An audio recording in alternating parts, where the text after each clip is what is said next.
Tradoon.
We come to this place for science. We come to paleontologizing streams to laugh, to cry, to show up late and then ask what today's topic is even though it's right there in the title. Because we need that. All of us. That indescribable feeling we get when the surf rock starts, and we learn something we've never known before. Not just entertained but somehow infotained, together. Baffling images on a tiny computer screen. Sound that I can feel. Dirter. A dirter is one of those things you get at the end of the paper towels, the cardboard thing in the middle, you go dir, dir, dir in it. Genus names I can mispronounce. Purdue. Somehow, extinction feels good in a place like this. Our common ancestors feel like the best part of us. And dinosaurs feel like they're still around. Because here, they are. Paleontologizing streams, we make fossils less dead.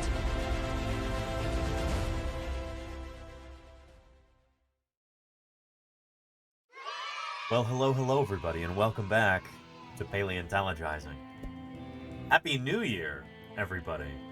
I hope your 2025 is already off to a good start.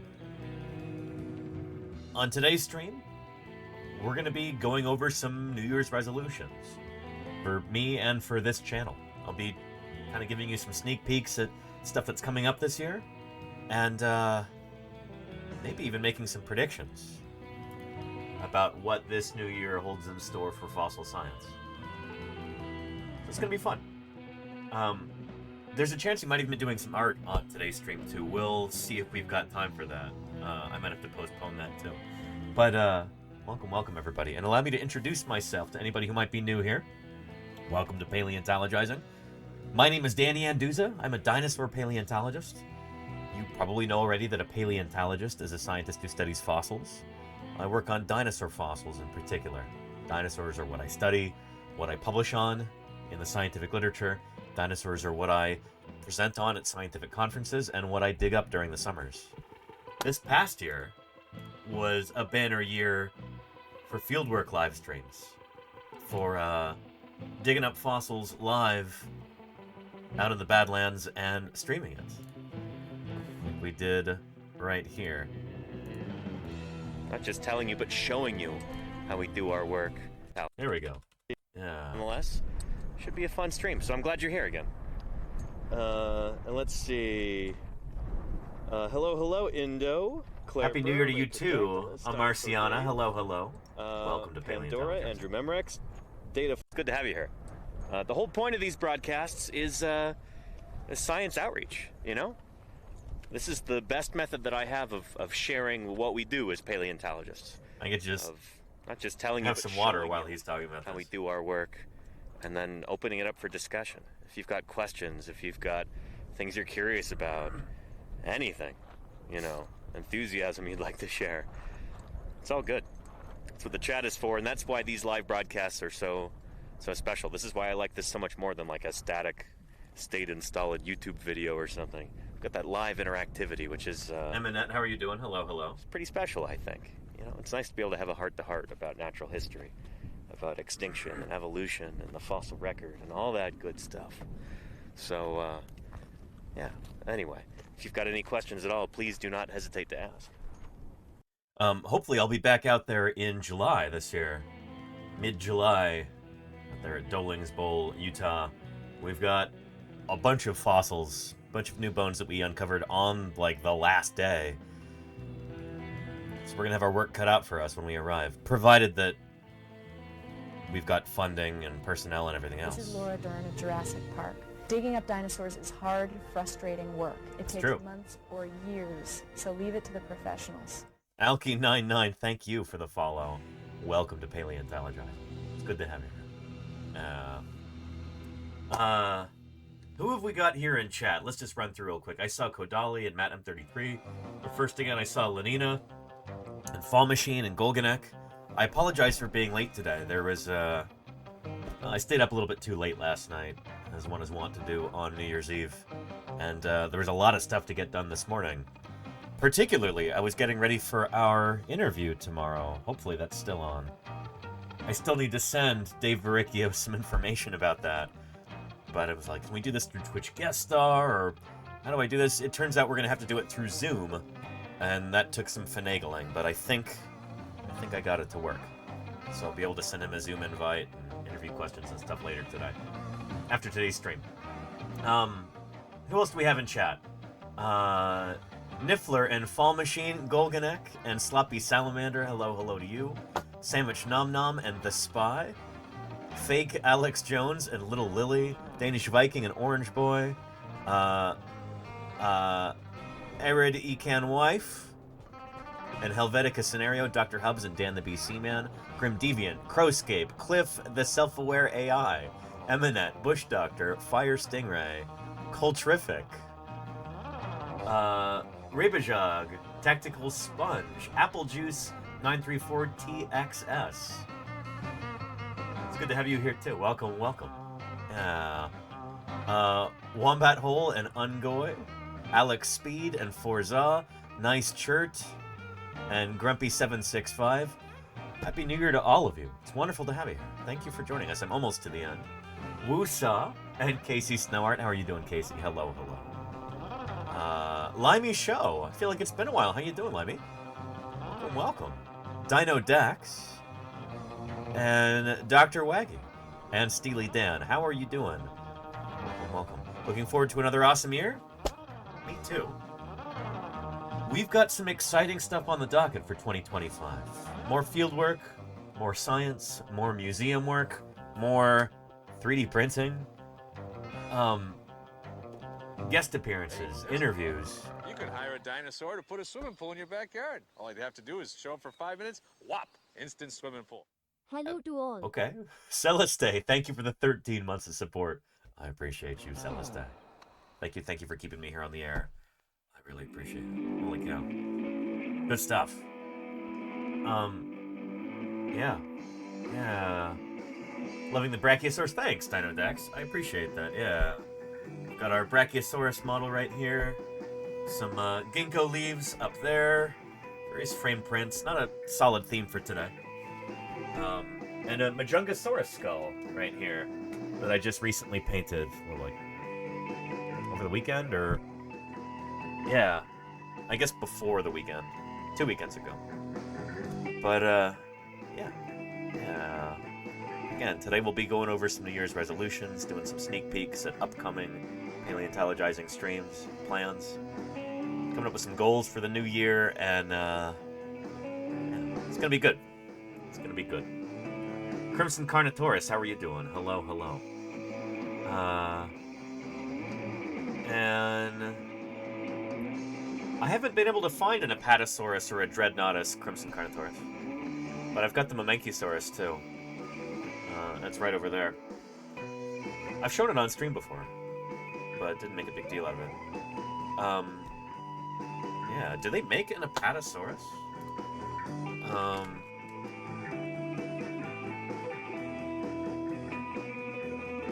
Apatosaurus toy. Apparently they do. Oh, looks like garbage though. That's not... Ugh. It almost looks like it has a beak. And the hands are all wrong, and it's just very uninspired. I don't think that's worth getting. The Brachiosaurus at least has a certain charm to it, even if it's also inaccurate. The Apatosaurus is... They had to make it, like, screen accurate. It had to look like the ones in the movie, and the ones in the movie look like dog water. You want a good Apatosaurus.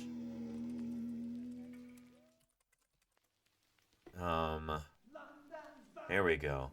Sideshow is a model-making company that makes a superb Apatosaurus. It's a statue. It's not posable. It doesn't articulate. But that is a good-looking Apatosaurus right there. Got the right morphology on the neck. Got a really, really nice color scheme. Just gorgeous, you know? Museum quality. Really, really lovely. What do they sell these? Sold out. but $359. Holy cow. Arguably worth it, though. Just exquisite. Again, if this is going to go, like, in a museum display, then it would make sense to charge that much for it. But yeah. And they have a Camarasaurus statue with a pair of Allosaurus hunting. I think I've seen that one, too.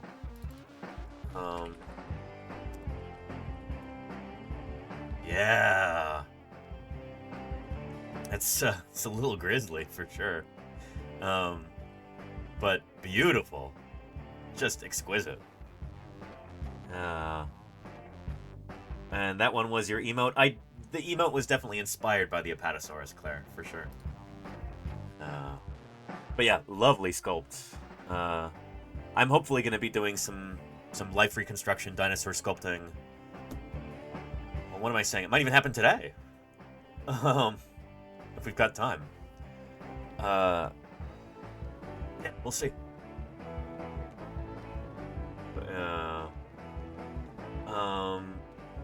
Dinosaur statues in my home decor. There you go, Carnotaurus. Yeah, of course. Here, pro tip for anybody who, here.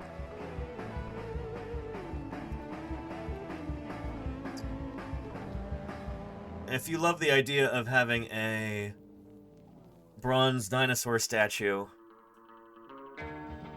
in your living space but can't really afford bronze prices, allow me to make a suggestion.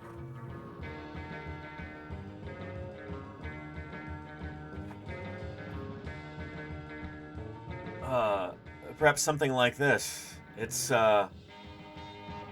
very heavy. I'm just kidding. It's not heavy. Back when I worked at a car dealership in Montana, briefly to make ends meet between field seasons, I wanted to organize my desk in such a way that I would enjoy spending time there, and other people would enjoy spending time there. So I figured it would be really, really cool to have, like, you know, a bronze dinosaur statuette. I could not afford it. So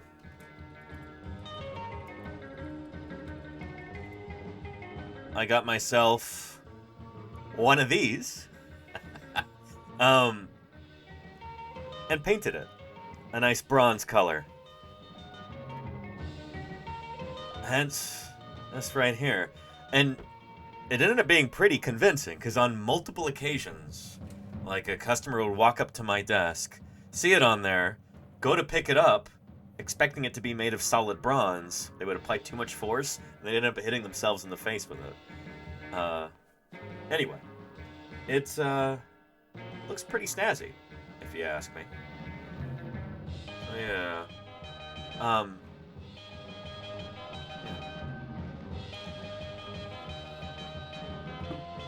You can have that tip for free. Anywho, it's so good to have everybody here. Do we have any New Year's resolutions that you would like to share? I'm gonna go ahead and jump into ours. We'll take a look at our resolutions from last year, too, and see how many of them we've completed.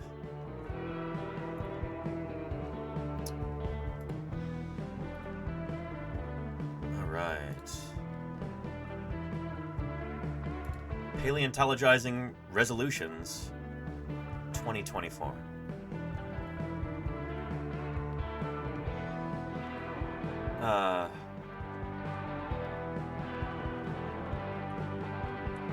Let's take a look.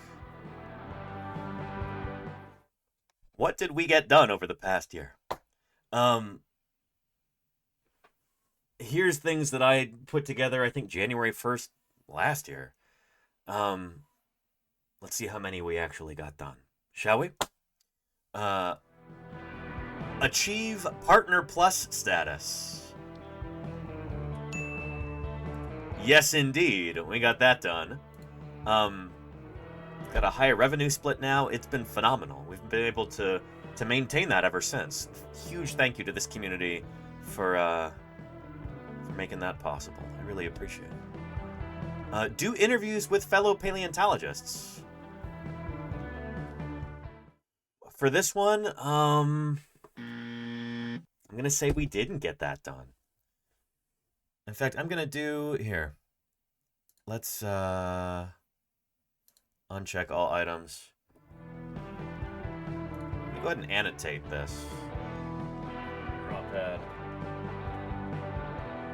We can do pluses and minuses. We can do red and green here.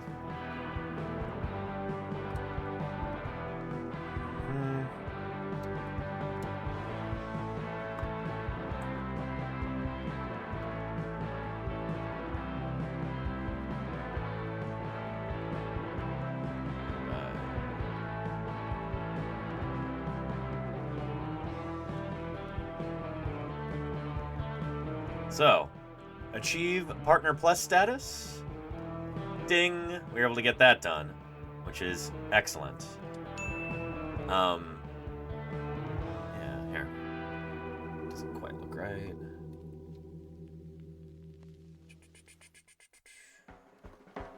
There we go. Achieve Partner Plus status. Ding! We were able to do that. Excellent.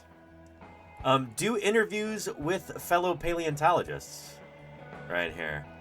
I think, unfortunately,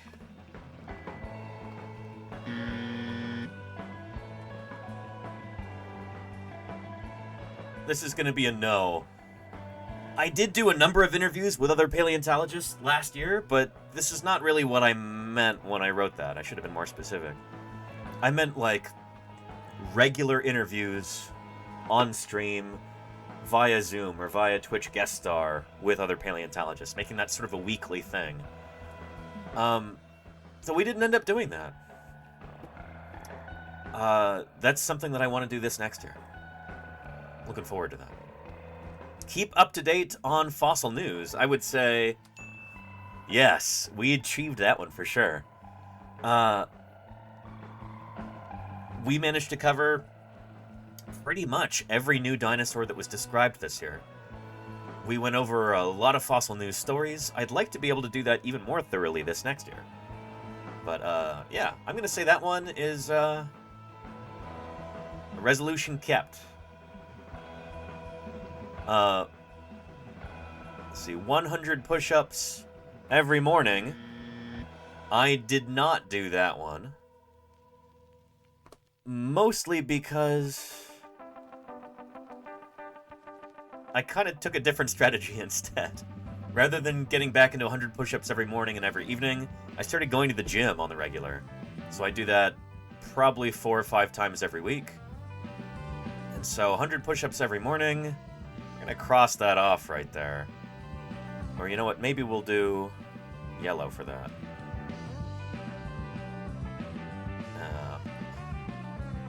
It's important for me to try and stay fit for field work and just for normal health reasons too.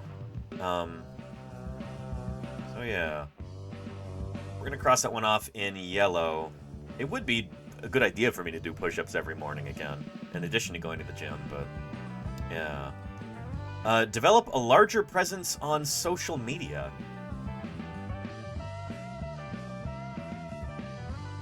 That's interesting. Did I do that? Twitch doesn't count, obviously.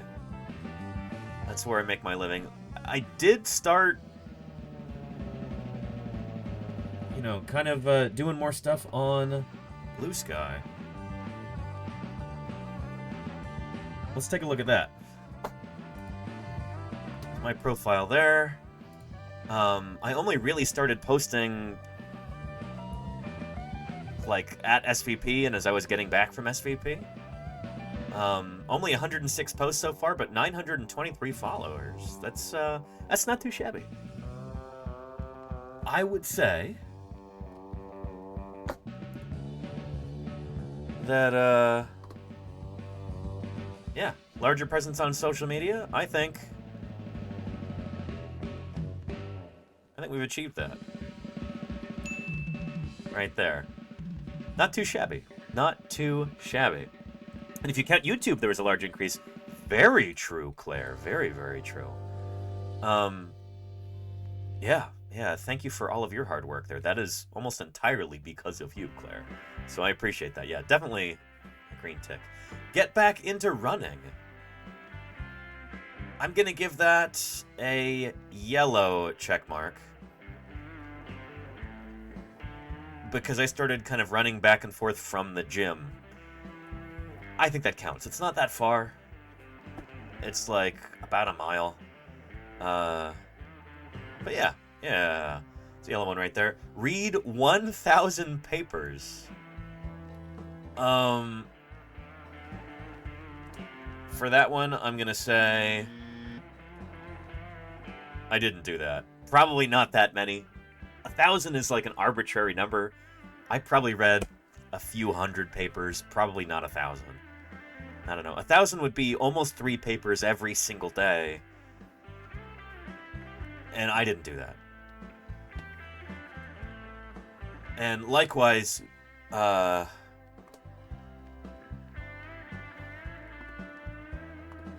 get some papers published.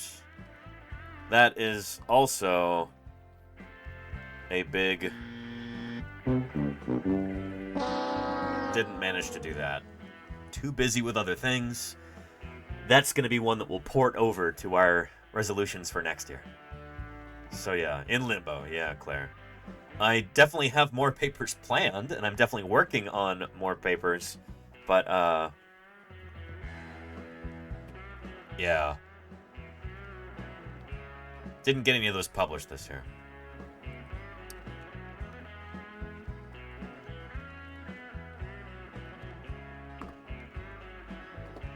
Alright. Now we gotta scroll down a little bit. Oh, our last one, right here. Exceed 700 concurrent viewers. If we mean 700 average, then that would be no. But if I meant like on a one-time basis, which I think is what I meant, we blew that one out of the water. Gigantic check mark for that. We had, I think at our peak, about 17,000 viewers. Was it 17,000 or was it 7,000? I forget, there was a big 7 in it. But this was during the Utah Raptor Mega Block stream with Jim Kirkland at the end of May. That was phenomenal. And I'm hoping we'll have more streams like that this next year. We'll have to see. Yeah. We'll need a new running joke once the Spinosaur paper gets published, says Lydia. Yes, and come to think of it,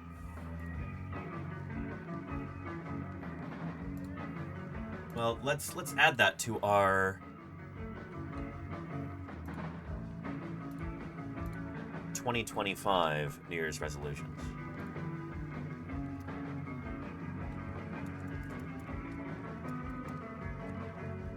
Paleontologizing resolutions 2025. All right, first one is going to be get Spinosaur paper published. Finally. I'm really looking forward to getting this done, hopefully in February. Hopefully next month. Holy cow, February's next month already. That's crazy. Yeah, shoot. But along with that, let's add how I'm hoping to do this.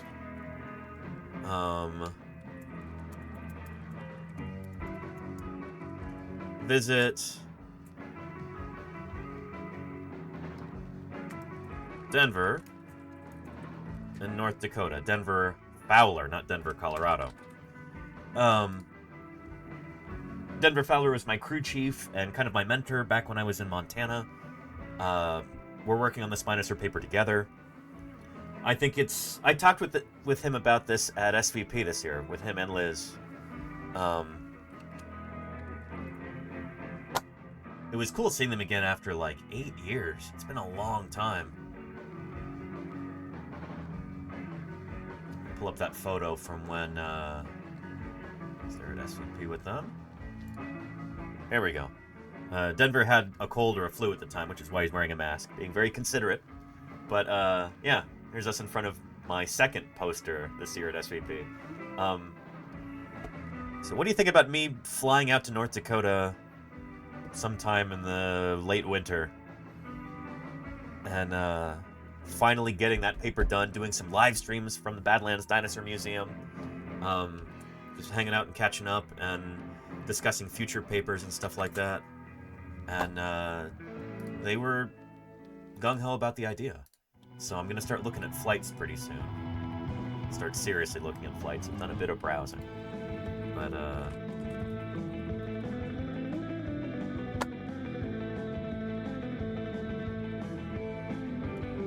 there we go. There's the Badlands Dinosaur Museum in Dickinson, North Dakota. Hi, my name is Dr. Denver Fowler, and I'm the curator of paleontology here at Badlands Dinosaur Museum, Dickinson Museum Center. So what I love about the Badlands Dinosaur Museum is the opportunity that we have to do something different. We're planning our new exhibits in a way that's different from what you'll have seen before at other museums. So that's we're planning our new. That's a duckbill dinosaur forelimb right there, a hand. This is the right hand. And this is a block that Liz and I spent the better part of a week excavating. We had to, just with hammers and chisels, crack this thing off of an enormous sandstone block. And there's actually skin associated with this right here. It's not uncommon with duckbill dinosaurs. So anyway, really, really hard sandstone block, beautifully preserved right arm of a duckbill dinosaur. Probably Brachylophosaurus. But yeah, should see this nowadays. It's even prettier. And hopefully I'll be able to show that on stream. Exhibits in a way that's different from what you'll have seen before at other museums. We want to do immersive exhibits. We want to have unique specimens that you can't see anywhere else, and tell stories about basically being a dinosaur detective. How do we find out how these animals lived? What's the process of science? We're not just walking through time. That is the original color of the fossil, Forza, yeah. We're doing something different here. That's what we want to do. My name is Destiny Wolf, and I am a board member. I got to meet Destiny there too, at SVP. At the Dickinson Museum Center. I think she's a full-time preparator Part now. of our efforts I think here they at the hired her. Dickinson Museum Center include our continued efforts to. There's Allosaurus right there. Marifest, thank you for the follow. Welcome to Paleontologizing. To build a world-class dinosaur museum where you're able to not just see replicas, but real fossils that we're bringing in. Yep. Our current fundraising efforts here at the Dickinson Museum Center are going to help sustain us. It means that we're going to be able to continue to preserve what we've already collected and continue to collect new things to put on. Oh, by the way, did you see that in the background? Continue to preserve what big temnospondyle and an elephant bird right there in yellow. I painted those for Denver back in the day. Yeah, in this would have been summer of 2022. I spent like 2 or 3 weeks in Dickinson as we were waiting for our permits to come through to go out and do fieldwork in Montana. we've already collected.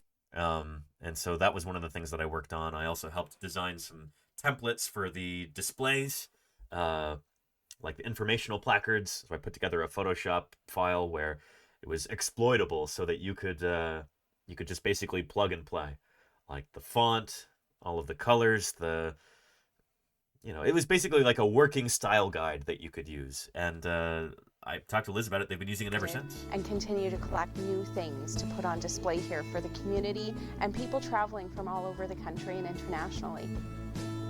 My name is Dr. Liz Friedman Fowler. There's Liz. And I'm on the board of the Stark County Historical Society and the Southwest North Dakota Museum Foundation. I'm really excited to be able to stream from here, So hopefully. here at the museum, I work with our curator, Dr. Denver Fowler, to And Zen uncover like new hell, thank you. dinosaurs and Likewise, I hope exhibits, and your just bring a lot 2025 of is off to a fresh good start, too. paleontology and science to Dickinson.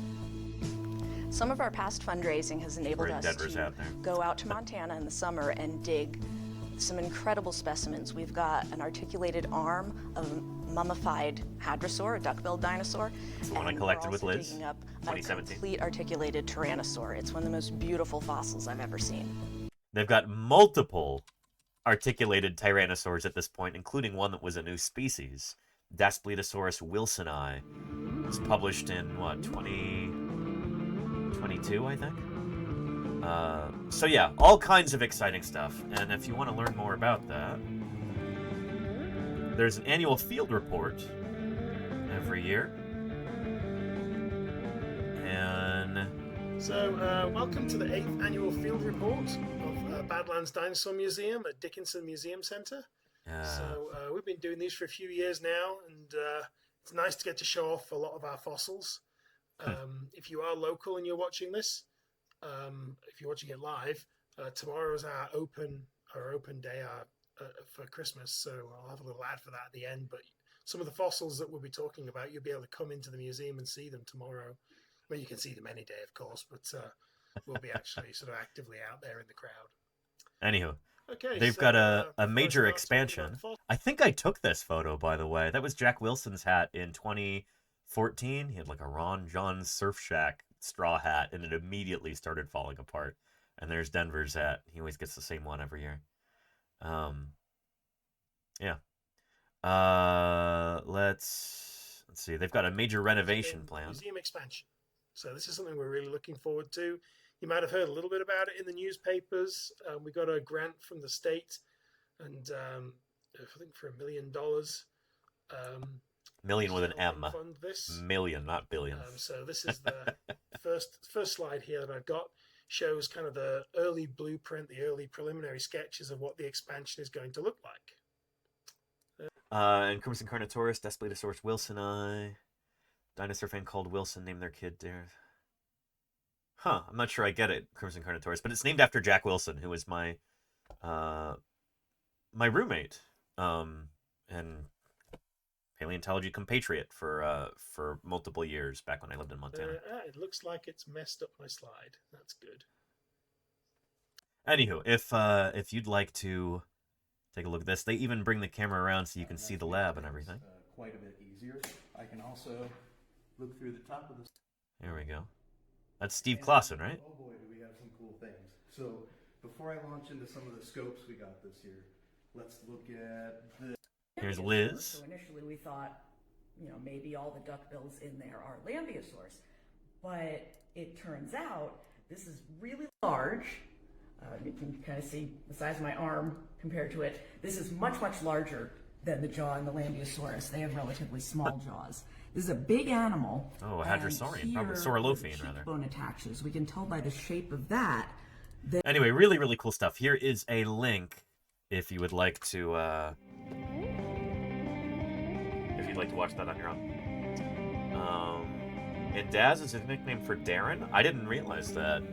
Crimson Carnotaurus. I've never heard that before. I know multiple Darrens. I've never called any of them Daz. I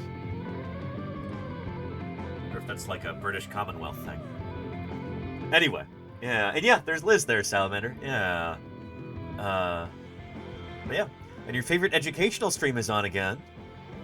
Is that right, Ovel?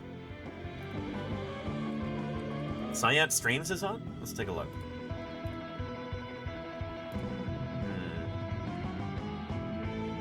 No, I don't see him. I think you're mistaken. Anyway, welcome to Paleontologizing. It's good to see you. Yeah. Back to resolutions here.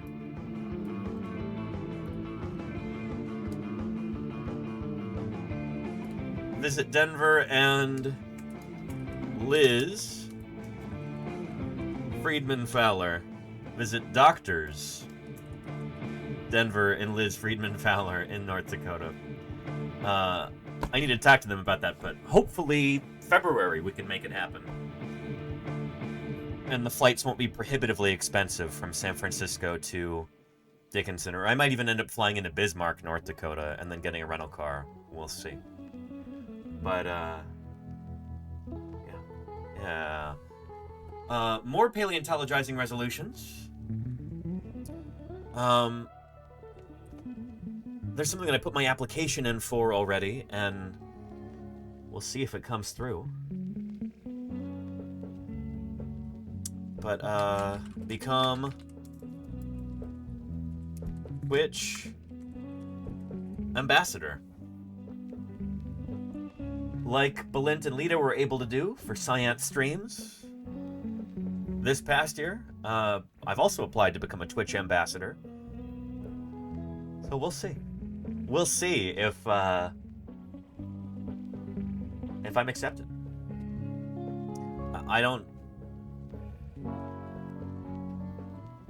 I've got like no expectations there. We'll see if it happens. Yeah. I think that's a good resolution. I think that's a good thing to shoot for this next year. Twitch ambassadors are...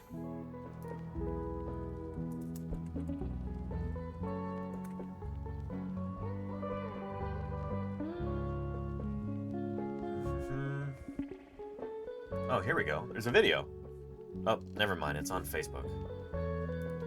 Hello, Sweetie Pie. How are you doing? Whose phone number is that? What's wrong with Facebook? Hello. Stumbling over my my keyboard there. What's going on, Sweetie Pie? You pushing the camera around again?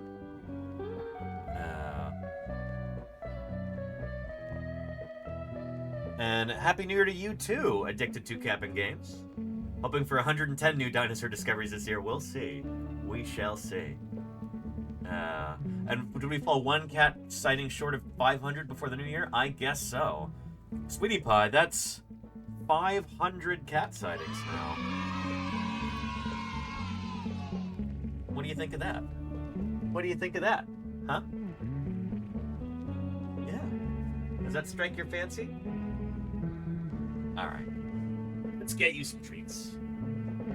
I know that's what you came here for. I know that's what you came here for. Let's make it happen.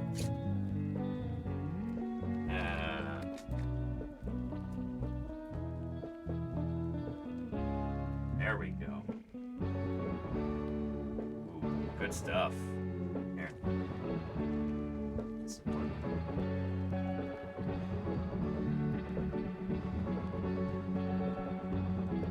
There we go. That's what I wanted to hear. I wanted to hear some crunching. Put those teeth to work. Huh? Yeah. Crunch them up.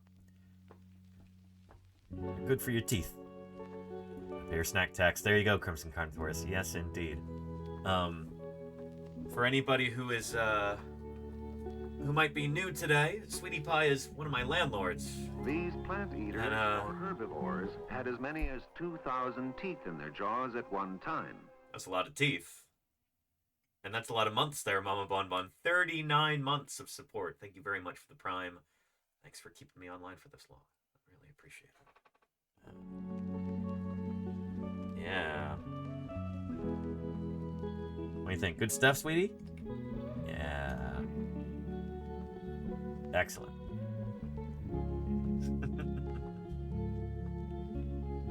There's even more to discover. There's another one. And look over here. What's that? Oh, good stuff. Yeah. Excellent. Well, thanks for stopping by, Sweetie Pie. Oh, and there you go. All right. Excellent. And somebody was asking about the 3D printers. Wombat Hole. Yes and no. I've got one 3D printer going right now. I woke up this morning and my old 3D printer had stopped in the middle of the night. And it was giving me a runaway bed temperature error message, which means that there's a problem with the wiring for the hotbed, the heated print bed there. And so I was, I grabbed the wire in the back, and the positive and negative must have connected, and it sparked. So I said, okay, I'm unplugging this. I don't have time to get it, to prepare this morning, so yeah, I might have to order some replacement parts or something. I'm not sure. But I'll be troubleshooting this probably over the weekend, because I don't think I'm going to have time for it tomorrow or Friday. I've got too many other things going on. So, yeah, anyway. We're down to one 3D printer at the moment. But again, for anybody new, I'm currently 3D printing this. A life-size Tyrannosaurus skull that I'm pretty excited about. This is going to be for the not the Badlands Dinosaur Museum, the Children's Natural History Museum of Fremont, California. They're gonna love it. Oh man, very excited about that. But yeah, can't wait. And I would definitely recommend the printer that I use. I liked it so much I got a second one. Yeah.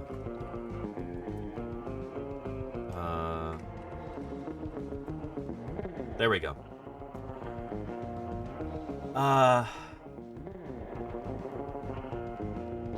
Leave a video about that skull? Huh.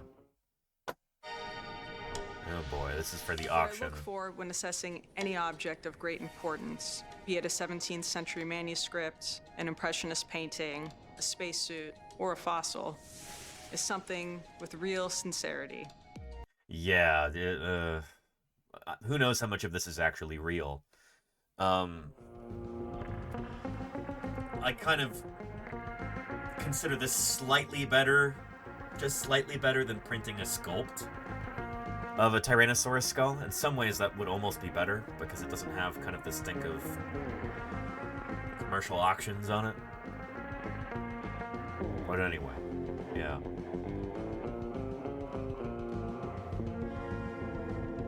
Anywho.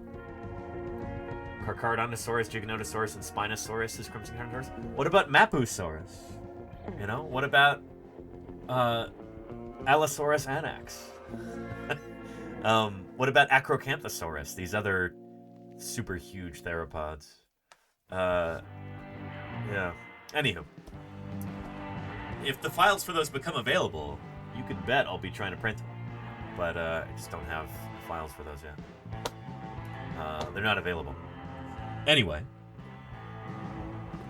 back to our resolutions here.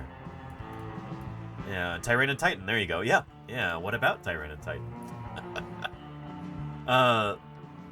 So become Twitch ambassador, that's one resolution. Another one, yeah, deliver completed Tyrannosaurus skull to Children's Natural History Museum.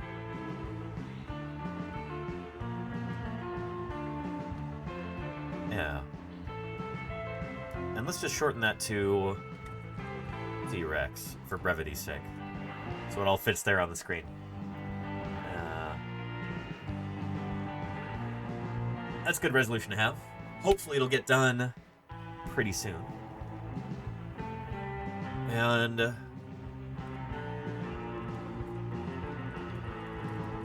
stream from the field more than in 2024.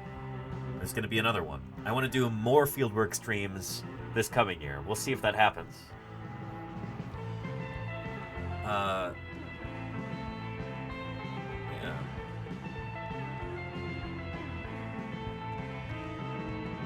Dino Dex says, I feel like that is a given resolution. Which one? Cooking Fat says, how do you have the space for all the things that you print? I don't. I don't. The Tyrannosaurus jaws are sitting over on my bed right now because they're too big to fit in my office currently. Yeah, here.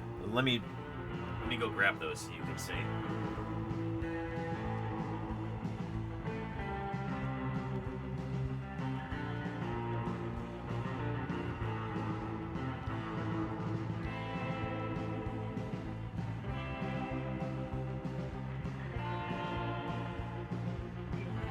Altogether far too large.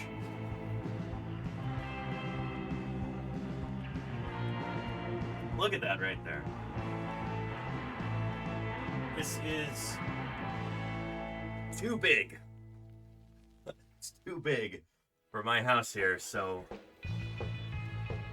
it will be really, really nice to be able to get this delivered to the museum there once the whole skull is completed. The lower jaws are done so far. I've got part of the snout already printed, waiting to be assembled, and then the whole rest of the skull.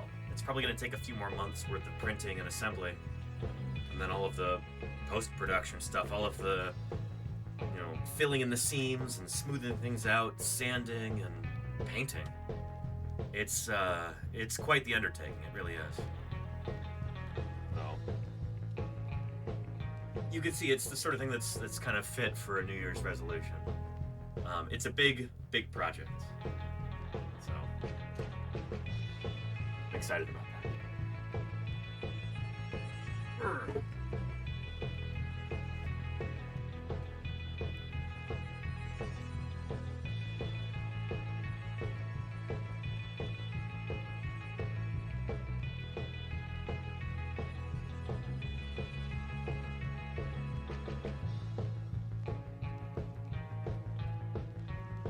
Yeah. Very excited about that.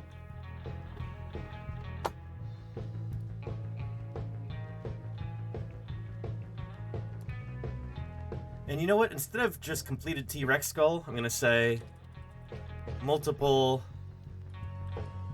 exhibits to Children's Natural History Museum, because that's not the only one. I'm working on some other ones too.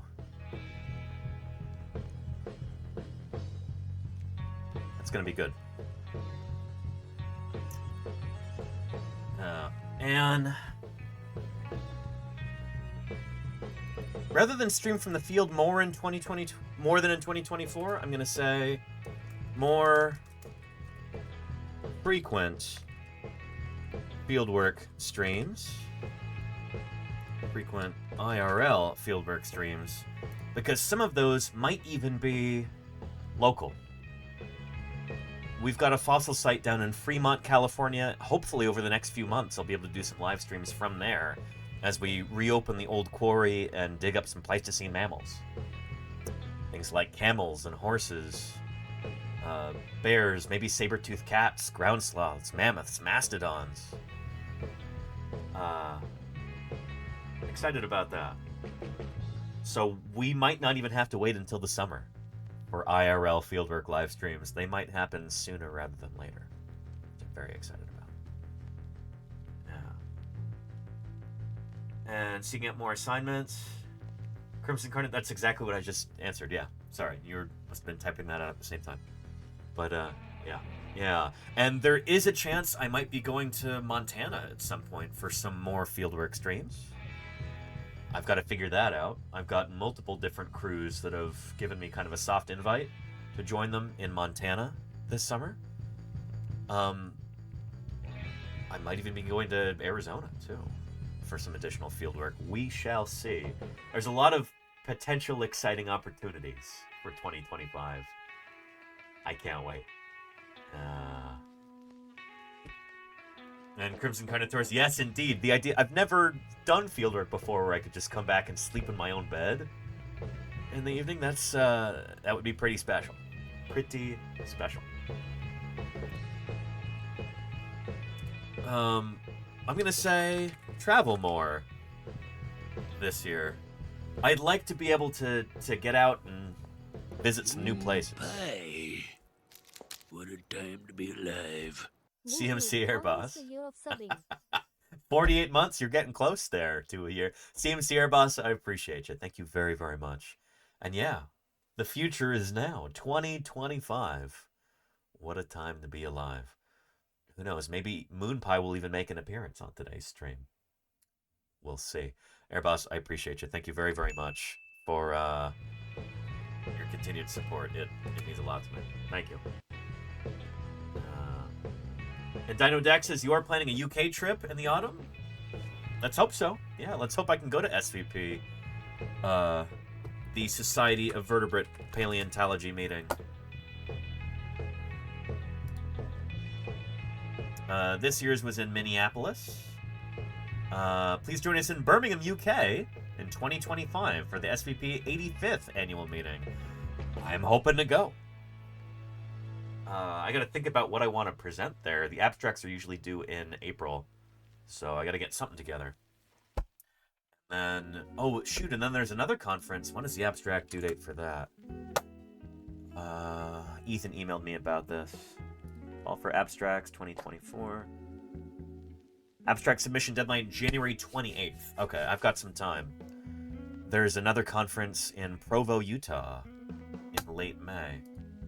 So we'll have to see about that. Anywho, yeah. And Crimson Carnotaurus says, is Arizona going to be for a Jurassic site or early Cretaceous? Triassic, most likely. If it happens. We'll see. I've kind of dropped the ball recently on keeping in touch with the principal investigator there, so I gotta contact them soon. And Addicted to Captain Game says, what are your thoughts on scientists wanting to recreate ecological zones in the tundras with woolly mammoth clones? Is that a line that shouldn't be crossed? No, I don't think it's a line that shouldn't be crossed. Here's the thing. I'm not convinced it's going to be possible to resurrect mammoths, but I think we should try. They probably went extinct because of us in the first place. You know? It was probably, in my opinion, due to overhunting that those critters disappeared after being successful for literally millions of years. Yeah, I think we have almost a responsibility to try and fill that gap in that ecosystem, especially if it means stopping that runaway methane expulsion that would happen due to the melting of the permafrost. There's a really interesting article about this.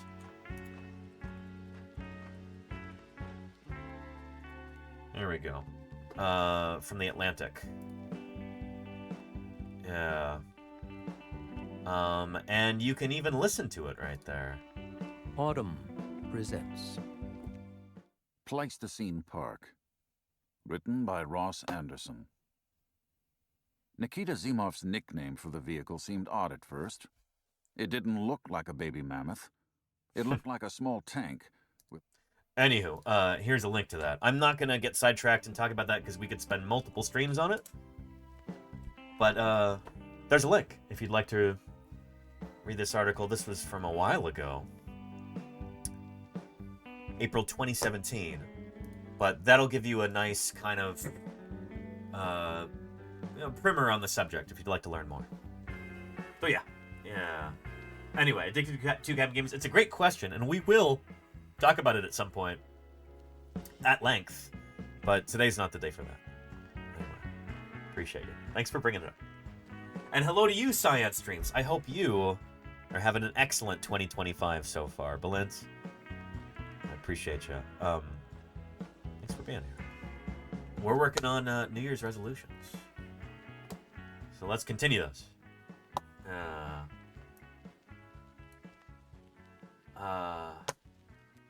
What else do I want to do in 2025? It would be really nice to help grow this, to be able to grow this community and bring more people in. So I'm gonna say reach 600 consecutive average concurrent, not consecutive, at the same time, not one after the other. 600 consecutive viewers, just one at a time, please. No.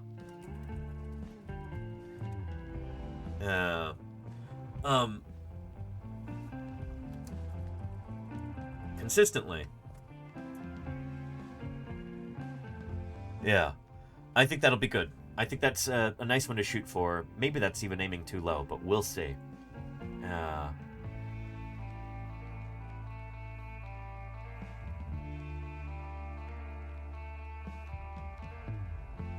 don't know. What do you think, Chad? And 300% growth? That's ambitious, says Mary L. We'll see. My viewership just about doubled over the past year. I think we can do that again. I think, especially if we get Twitch Ambassador, we might get some front page slots. going to be doing some really exciting streams this year from the field, from museums, interviewing other paleontologists, maybe some collaborations with some better known streamers. We'll see. And on that note, collaborate with other non-science streamers. We'll see. We'll see. Maybe not with, well, maybe some gamers, Claire Burr. We'll see. We'll see. Yeah. And more frequent field streams will also make a difference. Yes, indeed, thing. And, yeah, I think that'll help a lot. I do have kind of a tentative list of, I'm not going to name any names right now, but other people I would love to collaborate with, people that would be really, really cool to stream alongside.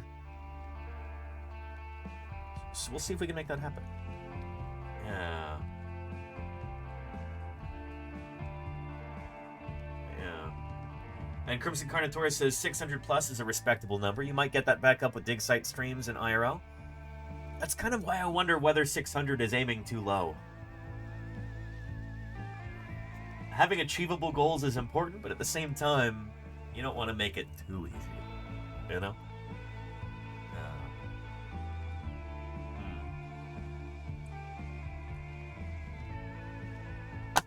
So we'll see.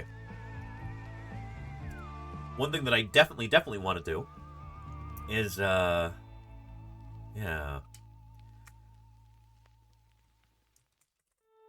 have consistent guest appearances. This is primarily going to be other paleontologists, but maybe other scientists in other fields as well. And hopefully I haven't dropped the ball on this already, but tomorrow I'm hoping to bring on my old undergrad advisor, Dave Baricchio, who happens to be an expert on Troodon. So mammals, the furry animals, birds survive, there's fish and lots of things. So it's kind of surprising why dinosaurs went extinct. Hi, I'm Joan Cartan Hansen. Welcome to this D4K Web Only. We're here to answer your questions about dinosaurs. And joining me is paleontologist David Baricchio. David, thanks for being here. Thanks for having me. Let's go to your questions. Yeah. This is great. This is through Idaho Public Television, I think? Yeah. Hi, my name is Finn. I go to McDonald Elementary School in Moscow. How many types All the way from Moscow, Russia. Wow. So we can only kind of guess at how many species there were.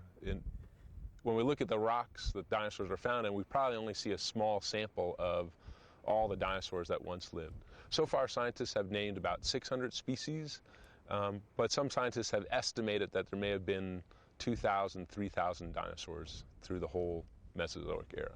Yep. It really kind of depends on what you count as a species, you know? The terrible lizards. And inspire yourself. Thank you for the follow. Welcome to Paleontologizing. It's good to have you here. Yeah, a big part of it is like, what do you call a species? Does it have to be a cladogenetic event that splits one species into two? Or could you have chronospecies in an anagenetic lineage? And where do you draw the line between different, you know, consecutive species, given that it's gradualistic evolution all the way through? So it is a complicated question, how many different dinosaur species existed, because the very concept of a species is a squishy one. You know, we came up with the concept of species to try and explain creatures that live today, right now. So when you introduce time into that, it's like putting a different axis on your graph. Suddenly everything gets so much more complicated. Because if you have a population that's changing over time, at what point do you call it a different species? You know, if we're talking about tens of millions of years of linear evolution like that, which in some cases probably is, it's probably what's going on. You've got anagenetic lineages, we think. What point do you call it a different species? So it gets really tricky, you know? Yeah. Hi, my name is Austin, and I go to Riverside Elementary, and I was wondering how the cockroaches survived the extinction of dinosaurs. You can tell Dave was like laughing at this question, like cockroach. That's so specific. Cockroaches. Lots of critters survived, you know? Lots of animals make it through when dinosaurs go extinct and actually survive after the dinosaurs. So mammals, the furry animals, birds survive, there's fish and lots of things. So it's kind of surprising why dinosaurs went extinct. But advantages to some of these small animals is that they require less footage food doesn't really to fit that survive, much. and they also can find shelter. They can burrow down or hide behind things when the climate and conditions are really bad. Hi, my name is Coral, and Hi, Coral. I go to Highlands Elementary. That's a great name. And my question is, if you could ride a dinosaur, what dinosaur would you ride, and why? If I could ride a dinosaur, I think I'd ride a triceratops, just because I like the idea of having that really big frill and the big horns out in front of me. I think that'd be kind of cool. I think I could feel comfortable riding through traffic on a triceratops and no one would bug me. That's a great answer. Anyway, with any luck, we'll be having Dave on our stream tomorrow to talk about Troodon in particular, because I told him that this community happens to have an almost inexplicable love for the dinosaur Troodon.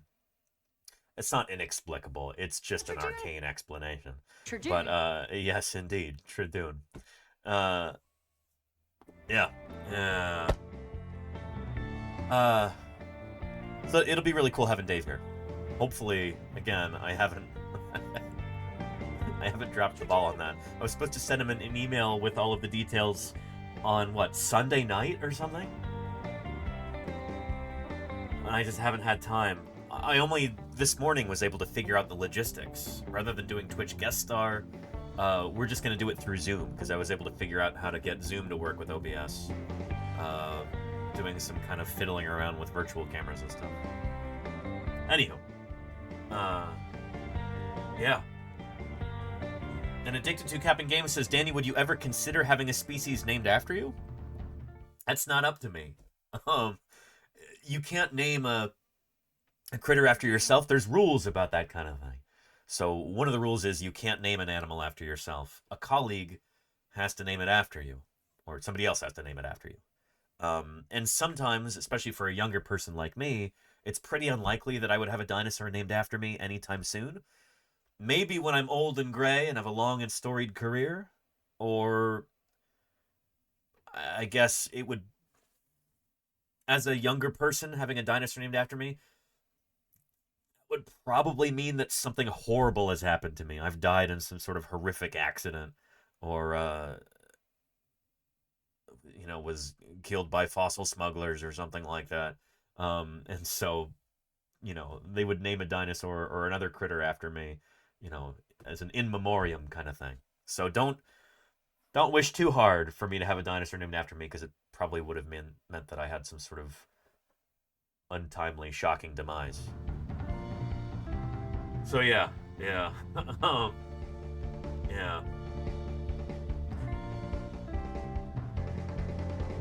You don't get to be egocentric in science, says Squiggles. Oh, plenty of scientists are fairly egocentric. It's unfortunate. Other people have to honor you. Yes. Yeah. Anyway. And fossil smugglers murdering archaeologists? I don't know about archaeologists devolved, but paleontologists, thank you. Yeah. It's happened before. Yeah.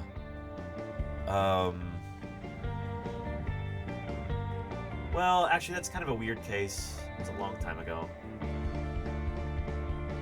I don't know. We'll see. I mean, that sort of thing might... Who knows, with, super inflated prices for dinosaur fossils at auction?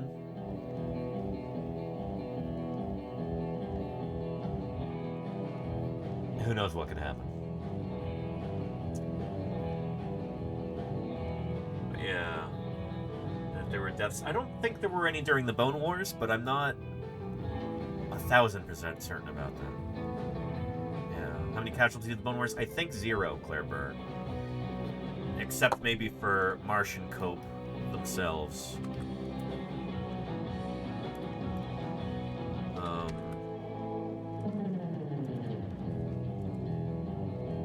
Yeah.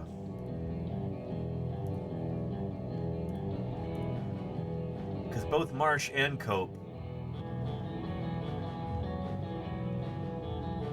ended up dying. Private notebooks. To help the artist put flesh on the bones he had spent a lifetime unearthing and trying to understand. For the better part of 2 weeks, Cope brings the vanished world to life.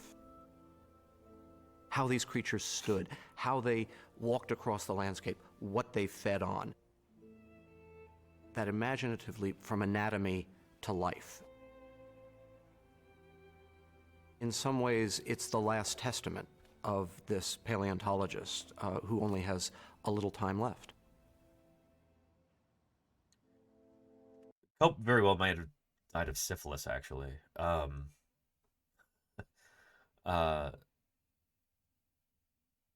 According to... It's a long story, but we'll talk about the Bone Wars on the anniversary of Cope's death.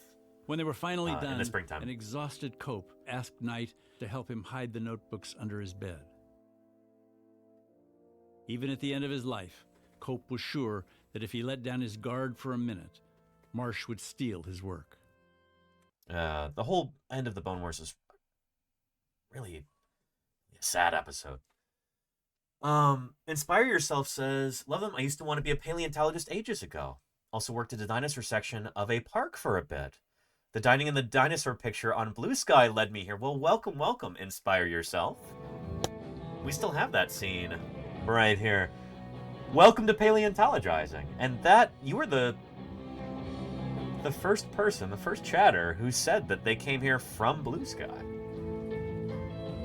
So I appreciate you saying that. Welcome to Paleontologizing. It's wonderful to have you here. My name is Danny Anduza. I'm a dinosaur paleontologist. I dig up dinosaurs, I study them, I publish on them in the scientific literature, and now I make my living talking about dinosaurs and other fossil organisms and other scientific concepts here on Twitch.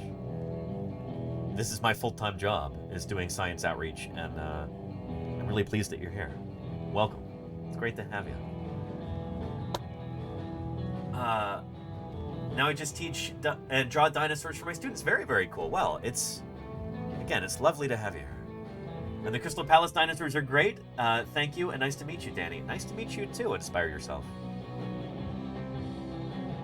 I'm tickled that you're here. I hope you stick around. Yeah, yesterday we had a great time talking about the Crystal Palace dinosaurs like we do every New Year's Eve. I might even have a chance to visit them this next year. In fact, maybe we should add that to our New Year's resolutions here. List item.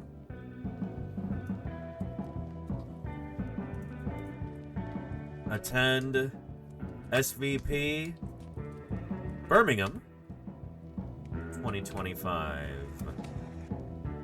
And thank you, Golganak, for gifting Inspire Yourself. I appreciate that, Golganak. Thank you, thank you. Excellent. Appreciate that, Golganak.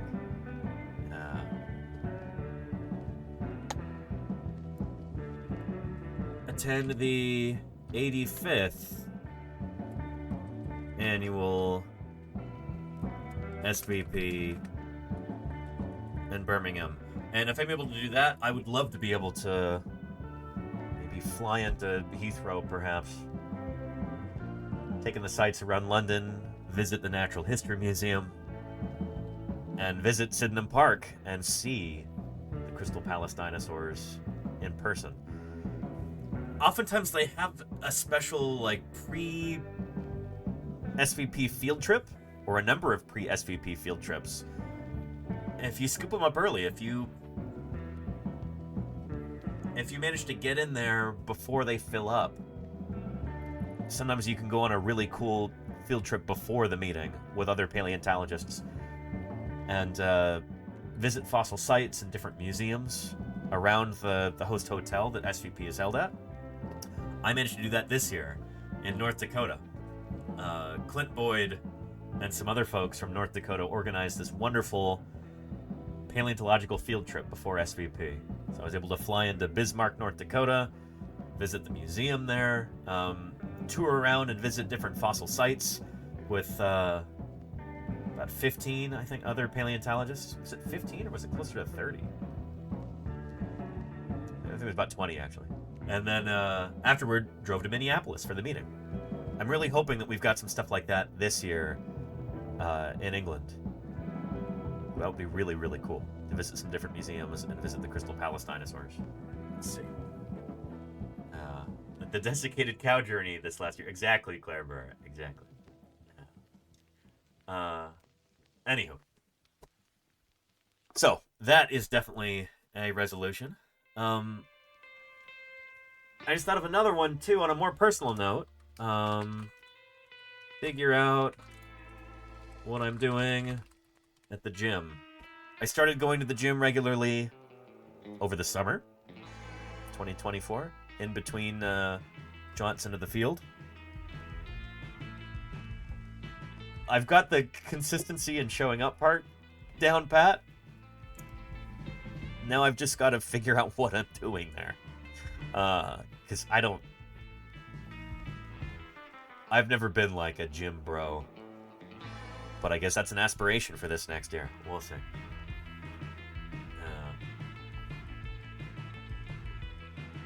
They need an overburden pile for you. There you go, Claire Burr. Yeah.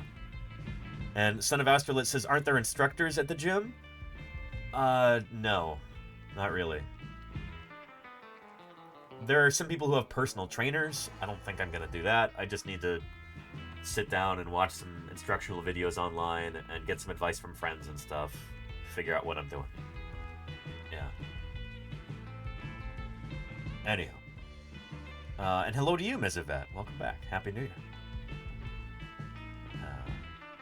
Rearrange Lordy and Ios's yard. No, I have to do that also, Claire Burr. Yeah, that's also something that's going to happen this year. Lots of yard work. Yeah. Anywho. Other resolutions for 2025. Here. More streams with Velia. Someone had suggested earlier in the chat. Sorry, it was probably half an hour ago at this point. I forget who it was, but you were right on the money. I think that's an excellent idea. To do some more streams with Velia this next year.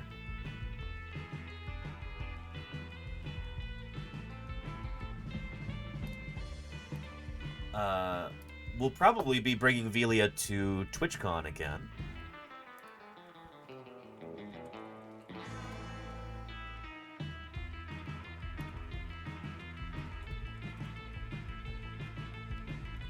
There we go.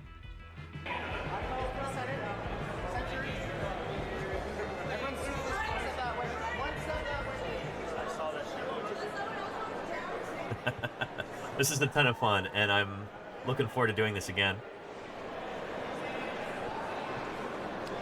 And it's going to be really good.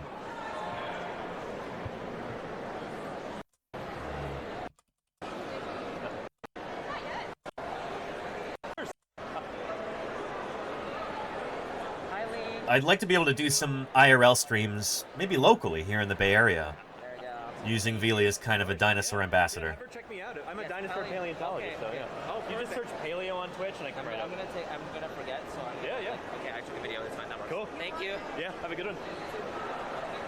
He's good. And there's Ms. Yvette right there. In the denim jacket. I wish we could get like a wide shot, so those of you who are new and I haven't. Yeah, this is Velia. Hi, Velia. see her full glory. Can I pet? You can if you're gentle, yeah. Okay, what part on like the head? Yeah, that's fine. Okay.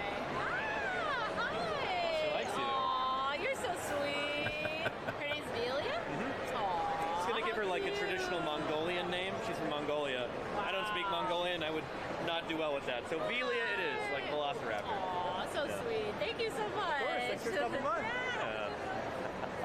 Anywho, you get the idea. But yeah. And Mama Bon Bun says, could you visit the children you taught? A lot of them probably live in other parts of the country now, or even internationally. That was a few years ago that I was teaching them, and yeah, it would be intrusive to try and track them down, for one. Oh, yeah.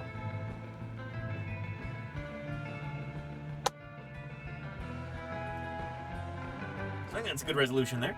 More streams with Velia. What else do I want to do this year? Has anybody got any suggestions, perhaps? Oh! One right now. Let's rearrange a few of these.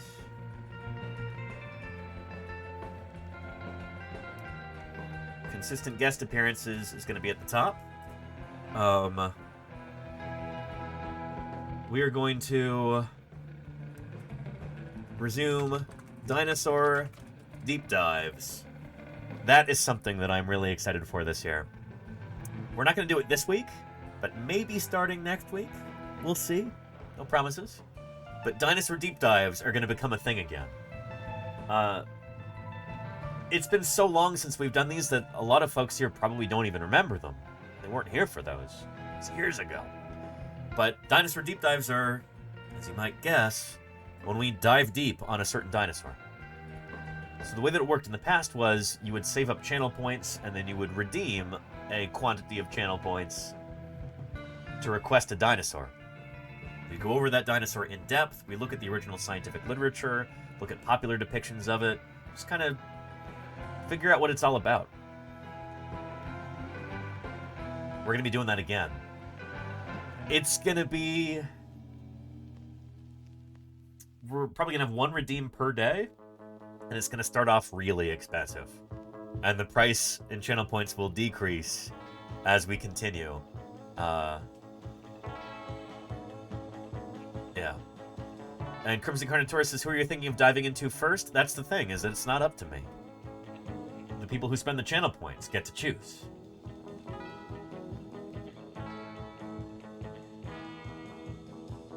And is there a list of old deep dives? There was at some point. That was years ago. I think we've since lost it. But, yeah.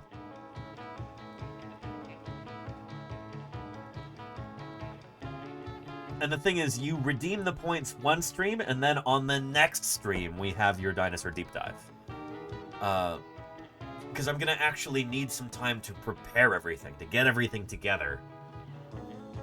So that we've got kind of a nice, tidy little, maybe 3-minute segment on each dinosaur.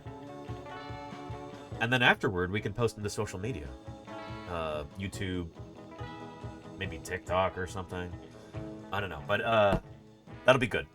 So resuming dinosaur deep dives is something that I'm excited about.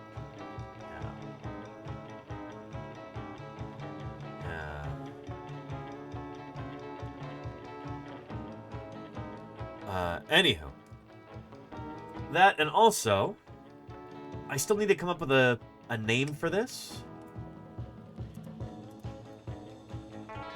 Startup concept of the week.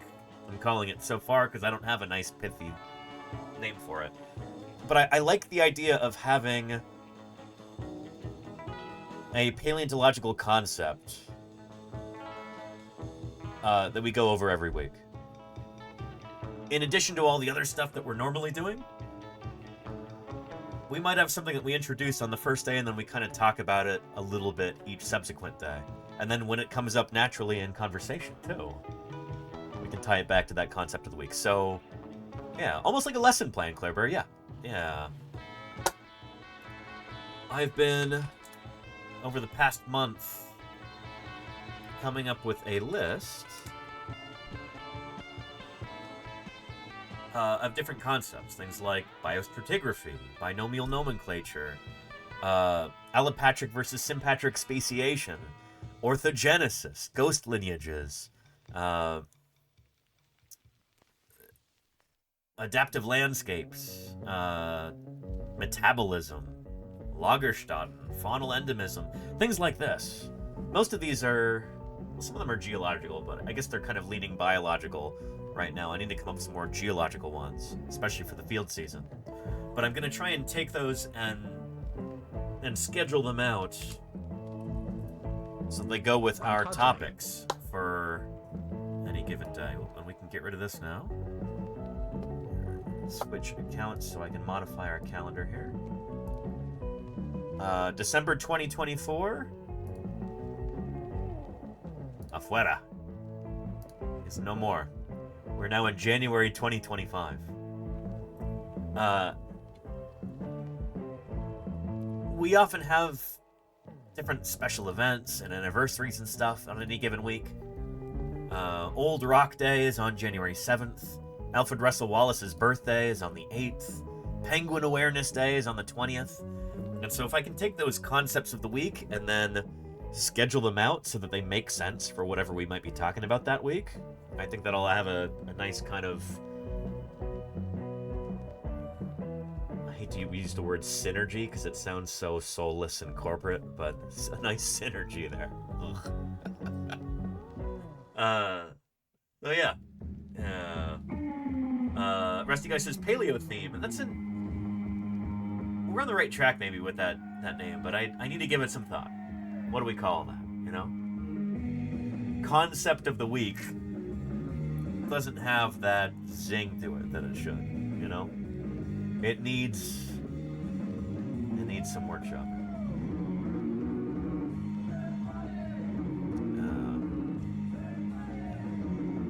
Theme of the week. It's not really a theme though. I'm trying to, you know, we've got like a scientific concept that we're going to be returning to throughout the week. It almost reminds me of here.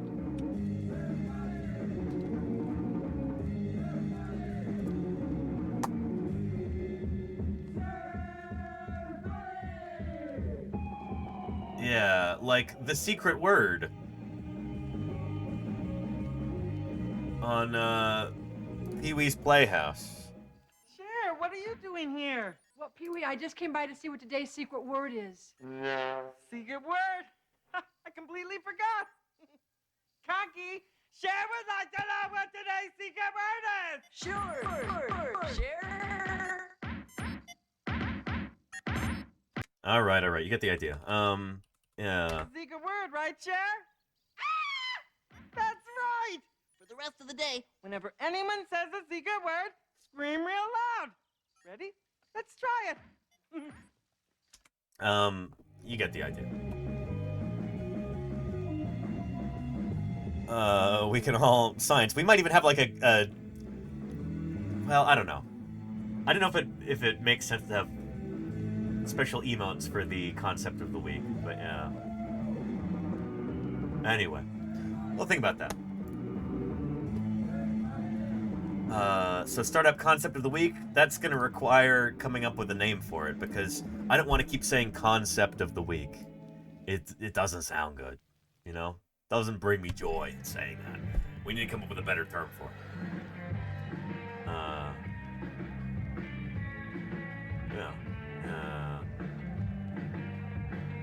I think floated wonder of the week. That almost implies that it's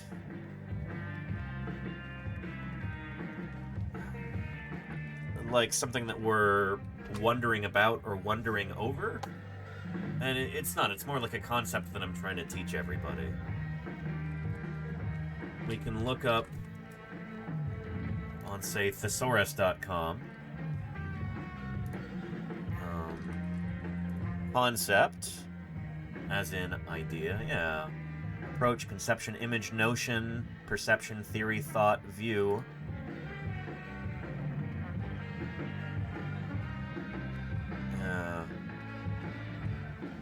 Hypothesis, impression, intellection. It's a tricky one, you know? Big idea of the week. Could work. I don't know. I'll come up with something. Yeah. Theme of thought says summer days suck. I don't know. I'll give it some thought. I'll come up with something on my own at some point.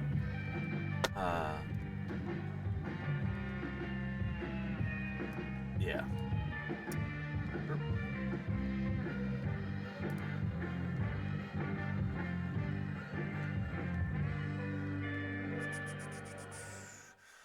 Okay, I'm looking at my resolutions from last year. We'll see how many of these we want to port over. Social media one, maybe. Papers published one, we want to do that too. Much of the rest of these we got done.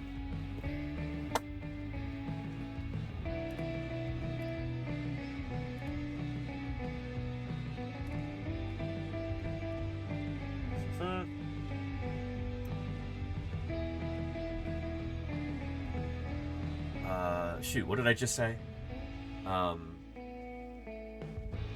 Publishing papers and, what was the other one? Shoot. Keep up with fossil news, that's kind of a given at this point. The Raven.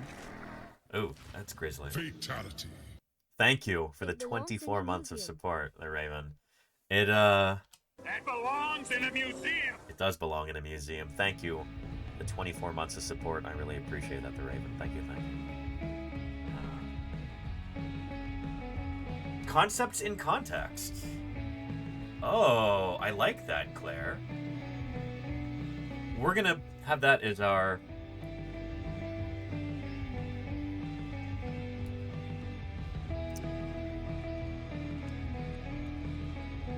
Concepts in context.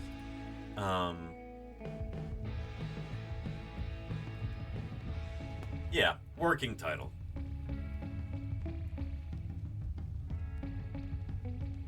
We'll refine it. But yeah, there we go. I think that's pretty good so far. For a list of resolutions.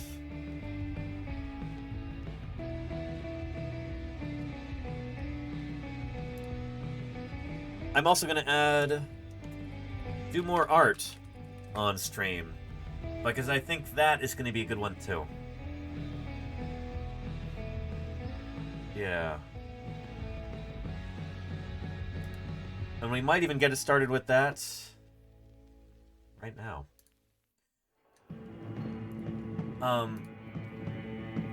Given that we're hopefully bringing Dave Verricchio on for an interview tomorrow.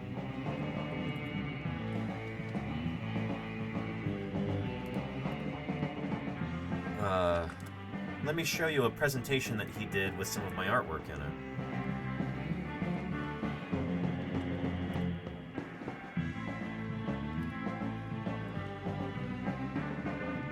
So, this is a talk he did on Troodon. Have these big serrations that may have eaten plants, or maybe it's an omnivore, or maybe it's something else. And then Troodon's kind of famous for having a big brain, so this is part of the brain.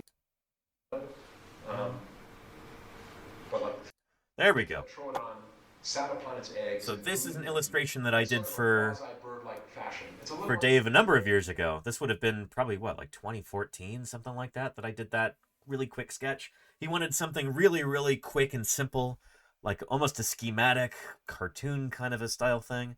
And, yeah. I know nowadays we can do better. Oh yeah, these are all illustrations that I did for a couple of papers that he got published. Yeah, showing kind of like the evolution of nesting behavior in theropod dinosaurs. Which was found by the American Museum in the 1920s, was found atop eggs. So they thought those eggs belonged to Protoceratops, and so they thought it was the egg stealer. It was stealing Protoceratops eggs, but now we know it's actually brooding its own eggs and not stealing them. Within animals close to the ancestry of birds, right? They have really big eggs for their body size. They're elongate. They're arranged in pairs. They seem to have this kind of weird brooding with the eggs, partially. Anyway, there was a number of other illustrations that Dave has been using for years and years in different talks, like since I was an undergrad under Dave Verricchio. Thanks for your time. This is one done by Bill Parsons, I think, and it's Dave still uses this illustration in his talks today, and I feel like we can do better. We now know that troodontid dinosaurs would have been feathered. At least we've got every indication that they would have been feathered, because every time they've been found with integument, it's been feathers. So I think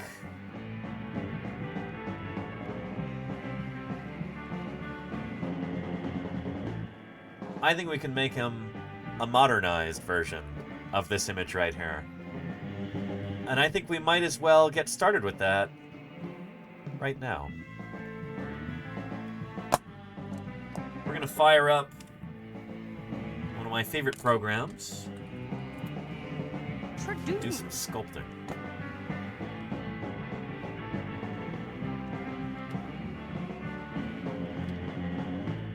Where did that scene go? Did I get rid of that scene? Shoot. Okay, what we're gonna do here is...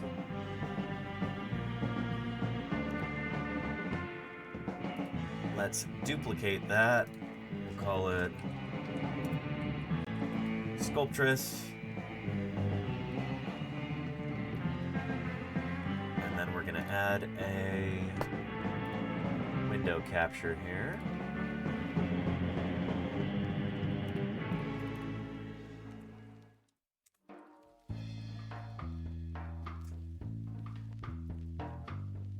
And let's see. There we go.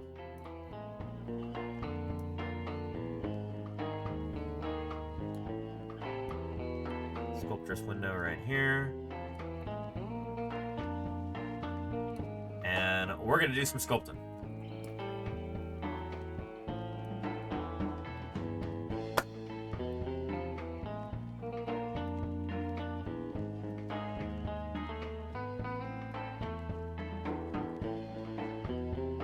All right, excellent.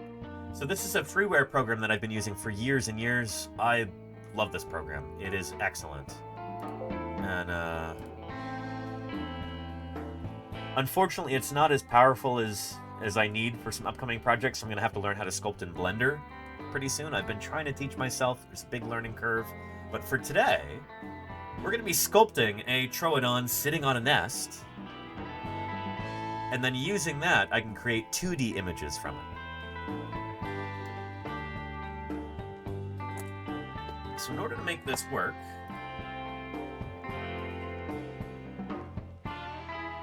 we're going to grab some reference images here.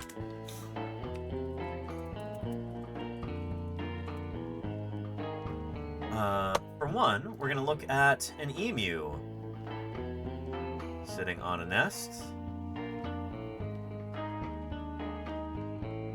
Something like this.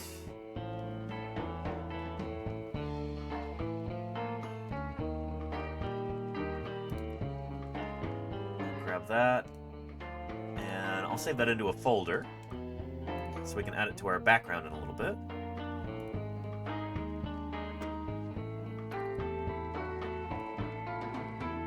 There we go. Grab some other images here. And let's port them into Photoshop real quick.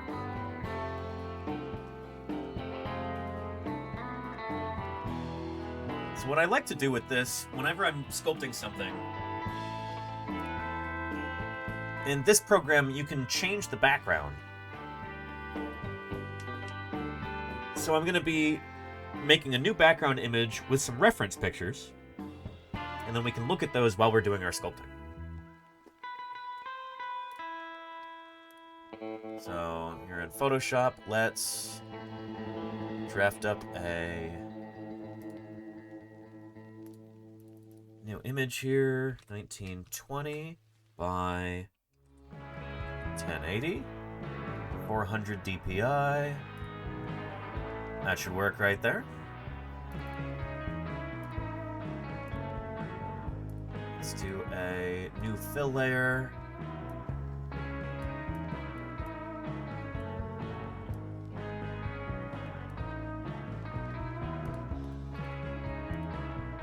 That's a nice color right there. Excellent. Now let's grab some images out of that folder. Oh, Claire Burr, would you mind changing our category to art? I would appreciate that. Thanks, Claire.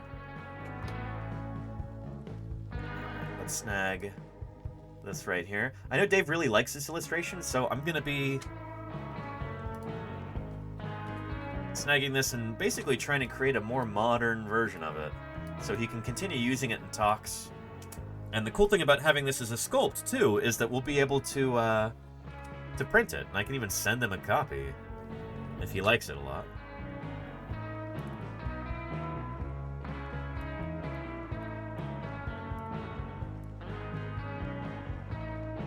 Grab our emu father there.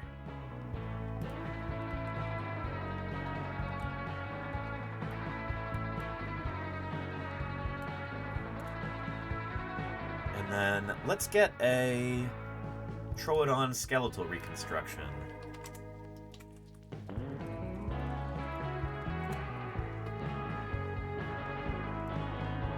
There we go. Troodon, aka Stenonychosaurus. Copy image. Let's paste that in there.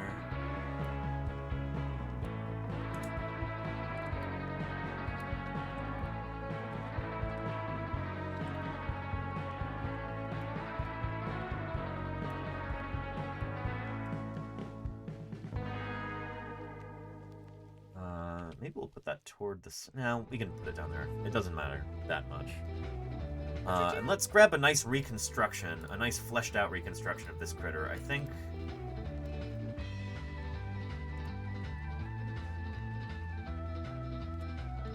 Latenovenatrix should work nicely.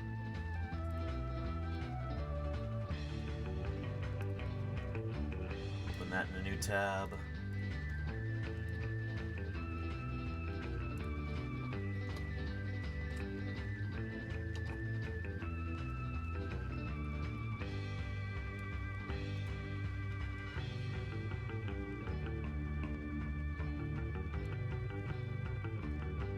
Go. These are some really nice reference images that we can use. They should be pretty helpful to us.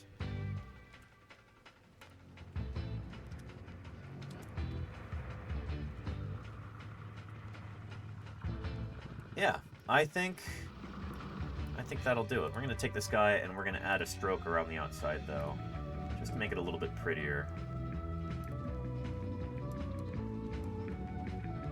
For our purposes here. There we go. Nice. Alright, let's go ahead and save that. As a PNG. Background for sculpt, we'll call it.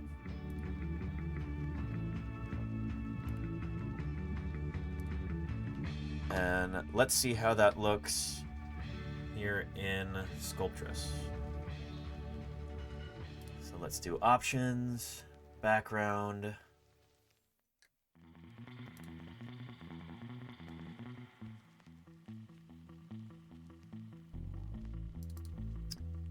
And there we go. Okay, that'll work. That'll work. Excellent. We've got our workspace set up. Let's start sculpting. Yeah. And is this it devolved? It might be. I would say be a little bit cautious when you're trying to download Sculptress because it is an old program and it is no longer supported by the parent company, which was Pixelogic, and then they were sold to... They were purchased by a, frankly, a really scummy company called Maxon. The point is, it's abandonware, you know? And I know that can be a little bit risky sometimes. And do I want to do a Blue Sky post before I get started? Thank you, Claire. I forgot. Let's do that real quick. Yeah.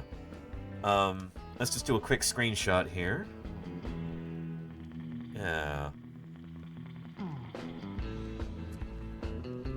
Let's see if that looks any good.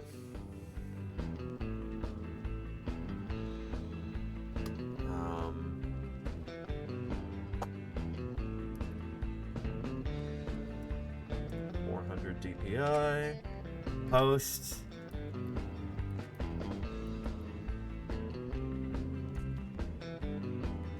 It's okay. We can do better.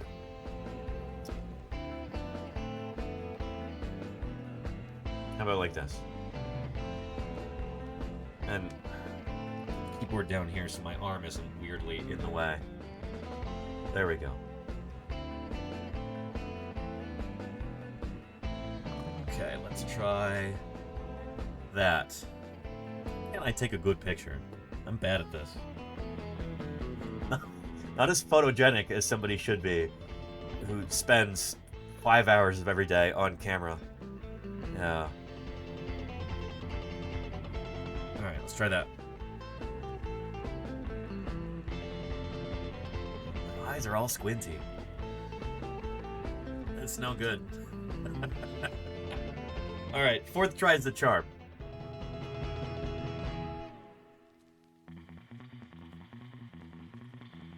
There we go. That'll work. There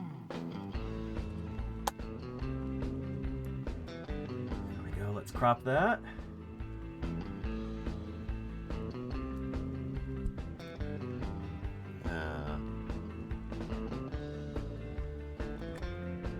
Get that saved.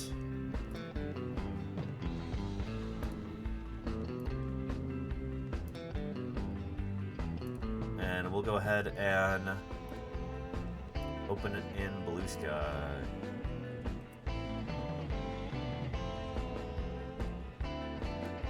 Let's get it posted.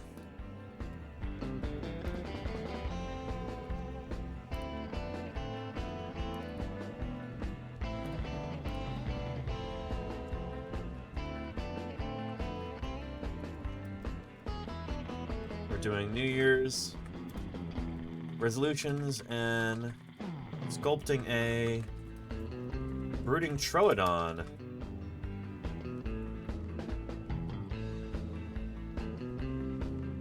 On today's stream. Come join us. Sorry, soundboard activated there. I had to do a little code for that M dash. / Paleontologizing.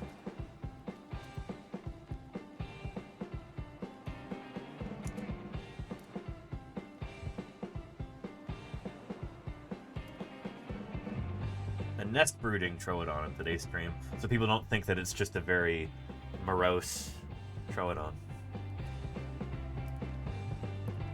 And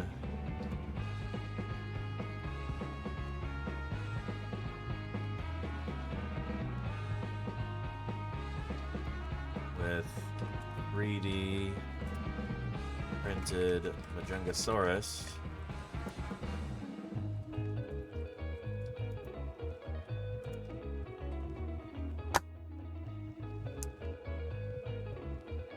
There we go. Hold on to your butts. Let's post it.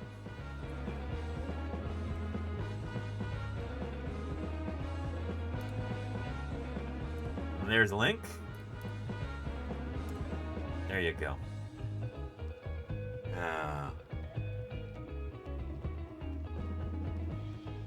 Dadding, not emo. There you go, go get it. Yes.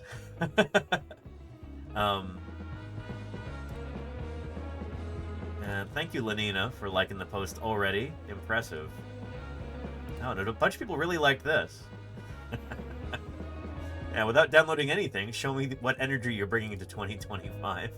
This is from Melissa Party, right? Melissa, Queen of the Sloths. And I had this plummeting Euplacephalus. This year kind of feels like that already, you know? Love that trend. Been very creative people doing it. Yeah, Squiggles. It's fun. That poor Ankylosaur.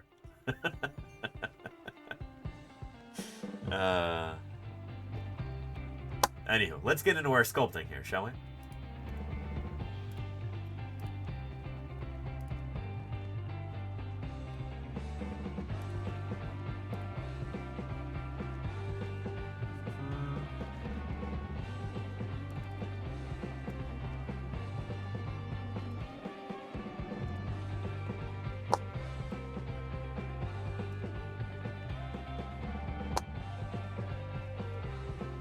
There we go. So the way that Sculptress works, you start off really simply with a sphere, and then you mold that and shape it into whatever you want to make. Right now I have bilateral symmetry turned on. Oh, and hello. Is that Moon Pie right there? Moon Pie? How are you doing? Whoa, look. Moon Pie is going after my plants right there.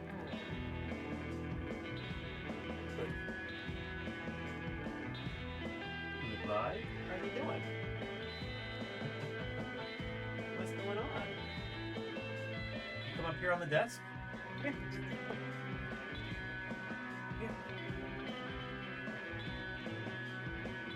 Here, Moon Pie, if you want some attention, come up on the desk so everybody can see you. They so rarely get to admire you, Moon Pie. Hey. Here, Moon Pie. Come on up. Come on up. There we go. Ladies and gentlemen, it's Moon Pie. Yeah. How are you doing, Moon Pie? Yeah, what a rare treat, everybody. Moon Pie.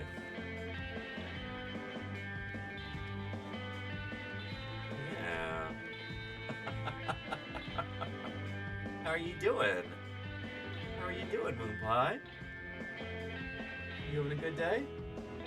Moon Pie doesn't very often come on stream because she doesn't like treats. It's very difficult to bribe her to make an appearance. She's just not into it, you know? Yeah. Oh, Moon Pie. Good to see you. Happy New Year, Moon Pie.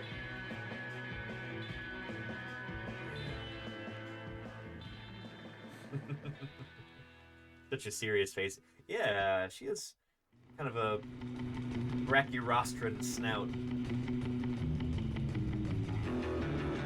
Short, almost like a micro bat. Oh, where are you going? I'll see you later, Moon Pie. Thanks for joining us. Wow, and holy cow, I actually managed to get a screenshot of Moon Pie.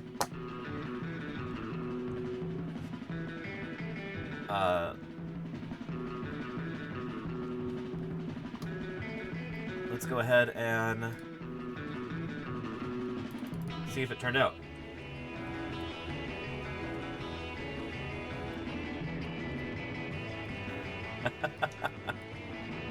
Well, well, well. Post that to Blue Sky too.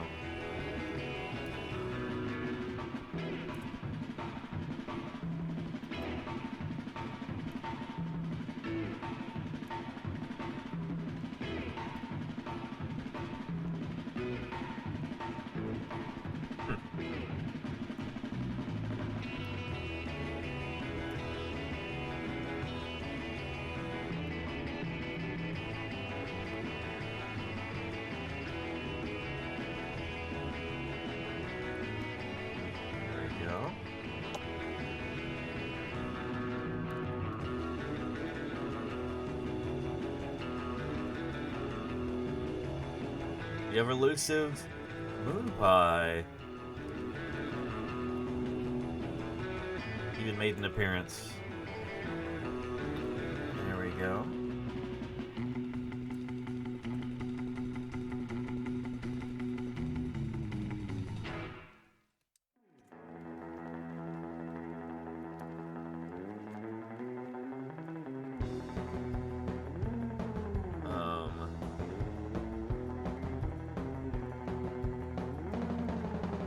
Cat cam.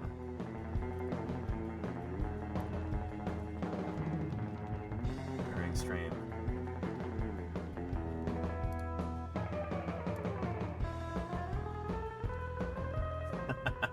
Excellent.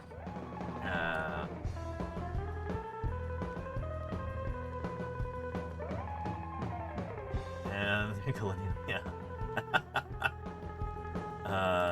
Thank you, Claire Burr and Lenina, for your comments there. Good stuff. Here's a link to the Moon Pie post. in case you want to see that.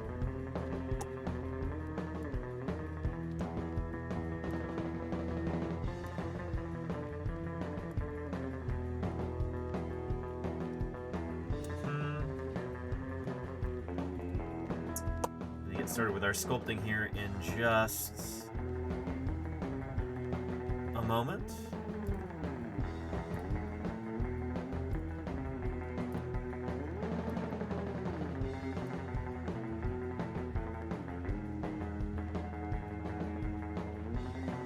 So as I was saying, and it's your first time seeing her, kinda, says Casey. Yeah, Moonpie doesn't frequently make appearances. Anyway, we really got to get started with this. The point is to create a model much like this, but more modern, more accurate, with feathers. So let's do it. We're going to do just our Troodon first, and then maybe we'll add a nest with eggs afterward. That'll probably be the easy part. So the way that Sculptress works is there's various tools that you use to manipulate this sphere, almost like you're doing a sculpture in clay. So I'm just forming the torso of our Troodon right here, using the grab tool. And then we're going to start to form the limb buds. This is almost like the development of an organism. You know, almost like embryology here. So it's going to be our arms.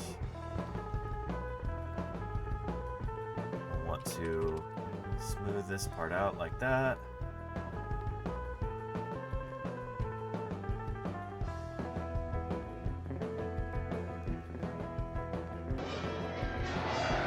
Pull this out. And Midnight Tracker, thank you very much for the follow. I appreciate that. Welcome to Paleontologizing. It's good to have you here.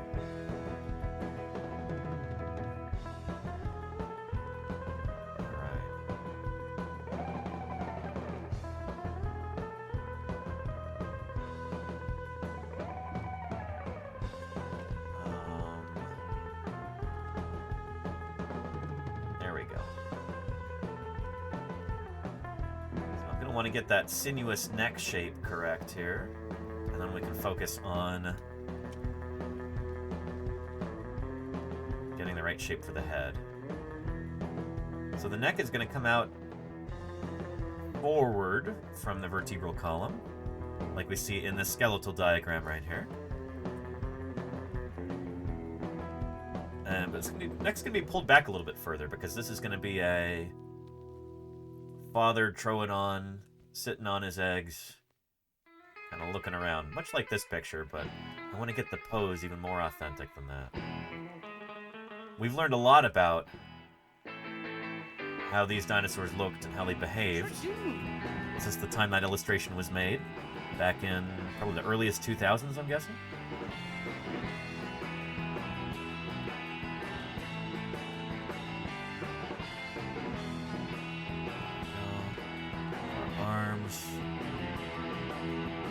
Change our material here too, just to make things a little bit more vibrant. There we go.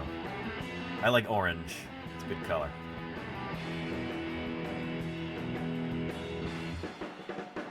Okay.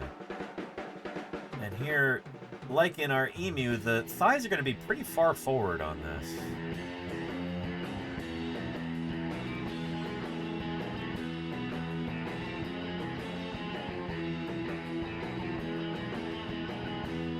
Animal is sitting with its legs kind of folded under its body, like an emu sitting on a nest, or a chicken, both of which are, of course, theropod dinosaurs. They are birds,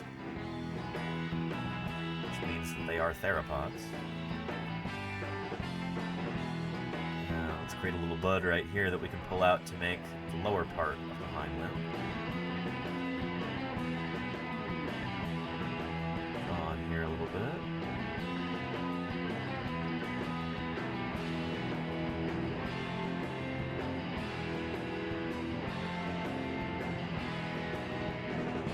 Pulling out in the right direction. Should be a little bit more toward the midline of the body like this.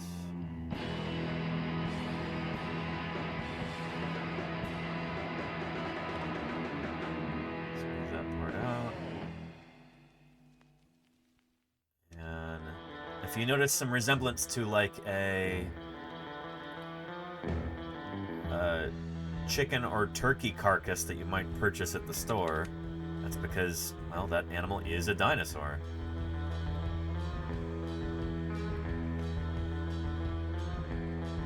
Orange Boy says, I agree. What, that orange is a good color? It is a good color.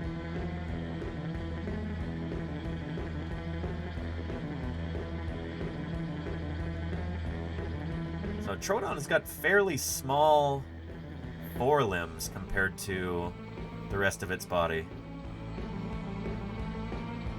As you can see in the skeletal diagram right here, the arms are very short compared to the legs. So we got to make sure that we get that right here. These arms are going to be covered with feathers.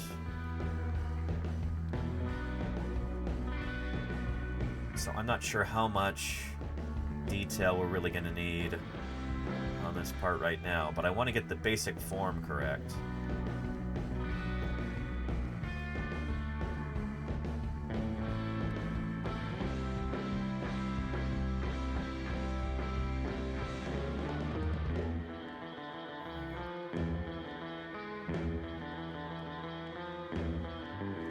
And I got to think about, these animals would fold their arms in the same way that a bird folds its wings, because a bird's wings are literally dinosaur arms.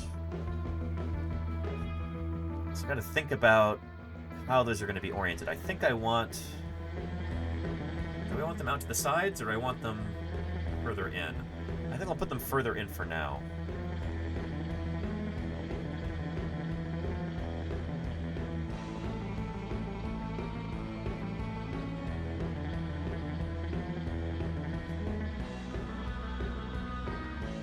Let's draw some little fingers on there.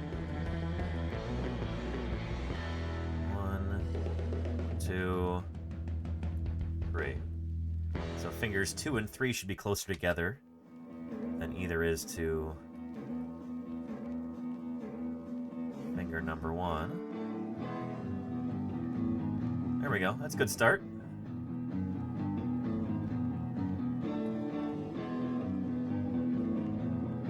So just like birds and like close relatives like the dromaeosaurs, like Velociraptor, Troodon would have that semilunate carpal bone, so that wrist bone that allows the wrist to kind of flex sideways like this, in a way that my wrist really can't. They would try and push it too far back that way and it would break. The same wrist bones that allow birds to fold their wings against their bodies like that, twist their hands to the side, allowed Troodon to do that.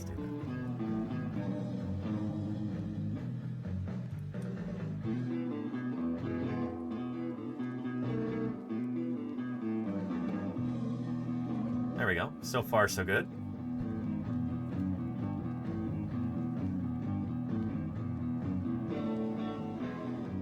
Let's work on those hind limbs.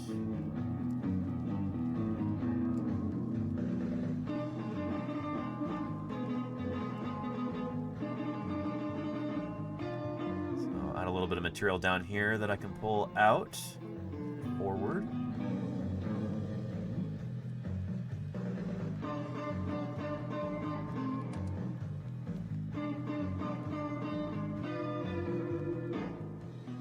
There we go. Troodon's got very, very long shins, as you can see right here in the skeletal diagram. Very long shins.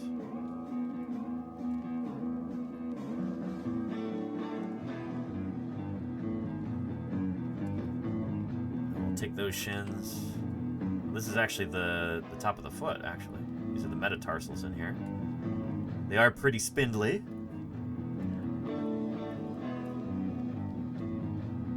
Not quite that spindly. We'll inflate those a bit. It does have to bear the full weight of the animal, both in real life and in the model. Make it a little bit thicker. And now we'll scrunch this up so it's clear that we've got this hinge-like ankle joint right there. Nice, okay. That's looking good so far. And it's looking much like our reference illustration right there. Nice. Very nice. And Drum says, so leggy, lol. I mean, they are. It's a leggy animal. It really is. Let's stretch that tail out, shall we?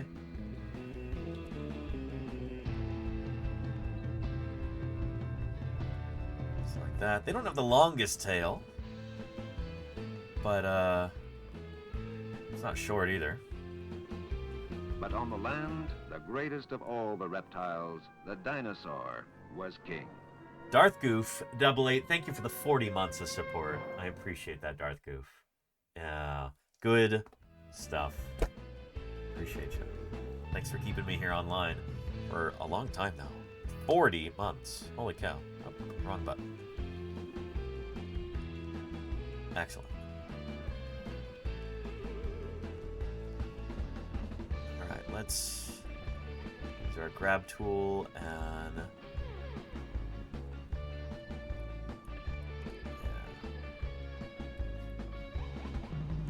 We're gonna inflate that to the sides a bit. It's too narrow in the front.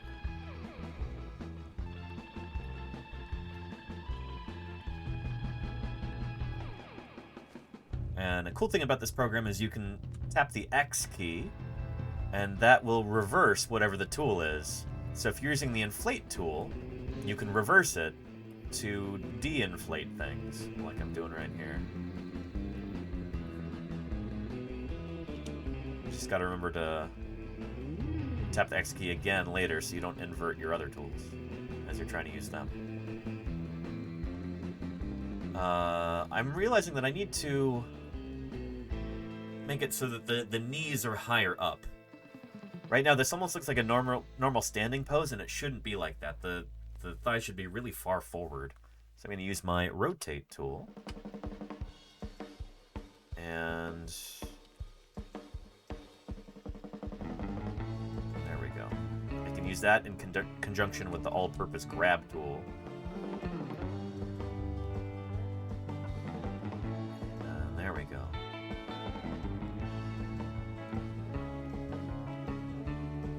Nice. We're on our way. That's looking okay. A little bit too wide from side to side, though, so I'm going to narrow it up some there. And also, you can see that Troodon, well, it doesn't have the backwards-facing pubis like in dromaeosaurs. It does have that ischium that points backward like that. And so we're going to make sure that there's a nice bulge here, right on the animal's butt. Like that. There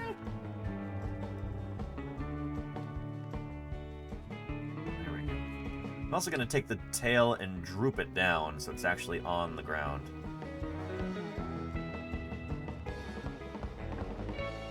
We can check the length of it later. That looks like it's about right. It's probably too thick at the end. But it's looking pretty good. Yeah. And why is their pubis so different? I don't know, Claireburr. I'm not sure we really understand that well. I bet you there are some troodontid specimens from Mongolia that are relatively complete, but most of our stuff from North America is pretty paltry. Fragmentary, even.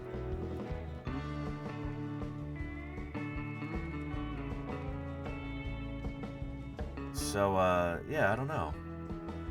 I bet you we do have, like, a complete troodontid pelvis from somewhere, but I kind of doubt it's from North America. I bet you we've got some from Mongolia.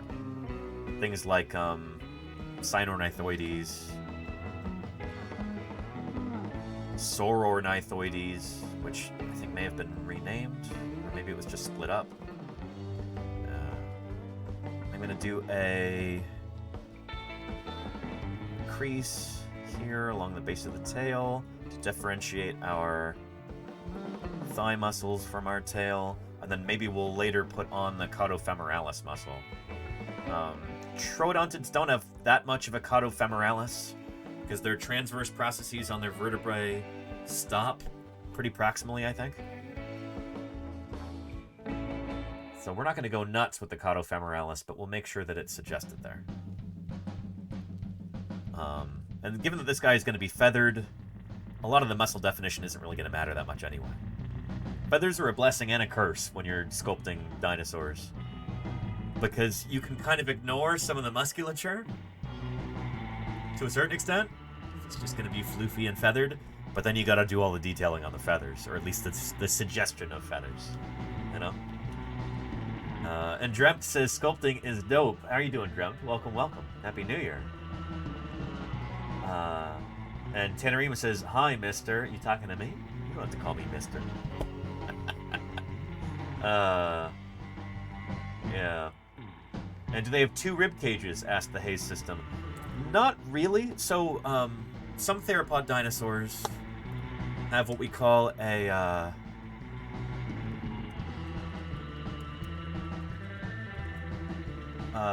set of gastralia, belly ribs. There we go. A lot of modern animals have this too. There's the gastralia right there, running from the pectoral girdle down to the pubis in the hips. So we see this in dinosaurs like Tyrannosaurus. So this is the Sioux specimen. Tyrannosaurus right here. You can see her gastralia here on the right. This is a recent update that they did to the skeleton. There we go. And thank you, Indigo for the follow. Welcome to Paleontologizing. It's good to have you here.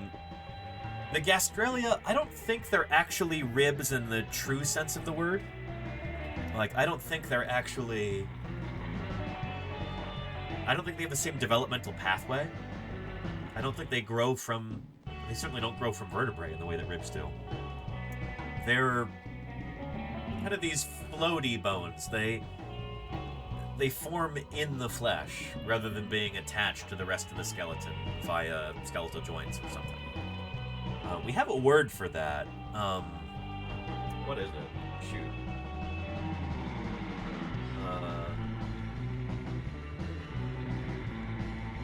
Sweetie Pie, do you remember? What's the name for those bones?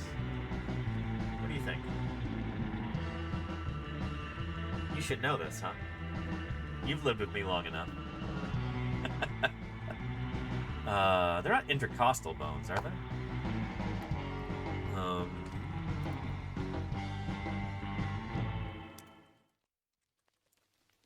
Let's see. No, intercostal spaces are the spaces between ribs.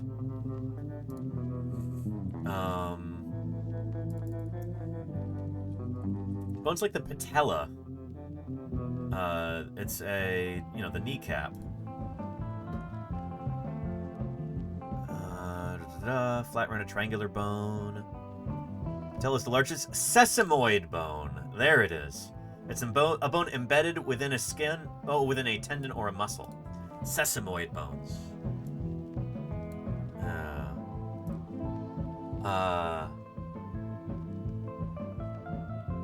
Yeah, good stuff.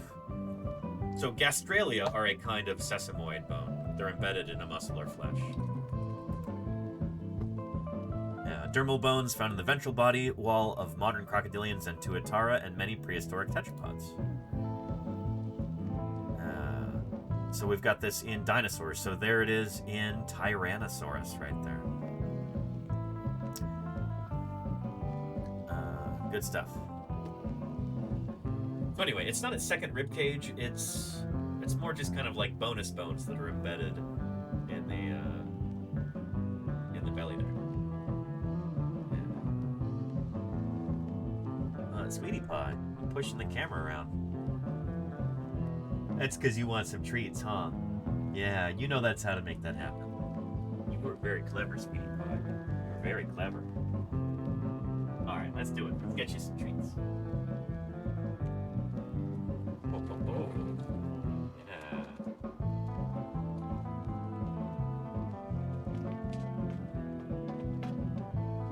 There you go.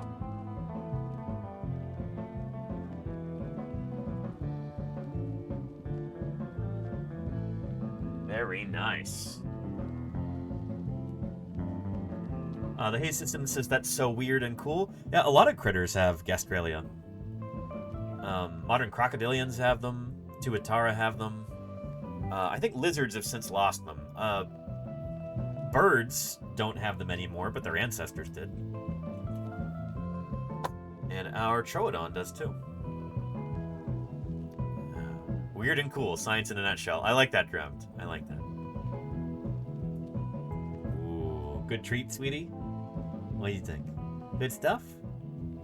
Yeah, I think that's... Is that all of them? Did you get all the treats? Well, well, well.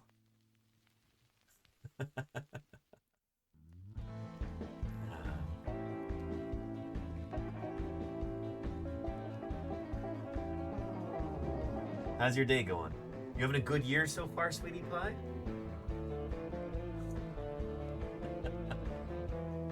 Oh.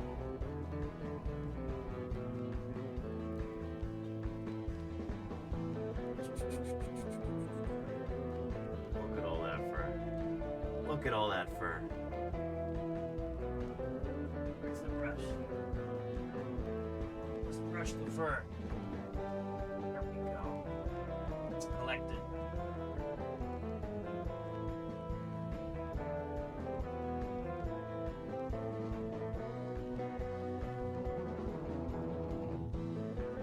What a rich harvest we are reaping. Look at that.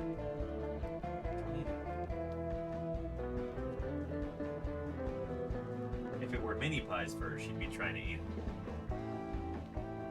She's kind of obsessed with Minnie Pie. Really looks up to her. Okay, I'll see you later, sweetie pie.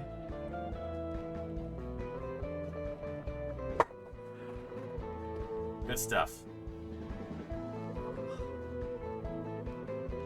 Okay, let's get back to sculpting here. There we go. Now, what I like to do periodically when I'm doing a sculpt like this is to change materials every once in a while. Let's do a more vibrant color.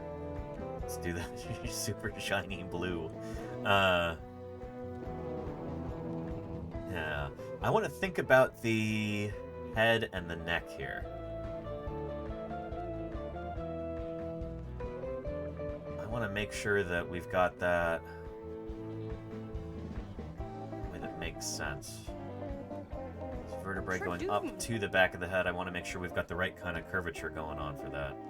Troodontids have got fairly flexible neck right there. Presumably more flexible than their dromaeosaur relatives.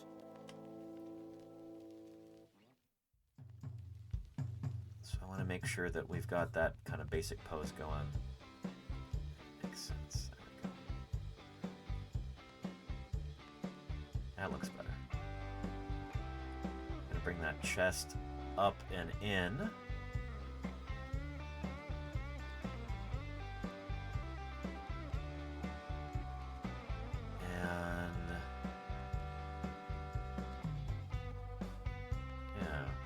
Okay. Not too shabby. Good enough for now. Smooth those knees up a bit.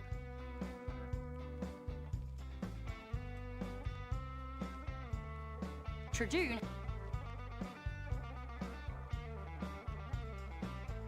There we go. Looks like it's a Borzoi head. Yeah, Hayes system. It's going to look like that for a while until we actually start doing details on the head. If it's bothering you, we can change it. I'm going to switch materials here. Let's do that. All right. Just going to draw a little bit of musculature onto the arms. Troodontids have got these long, kind of spindly shoulder blades like this. They don't have the most muscular arms. So we'll make sure that our model reflects that.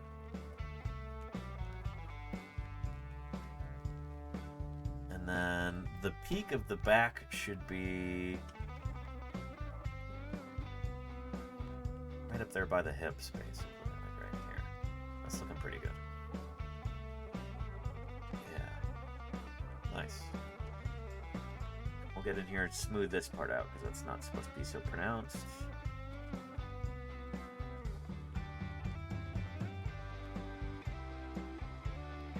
There we go. Okay. Let's work on those pedal digits here. So I'm going to draw... Well, first we want to make sure that our hind limb is looking satisfactory. Undo that. So we'll do aggressive with that tool. Our smooth tool here. That's better. Let's inflate this.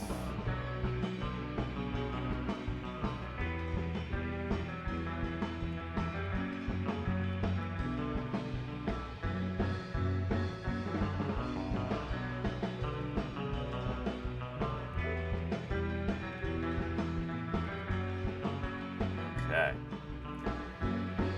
So when we're looking at a dinosaur like this, like Troodon,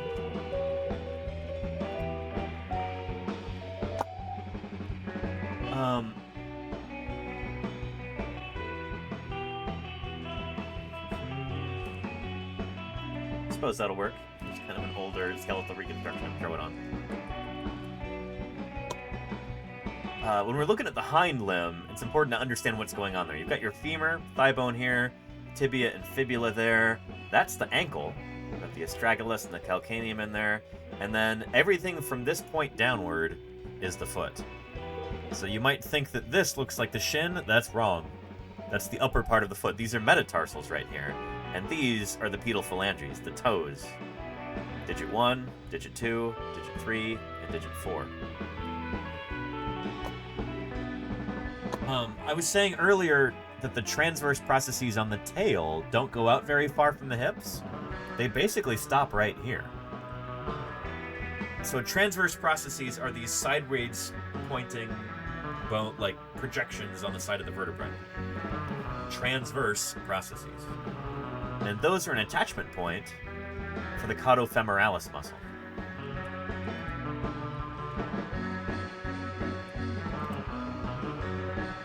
So here it is in Tyrannosaurus. It said muscle, it's really muscles. There's multiple. Caudofemoralis brevis, longus, spinalis, longissimus, and ilioischiocaudalis right here. But these attach to the transverse processes on the side of our T-Rex right there. So let me show you.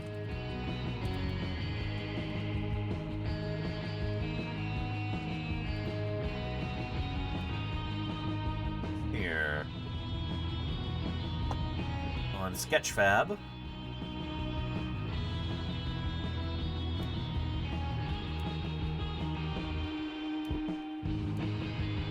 Come on, there we go. The transverse processes are these bones that stick out from the sides of the tail right there.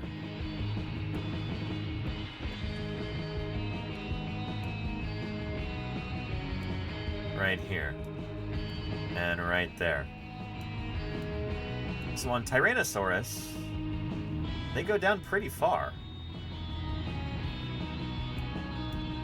So there's a muscle that stretches from the thigh bone all the way, and it attaches to those transverse processes. We call those the caudofemoralis muscles. So it's the caudofemoralis longus and brevis, I think, that attach right there. And then the ilioischiocaudalis attaches to that hip bone there, the ischium. And I guess it attaches to the ilium too, at least that's what the name implies. So transverse processes on Tyrannosaurus go pretty far down the tail. Not so for Troodon. They stop like right there. So fewer attachment points for those muscles. This animal is probably not the fastest runner. Or at least the muscles there are not nearly as powerful as they would be in a similar sized Tyrannosaur. But these really long, stilty legs do imply a fast running speed. Or otherwise, maybe they imply kind of a wading ecology or something. Almost like a long-legged bird, like a stilt or an avocet, something like that. But yeah. Anywho, important stuff to think about when we're doing our sculpt here.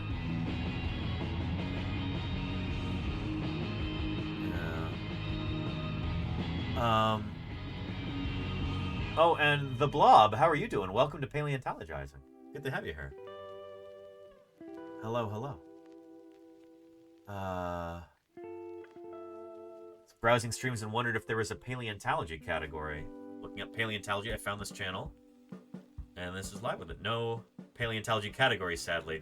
There is a science and technology category, which I'm streaming in like 99% of the time, but right now we're doing a sculpt.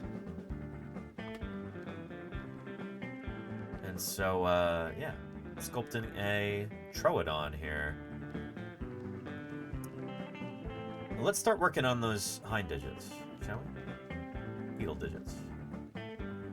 And Dr. Terra says, I thought Troodontids were fast due to having such a much smaller sickle claw compared to dromaeosaurs. Not necessarily, Dr. Terminator. Dromaeosaur, they're probably faster than dromaeosaurs. Dromaeosaurs have got the same thing going on where they don't have transverse processes going all the way down the tail.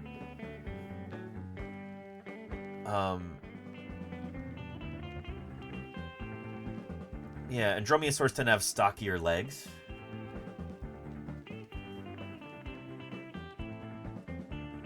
But, I don't know. I've heard some theropod workers say that they don't think that Troodontids were particularly fast. Especially not compared with something like, you know, Oviraptorosaurs. Or, excuse me, not Oviraptorosaurs. Ornithomimosaurs, rather.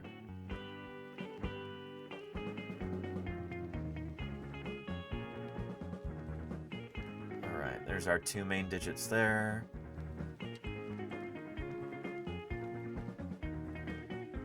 Let's take that and rotate it a bit. Like this. A little bit of inflating here, especially on the underside.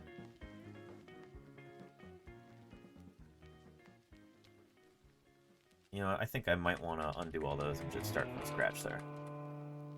It won't let me. It'll only let me go back this far. Let's smooth those out.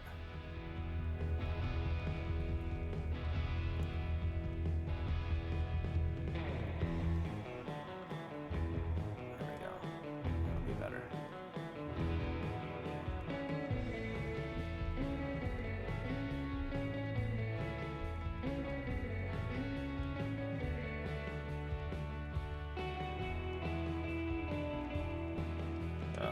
This part's always difficult when you've got spindly shapes like this.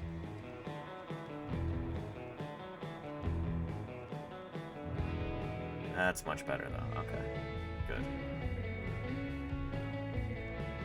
Inflate that there.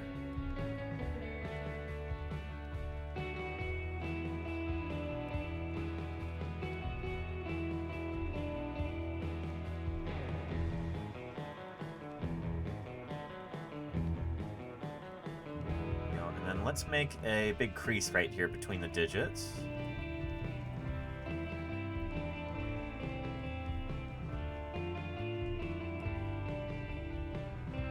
Grab that crease and we'll pull it back a bit, like that.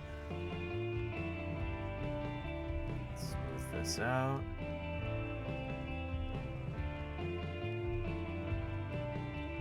Nice. Okay, that's a good start.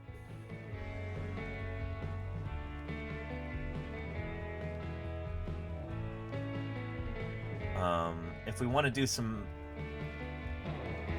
fine scale detailing on this, I can break out a reference that I have, which is a resin cast of an emu foot. It's always a really, really nice reference to have when you're sculpting theropod hind limbs.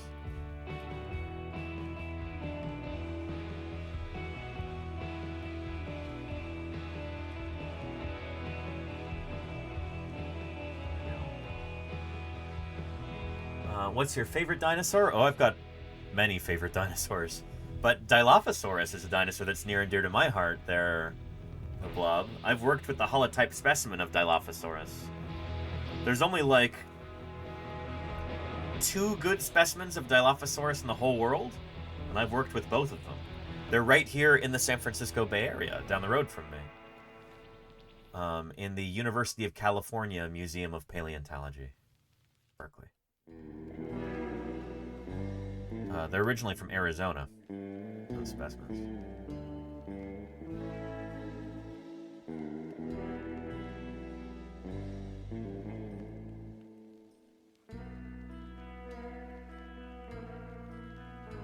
Draw. Just want to do our first and second digits here. Let's do digit number 2.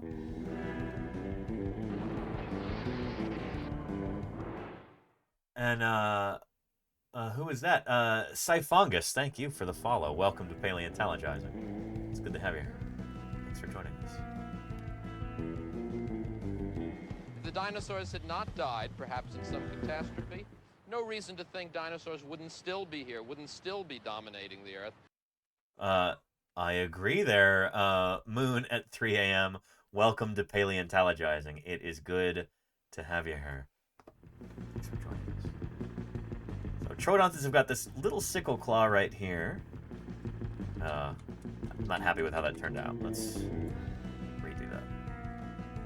I want to make it clear that this is the second toe here.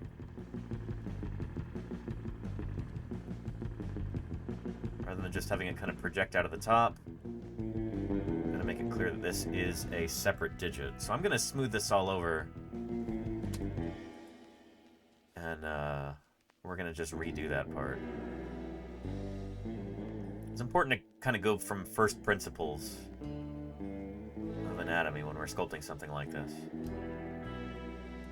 So, digit 4, digit 3. Let's do digit 2. It's going to be coming off right here.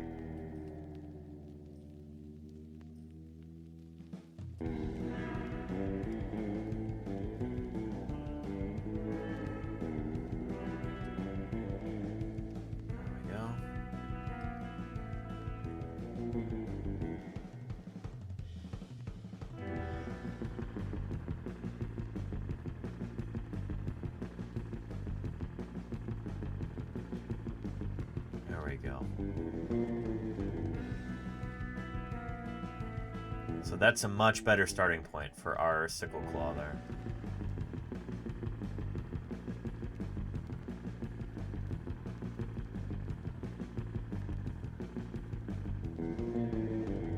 Inflate that along this side, along this side there. And then we're going to smooth it down a bit.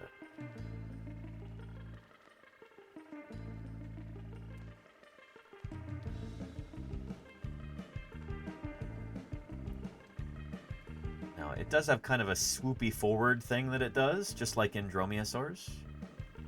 It's too far out to the midline. Let's bring that in a bit. Like that. Okay, nice. I'm liking this a lot better than I liked it before. This is good.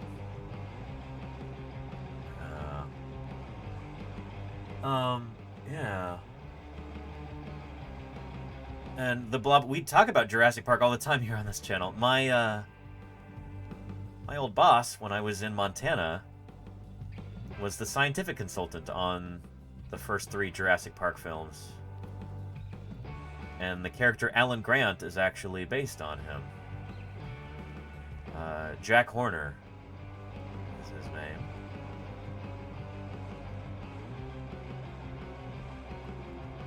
And, yeah. Jack didn't get everything that he wanted in consulting on Jurassic Park. He wanted the dromaeosaurs to have feathers. The velociraptors in the first film. Back in 1993, he told Steven Spielberg, like, yeah, these probably should have feathers. And Spielberg said no. But for a lot of the other fights, Jack Horner won. And I think that's one of the reasons why Jurassic Park was such a success, is that the dinosaurs feel real in a way that's very rare in movies. All right, here's our claw right here.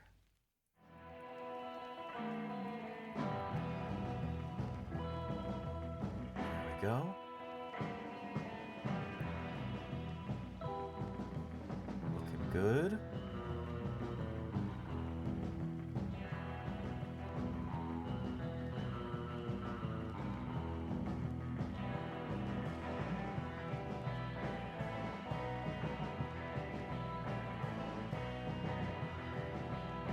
There we go. Nice.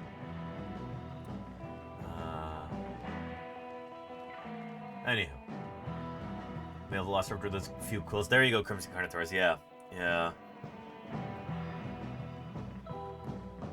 Which I think Jack pushed for that.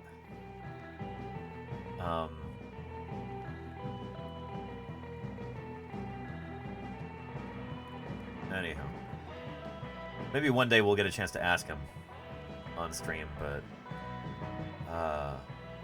tomorrow we're actually going to be interviewing, hopefully, we need to confirm with Dave, we'll be interviewing Jack Horner's first ever graduate student, Dave Verricchio, an expert on Troodon, and my undergrad advisor back in the day. Dave is Associate Professor of Paleontology at Montana State University, where I did my undergrad.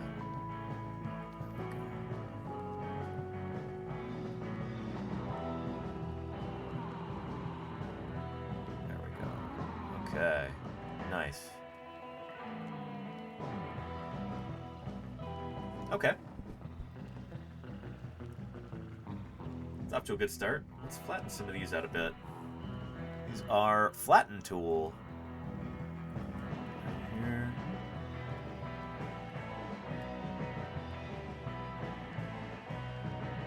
More. Nice.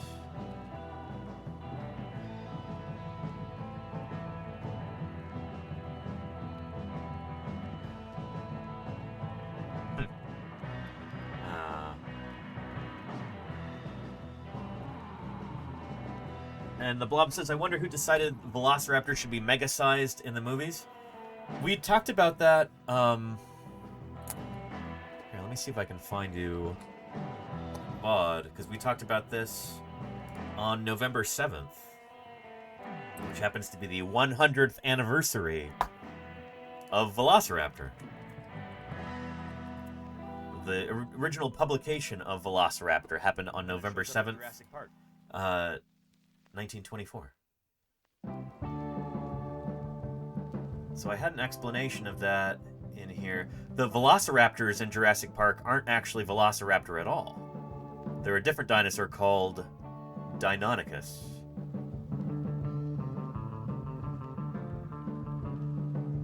And it was here that I explained why that is. And when this book came out, it was one of the best reference guides to dinosaurs ever produced.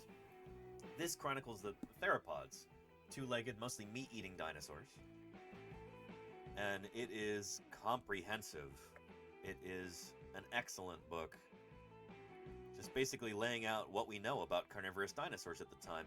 And the look and feel of the dinosaurs in Jurassic Park, really very heavily influenced by this book, Predatory Dinosaurs of the World. A lot of it in this book is in this book too. There we go. But crucially, it doesn't get called Deinonychus in this book. It gets called Velociraptor. Yep. So when Greg Paul was writing this, this is kind of typical Greg Paul. He sometimes opines on which dinosaur genera should be lumped together. And here, he lumps Deinonychus into the genus Velociraptor. Since Velociraptor was named in 1924, Deinonychus way later in 1969, Velociraptor has priority. And so, rather than calling it Deinonychus Anteropus, he sinks it into the genus Velociraptor. So Velociraptor enteropus is what he called it. Does that make sense? That is the name in the Jurassic Park novel. This is probably the only place where this was ever published beforehand. Velociraptor enteropus is in this book. Prior to Jurassic Park. And it shows up in Jurassic Park, too. I can find it for you. So, Jurassic Park right here. So, in my edition, it's on page 129. So, Alan Grant, the paleontologist character, is talking to the kid, Tim. He says, "What do you know about Velociraptor?" Grant asked Tim. He was just making conversation. "It's a small carnivore that hunted in packs, like Deinonychus," Tim said. "That's right," Grant said, "although Deinonychus is now considered one of the Velociraptors." There you go. Yeah, so it's actually supposed to be Deinonychus. The Velociraptors in Jurassic Park are Deinonychus. They're still too big, though.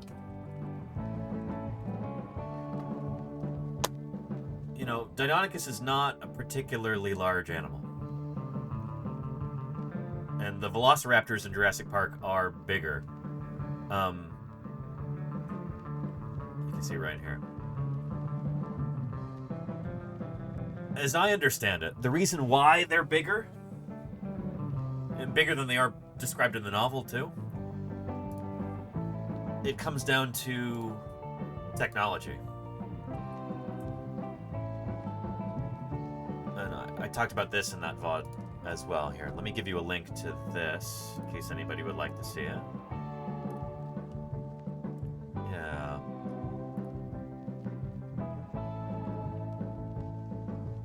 In fact, we might even go over that here. Yeah, we went over it in the video. They did have feathers. We'll talk about that in a little bit.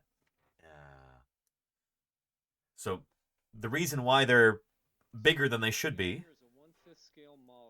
is because of this. Proof of concept of putting a man inside of a raptor suit. And Yep. the man that you're seeing right now is a model of me, John Rosengrant. I was inside the raptor costume, along with Mark Crash McCreary. So that's why they had to make them too big. Bigger than actual What Deinonychus. you're looking at right now is what the girls put are a doing person is in they're there. cutting up out of foam, an L200, a mock-up or a really elaborate garbage bag test. This is so cool. I call it a garbage bag test because that dates back to when we did Aliens for Jim Cameron. We actually constructed a queen alien full size out of garbage bags and foam. Yep.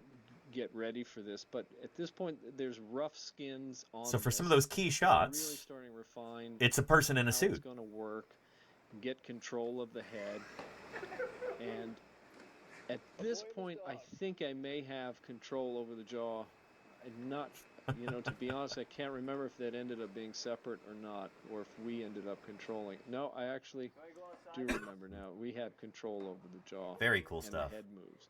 You can see it's come a long way since the very first test. Here, it's very mobile.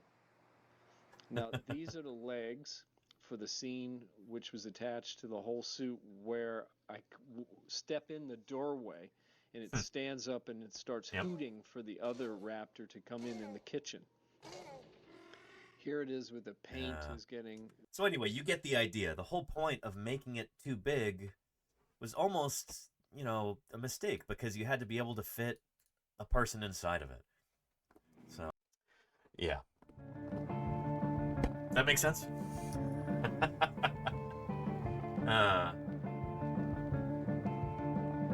So Dr. Irrefutable says the technology of fitting a person into a raptor suit. Well, I mean, they didn't have...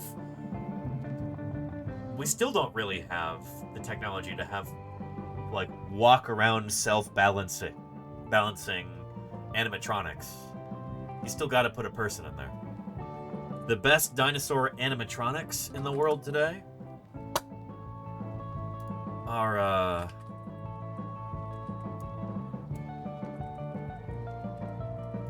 not animatronics at all.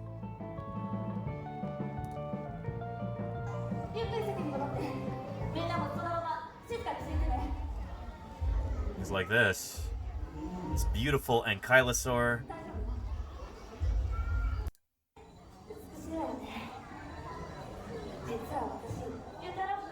excellent Utah raptors. These Triceratops here. These are far more realistic than like any dinosaur animatronic. Their movement is so much more lifelike, convincing. They're not animatronics at all. These are very lightweight suits.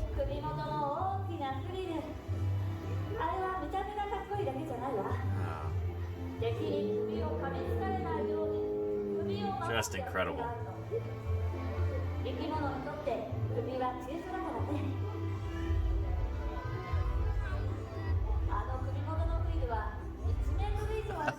So cool.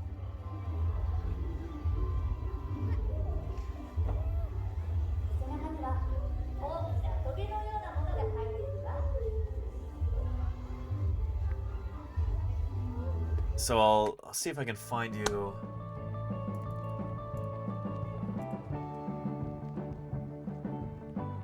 some behind the scenes footage. These are, as far as I'm concerned, far, far better than the Walking with Dinosaurs live experience dinosaurs. Those are super clunky by comparison.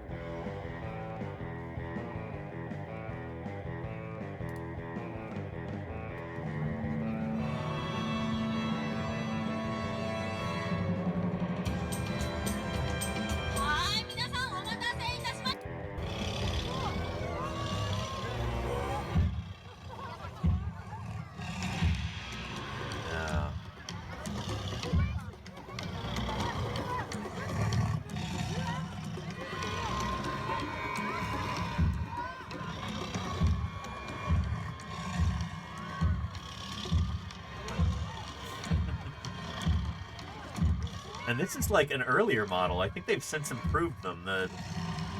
The legs look a little clunky here.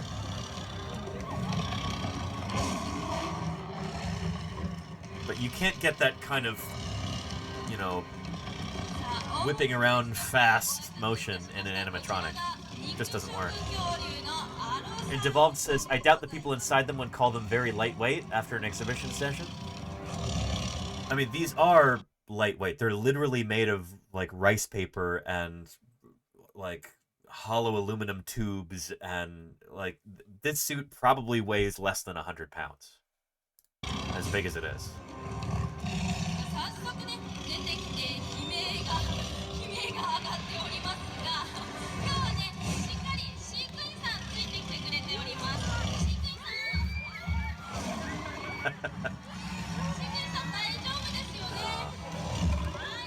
Just incredible. Nobody else in the world makes anything this good. It's nuts.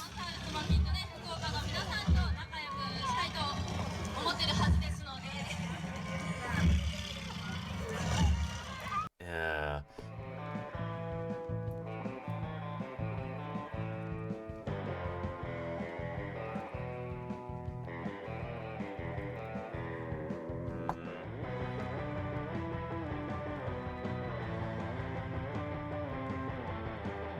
Was that clip? We had some behind the scenes footage from this, and it's gonna be tough to find. YouTube search just keeps getting worse and worse. Just throwing all this irrelevant stuff in there.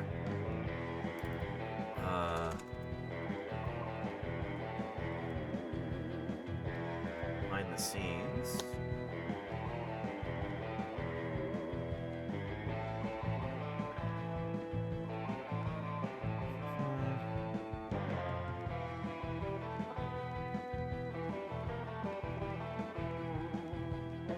I don't know if I'm gonna be able to find it.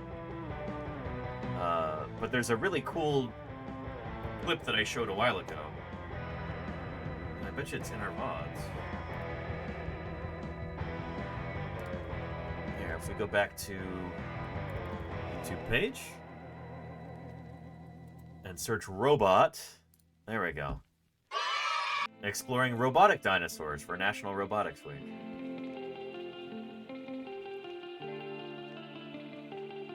Here it is. Hello, I'm Shao Yamamoto. Hello, nice to meet you. Today's Takumi is Kazuya Kanemaru. His company makes museum display models and exhibit panels. What will he show us today? Ah. Why is it moving? It's moving. It's gigantic. That's their Allosaurus. This looks like an older version of it, though. Yeah. It's got those pronated wrists. Sharp claws. Yeah. Oh. Wrong shape. In the wrong orientation. I'm so predictable. I'm so predictable. You apply the same stimulus, I'll give you the same response every time. Dinosaur measuring 6 meters long and over 2 meters tall. This is an older version. I went to touch it. Looks like it's limping. So you can kind of see how this is advanced since Started to then. run wild. Today's Takumi has developed a moving dinosaur. The people standing around it are the company's staff. Of course, the dinosaur really isn't going wild. It's putting on a show with the staff acting as its keepers. The dinosaur is capable of quick, agile movements and can operate in 360 degrees. It fiercely bares its teeth in front of the camera. Impressive, isn't it? This is a robot, right?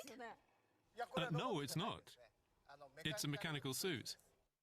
Okay. In fact, there's a person inside the dinosaur controlling it. We knew that already, Takumi but calls this creation a mechanical suit. a mechanical suit. But how can this gigantic body move in such an agile way? Carnotaurus. I think this is just an earlier model, HD. The exterior skin and other parts use carbon, aluminum, and polycarbonate plastic. I think it's essentially like tent fabric forms the skin. It also does not Yeah. use any motor or other power devices. Really? Tail and mouth are manually operated using levers, springs, and pulleys. Really? Altogether, it weighs What only about the 30 eyelids? kilos, about the same weight as a child. 30 kilos? So yeah, it's what, like less than 70 pounds. What did I tell you? I said less than 100 pounds? There you go. No, it's got to be heavier Even than that. still, can a person really move so quickly wearing all that weight? First, I tried picking up 30 kilos. This is 30. It's heavy. You can't move with this. Even with its light weight, Kanemaru still needed to find a way to make the suit easy to operate.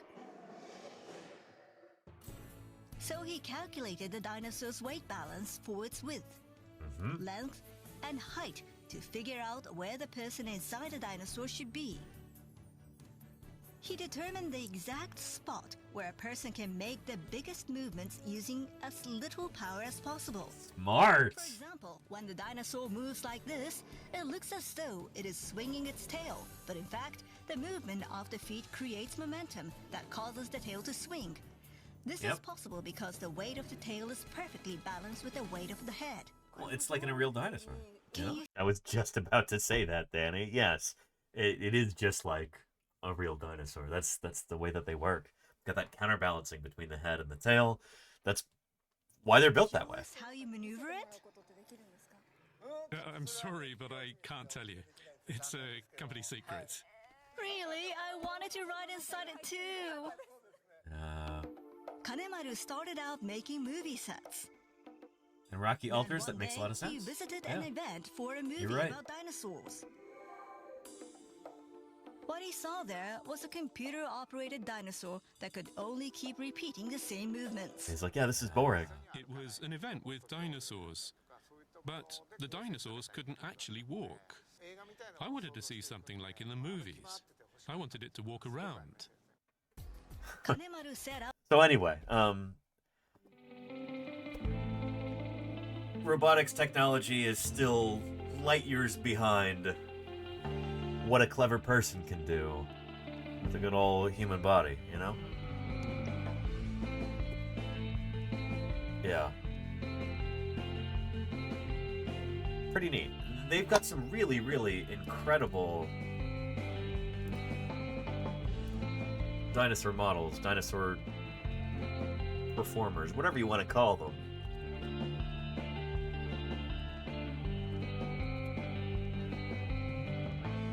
it really is impressive.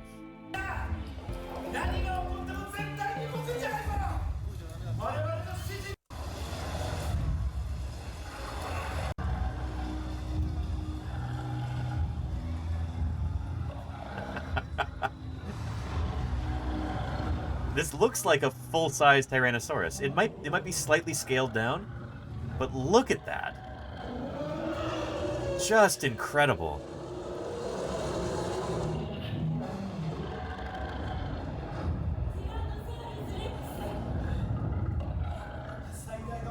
So sometimes you gotta think outside the box in order to really pull something like this off. If you go to it thinking, oh, robotics, you're painting yourself into a corner, and it's not gonna go super well. Sometimes they gotta be more clever than robotics.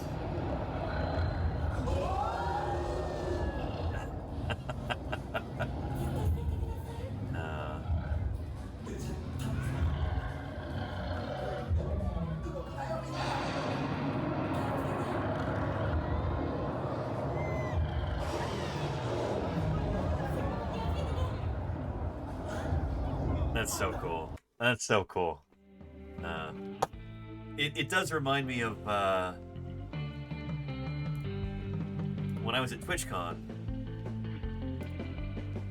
walking around with Velia. One of the most common questions that I got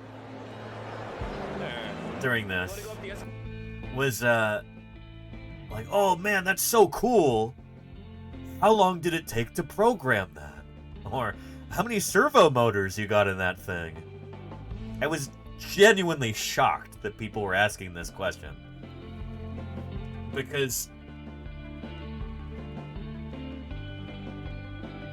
it's essentially a sock puppet. You know? It would be so much more hokey and less fun, less impressive if I'd had a zillion servo motors in it. If it were an animatronic, it just wouldn't work nearly as well. Sometimes when you've got kind of that, I don't know, engineer brain, I call it sometimes. You know, well, you know, if it ain't broke, it just don't have enough features yet. You know, it's the wrong approach to take. Sometimes you got to think outside the box. Technology is not the solution to every problem. It's really, really not. Sometimes just some cleverness and some artistry can get you so much further than trying to brute force things in terms of, you know, electronics. Yeah. A good old Mechanical Turk. There you go, Lesnar. For yes, indeed. Yes. Yeah. Anyway. I did not see that Deathsaurus. Adam Savage building a large raptor costume? I didn't. We'll probably watch that another time. We'll do some more Velia streams at some point. And yeah.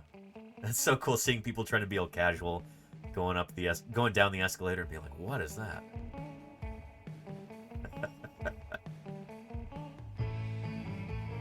Anyhow.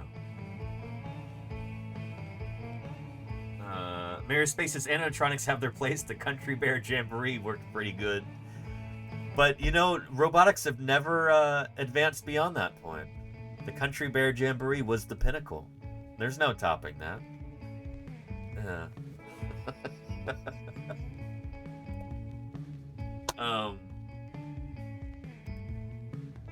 Yeah. Anywho.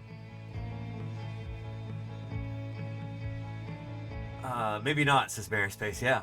Yeah. Just pack it up. Throw in the towel. Yeah. And GabM32 says there's a company called Creature Technology that creates animatronic dinosaurs. I've never heard of that before. Let's see if they've got anything on video-wise we can look at.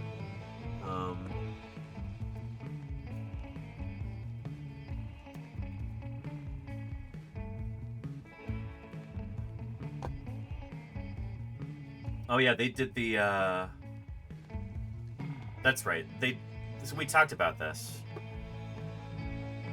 They do the Walking with Dinosaurs live experience dinosaurs, which are, you know, they're impressive for what they are, but they're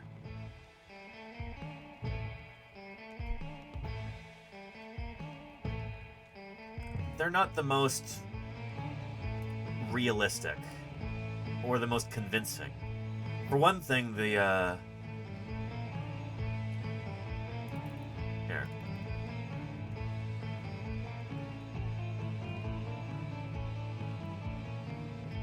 The animatronics have got like a big cart underneath them.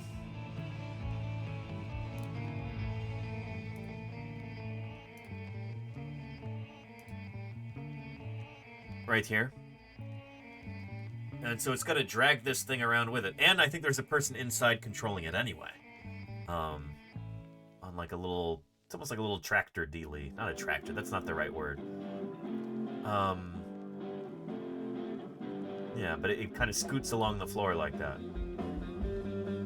They do their best to camouflage it, so it's painted the same color as the floor and everything.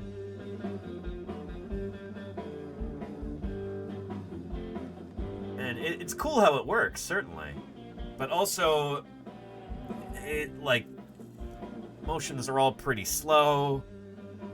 It almost helps reinforce this idea of dinosaurs being animals that are sluggish. Not particularly dynamic, you know?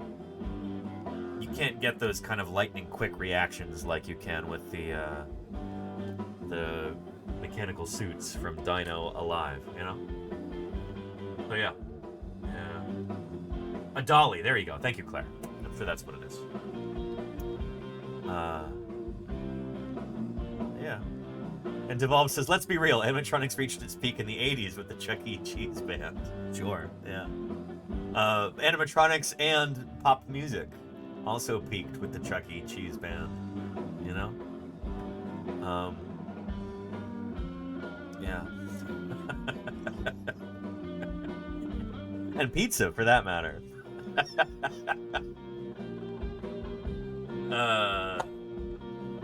Where were we? Oh yeah, we're supposed to be sculpting a Troodon. Get completely sidetracked. There we are. Let's get back to this.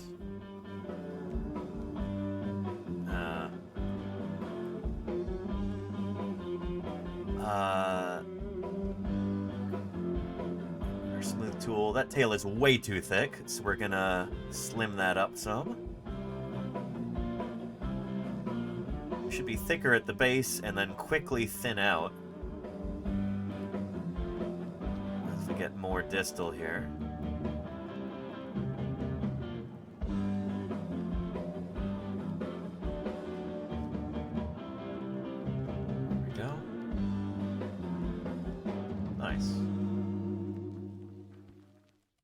Don't like what's going on under here, so we're gonna fix this part. Gonna add a crease along here. Gonna differentiate the arms. There we go. And we're gonna pop that chest out a bit. Like that. That's better.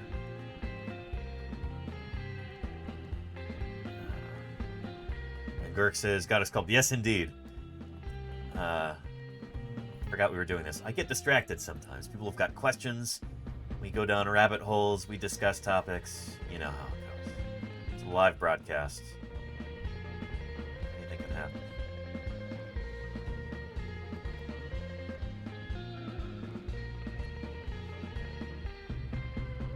Now let's think about these arms a little bit. I don't think I quite have these in the right spot. When we look at our skeletal diagram here, the attachment point for the arm, where the humeral head fits in with the coracoid and the scapula, should be about here. So we want to reshape that arm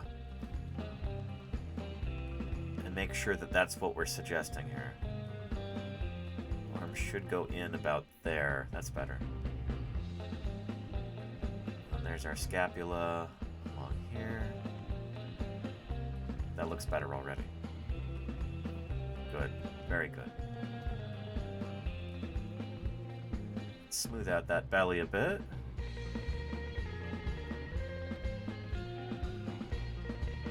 And then the lowest point of the torso should be the pubic bone right here, in between the legs, so should be about here.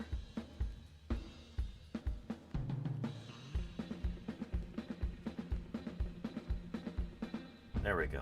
That makes sense.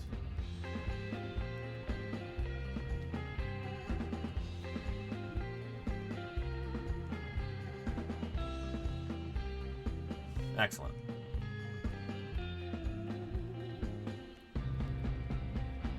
Yeah, okay. Looking pretty good so far. That tail is feeling a little short, though, so I'm going to stretch this out a bit.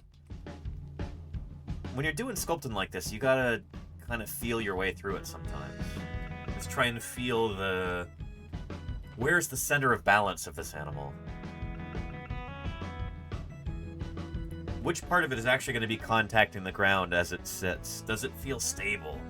You're just looking at it, trying to feel that weight.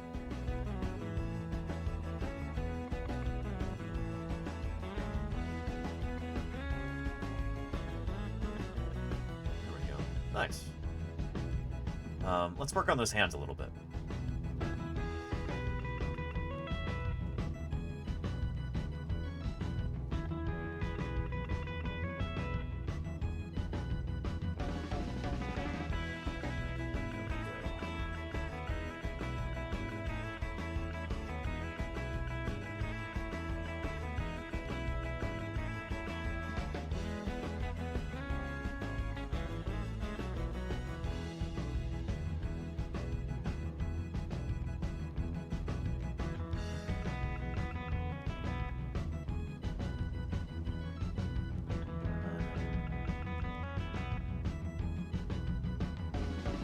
Down a bit. It's looking a little bit better. These might even be covered up by feathers at the end of it. So I'm not going to pay too much attention to detail on the fingers at the moment. Just a few more tweaks here and there.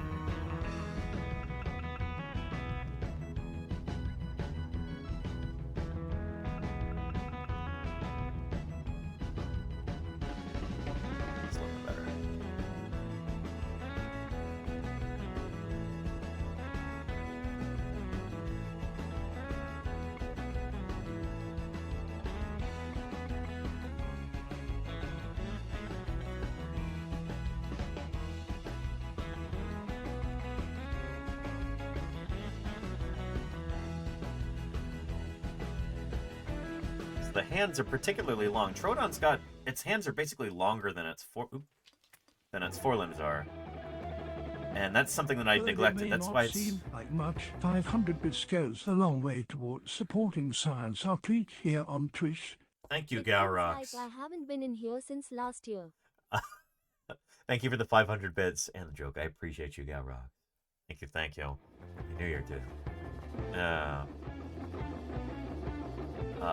Good stuff. Good stuff indeed. How's your 2025 going so far?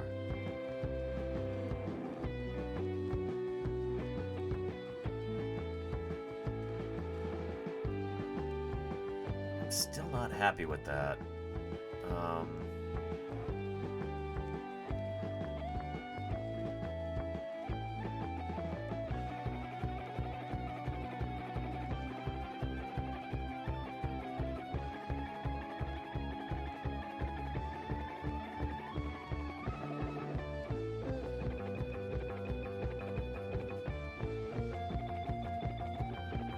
It's funny, the more I lengthen the fingers, kind of the more bird-like it feels, which in a way tells us we're on the right track.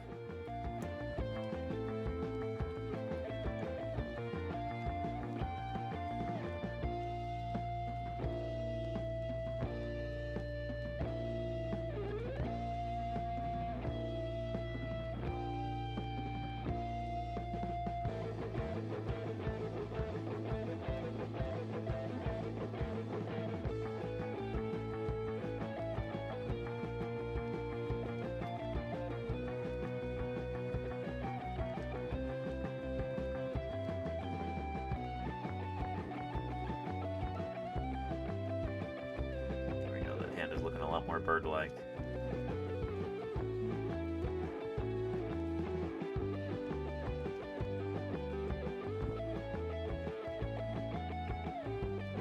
Nice.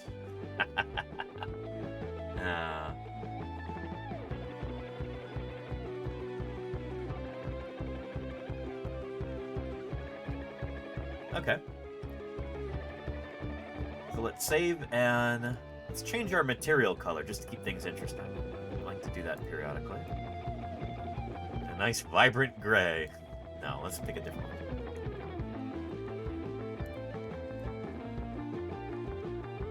Good luck, red.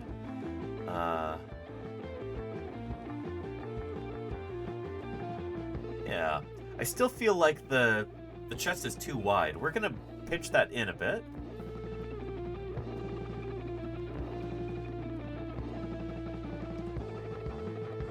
This is the thing about Troodon. You look at a skeletal reconstruction, and the forelimbs just look really... That whole part of the body looks dainty. And I want that to come across in this sculpt. I want that to be, like, immediately obvious.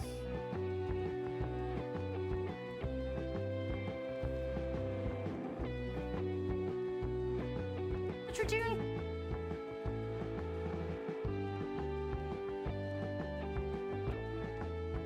Yeah, it's looking better.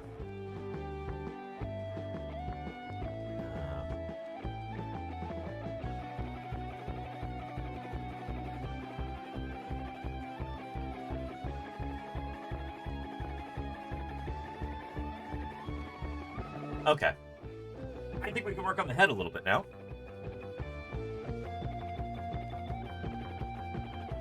Which is always an exciting part. So let's do some drawing with some creases here. Tradoon.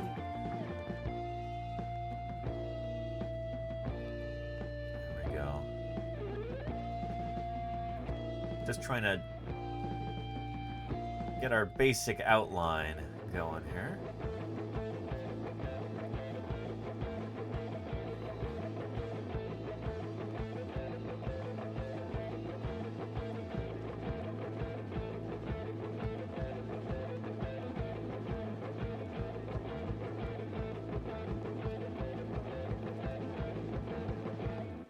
I've heard that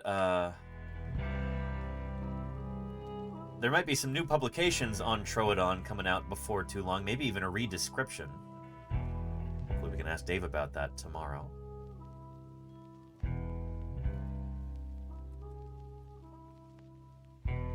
But there might be some more insights about Troodontids like Troodon before too long, which would be really cool. I'm gonna work on giving it a kind of a less classically Troodon-shaped head, like you see in these older reconstructions. Make it look a little bit more like some of the Troodontid material that we have from Mongolia. Slightly boxier skull, kind of like you have in Latenovenatrix here, which I think that reconstruction might be pretty speculative too, to be honest. Draw this along here, kind of a little hint of a dewlip there. And let's work out where the orbit should be. Eye.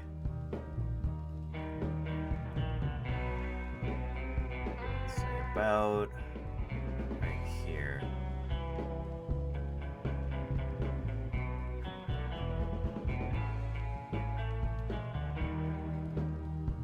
I'm gonna do a reverse inflate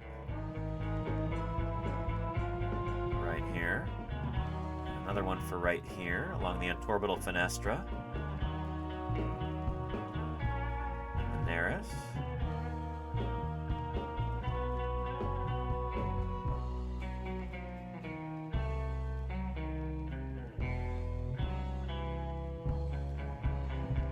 The lower jaw, there we go.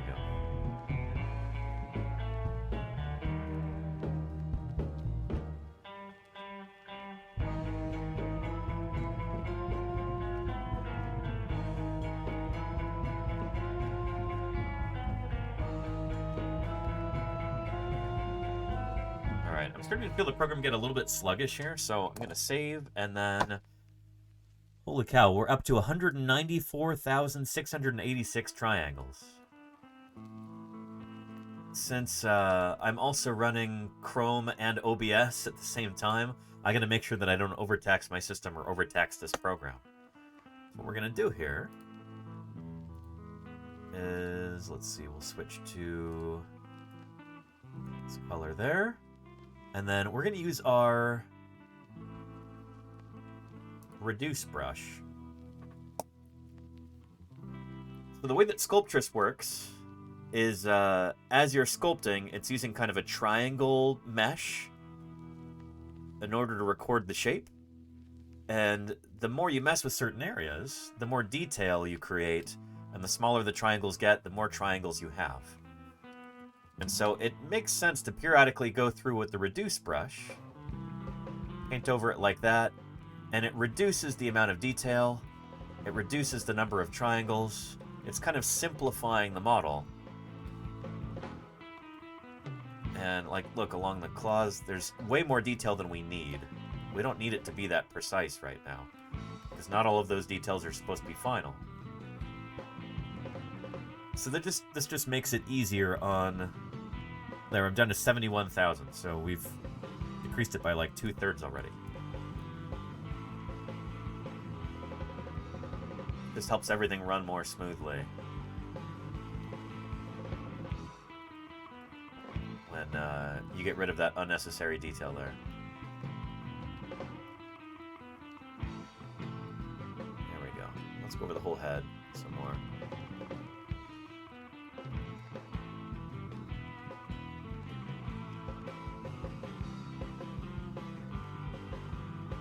There we go. Nice. We're creating kind of a low poly model, I guess, if you, Yeah.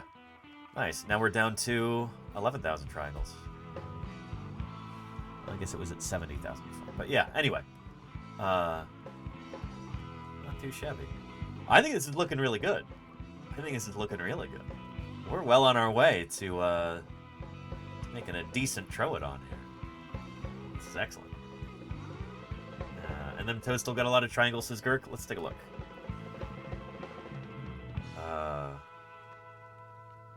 We're doing okay. I think I want to save most of that detail. Yeah, that's kind of a nice housekeeping chore to do every once in a while, to remember to Control S to save, and then also to reduce your number of triangles wherever you can. Moving around into different materials like this, different lighting schemes, also kind of gives you fresh eyes as you're working here. Like here, I'm realizing I don't have differentiation between the calf and the thigh. We should probably work on that, huh? Let's do that right here.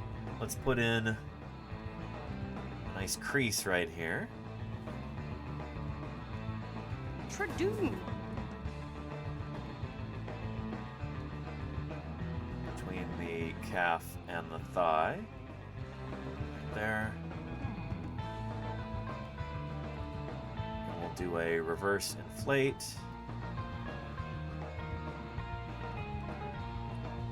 And let's draw on some more calf muscle here.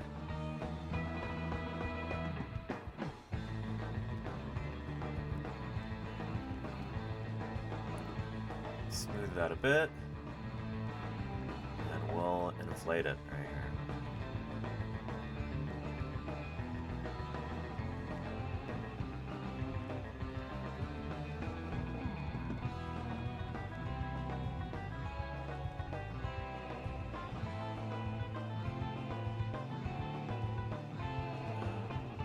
This. What we want to do is go along here and inflate. And this kind of like pink color is not. It's kind of gross. We're almost getting like a body horror kind of vibe here. I'm going to switch to a different material in a second.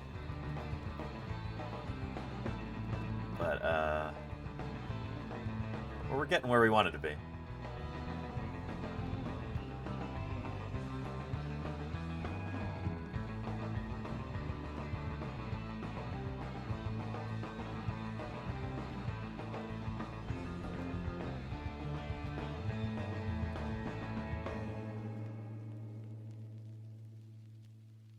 There we go. Nice. Okay, that's better than it was, at least. It's an improvement, even if it's not perfect.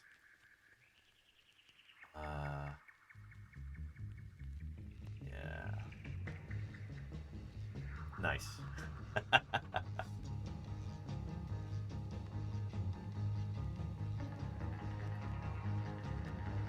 Excellent. It's looking good.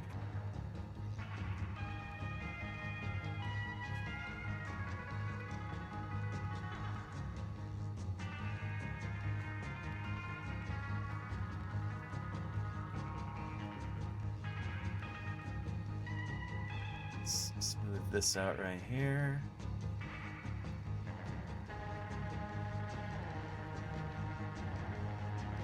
Nice. Now I'm realizing I'm not happy with how the head is attaching to the neck. The angle isn't quite right here. In nearly all dinosaurs, the head attaches to the neck at the back of the skull. So if we're looking at... Let me grab a dinosaur skull for you to show you.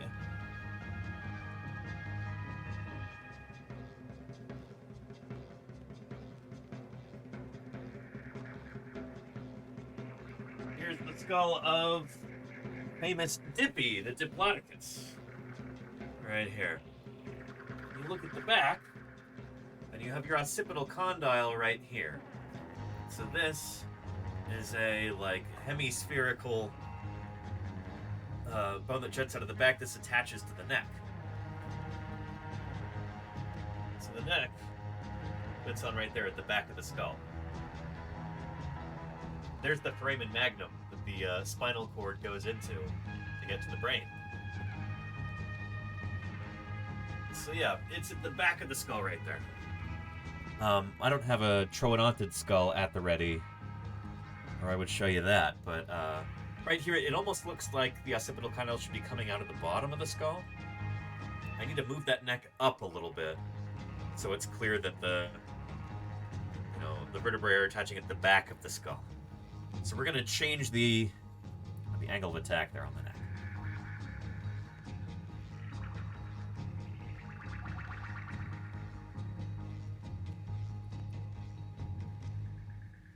There we go. So...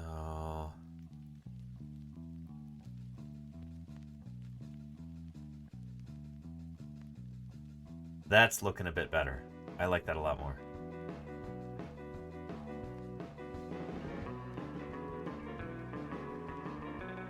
Very nice. Yeah.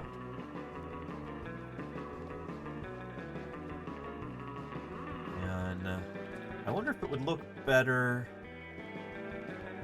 if we go like that. Yeah.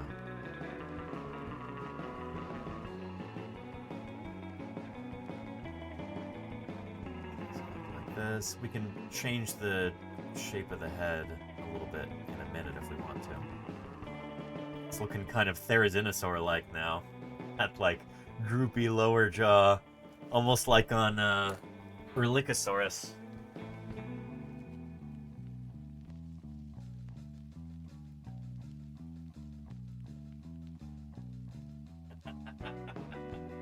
Another Maniraptoran dinosaur, much more closely related to Troodon than Diplodocus is. Got that kind of downward sloping lower jaw like this. Yeah. That's funny. Not what I was aiming for. Let's fix it. I'm glad I'm not super attached to the shape of the head, or I'd be pretty upset that I just messed it up right there. Yeah. But here's our chance to kind of make it a little bit deeper like this. You know, for anybody who wants to learn animal anatomy, I highly recommend sculpting. Drawing, but also sculpting in particular, as just a way of kind of training your eye to notice the shapes of different objects, different bits of anatomy.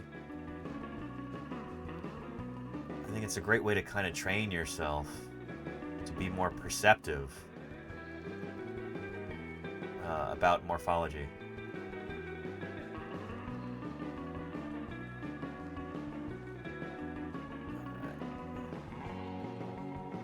We've got our animals and post-orbitals up there. So most dinosaurs have got almost kind of a shelf above their eye. Like projection of bone up there. You see the same thing famously in like an eagle.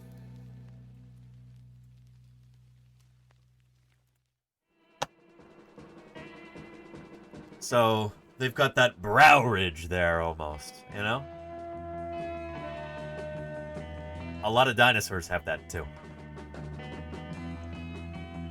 It might just be something to do with like that's one of the best ways to evolve a skull where everything's structurally sound.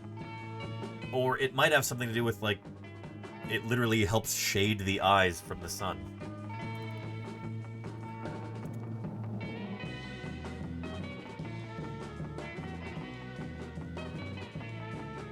Yeah. It's pronounced. In eagles in particular. Hence they have that kind of stern look, you know? Hey Johnny Autonomous, how are you doing? Hello, hello. Welcome to Paleontologizing. Happy New Year. This is famously turned up to 11 in Sam the Eagle. Quite the brow there. As we unravel some of the mysteries of these incredible creatures from our past. Well. Terrible lizards. Stats Bloke, how are you doing? And how was your stream? Happy New Year, Stats Bloke. Is this our first raid of 2025? 76 raiders want to hear about those terrible lizards. Welcome, Stats Bloke. It is wonderful to have you here. We were just talking about dinosaur brow morphology, like on Sam the Eagle right here. Or on real-life eagles. Or on troodontids, like this troodon that I am currently sculpting. Hopefully tomorrow we'll be bringing on Dr. David J. Varicchio, my old undergrad advisor, who is an expert on troodon. We'll be bringing him on for an interview, and I'd like to thank him with an updated version of this illustration that Bill Parsons did back in probably the early 2000s. We now know these dinosaurs had feathers. Should look a lot more like this. I'm doing a sculpt so that I can make a 2D image out of it, and then maybe we'll 3D print the sculpt and send it to Dave too. But yeah, anyway, Stats Bloke, thank you so much for the raid. I really appreciate it. Welcome to Paleontologizing, everybody. If you've never been here before, allow me to introduce myself. My name is Danny Anduza. I'm a dinosaur paleontologist. I'm here on Twitch trying to do some good old-fashioned science outreach. During the summers, I'm out in the field digging up dinosaurs live on stream. I'm going to be doing a lot more interviews with other paleontologists this year, too. Hopefully starting tomorrow. I occasionally do art and illustrations live on stream like this. And, yeah, all kinds of stuff. We go over new scientific papers, answer questions, lots and lots of Q&A about dinosaurs, about the fossil record, about extinction and evolution, the history of life on Earth. That's what we're all about here. So, welcome. Streaming here on Twitch is how I pay the bills. This is how I make a living. This is how I fund my research and my fieldwork and everything else. It's through the support of this community. So, anyway, if you're interested in dinosaurs or in science, or you're interested in the world around you, I hope you'll stick around and hang out.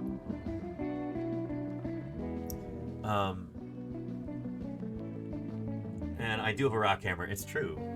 Stats Bloke. Yeah, and Frozen Yak. I'm going to be getting a lot more use out of that this year. It was new last year. Didn't get to use it in the field very much. So yeah. Good stuff. Anyway, Stats Bloke, you were doing something called Eco? I don't know what that is, but it sounds interesting. I'm sure it was fun. Yeah. If anybody's not yet following StatsBloke, consider changing that immediately. I'll give him a follow. Really appreciate you bringing your viewers in. Would anybody here like to see a quick welcome video to kind of introduce them to the channel? To kind of tell you what Paleontologizing is all about? If so, type a 1 in the chat if you'd like to see a welcome video. And I think you'd like it to start as an ecology education program at university. Oh, neat, StatsBloke. I should check that out. Interesting. TC Freer says, I loved watching the dig in Wyoming and Utah this year. Where are you off to this year? Any ideas? Hopefully more Wyoming, more Utah, maybe Montana, maybe Arizona, and hopefully a lot of stuff much closer to home too. Right here, the beautiful sunny San Francisco Bay Area. We've got some, we've got a fossil quarry that we're going to be opening up down in Fremont, California, down by the South Bay. And I hope to be streaming that over the next few months. So stay tuned for that. Not dinosaurs in this. StatsBloke says no dinos in that game. Also no dinosaurs in the stuff in Fremont, in South Bay. But Ice Age mammals, mammoths, mastodons, saber-toothed cats, horses, camels, ground sloths, stuff like that. It's going to be cool. And hopefully we'll be able to do that sooner rather than later. Anywho, but without further ado, it seems some people would like to see a quick welcome video to introduce them to the channel. So I'm going to leave you in the very capable hands of previously recorded Danny back here. StatsBloke, thank you again for the raid. I really appreciate it. And I'll be back in a few minutes. I'm going to go use the little paleontologist room. But previously recorded, Danny. Take it away. Well, thanks, present day Danny. Well, if you're new here, then welcome to Paleontologizing. You might be wondering to yourself, where's the video game? Well, my name's Danny Anduza, and I'm a paleontologist. I don't really do too much in the way of video games, I guess. I work on dinosaurs.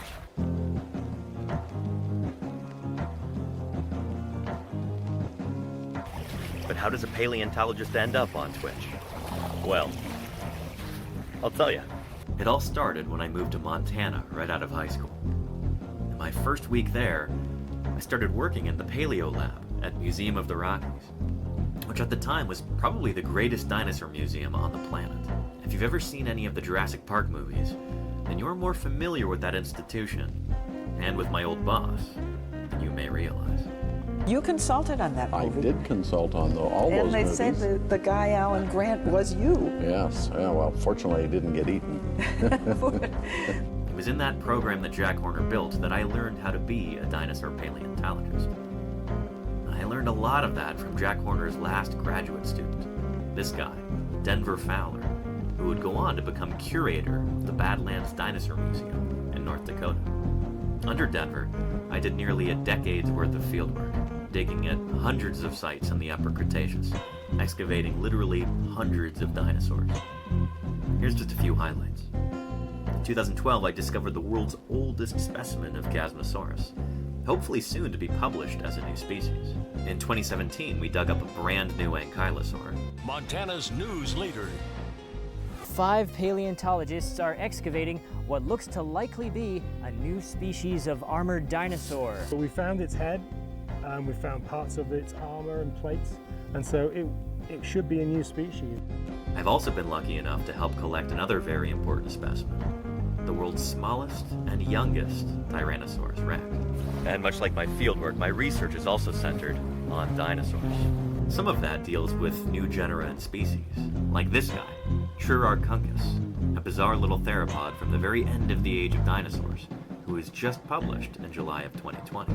I've got a few studies in the works right now, some of them focusing on dinosaur biogeography, and some others on behavioral functional morphology, basically looking at bizarre features of dinosaur skeletal anatomy and trying to figure out why those features evolved.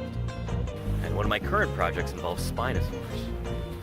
But I can't really talk about that until it's closer to publication, so don't ask me about it yet. Anyway, let's get back to how I ended up on Twitch. A couple years ago, things were definitely on the decline in Montana, so I packed up and moved back to the West Coast. And I have been so much happier here.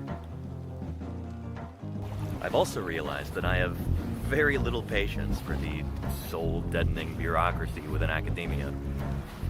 So for the time being anyway, I've moved my career in a different direction. And lucky for me, it happens to pay a lot better too. I kind of stumbled my way into a job in early childhood education. I get to make a real difference in kids' lives and help instill a love of nature and a burning curiosity for the world around them. Then coronavirus descended, and the school shut its doors. But I wasn't about to let a global pandemic stop me and my students. We just moved online. 1, 2, 3. I love digging in the dirt with just a pick and brush. Finding fossils is my aim, and so I'm never in a rush, because the treasures that I see are rare and ancient things, like velociraptors' jumps or Archaeopteryx's wings, and all the kids who wanna see them lining up at our museum. I am a paleontologist. That's who I am, that's who I am, that's who I am. I am a paleontologist. That's who I am, that's who I am, that's who I am. That's who I am, that's who I am, that's who I am.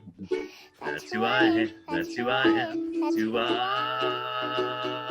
am.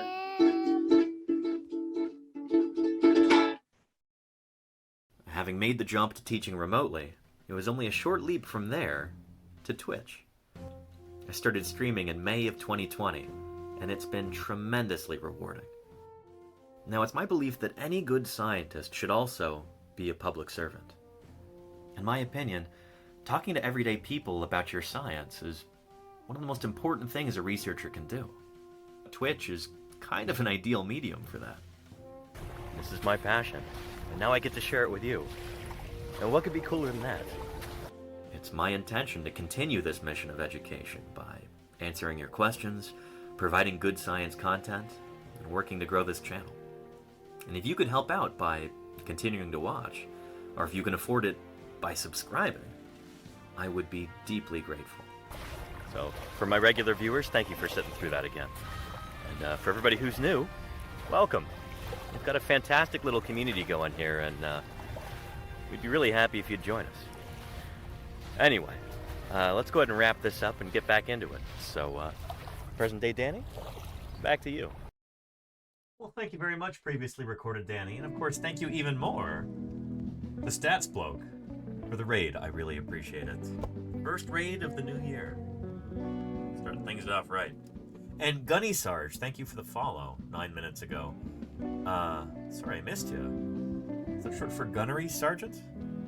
Welcome to Paleontologizing. Good to have you. Yeah, as I was saying, tomorrow, hopefully, I still need to confirm with him, and I've been kind of dropping the ball on that. Hopefully we'll be having Dr. Dave Verricchio, an expert on Troodon, on the stream tomorrow to talk Troodon. And so I'm sculpting a Troodon that I should be able to 3D print and send to Dave. He can have it in his office, he can use it as a visual aid while teaching, and I'll be able to do illustrations based on this so that, you know, we can get the lighting right and everything. I can use it as like a maquette for doing a 2D painting of a brooding, like nesting Troodon to maybe supplant this one that he's been using for years and years, which is way out of date. This critter should have feathers all over its body. Yeah. Anyhow, when was this made, I wonder? That gives the history of life its very quirky, fortuitous, chancy character. We are literally here only because of the good fortune of dinosaur extinction. Happy New Year, True. Danny. Happy New Year to you too, Timmer's Crutch. Thank you for the 7 months of support. I appreciate it. Thank you very Good stuff. Where's that book?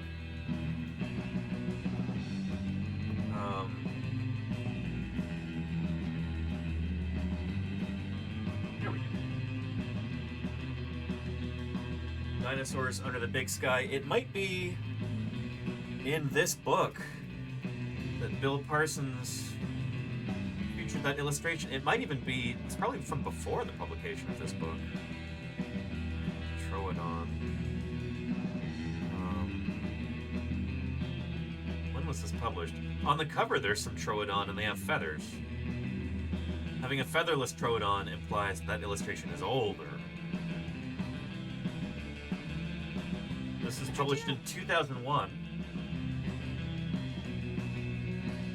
I think this illustration right here has to be from the 90s. I wonder if Dave commissioned Bill Parsons to do that painting. It's the same artist who did the illustrations for this book. Or whether Bill Parsons did it for Museum of the Rockies and Dave's been using it ever since then. I don't know. Old Tradoon. There you go. Clever. Tradoon. Old Tradoon sounds like it should be the name of a kind of a bottom shelf plastic bottle whiskey or something.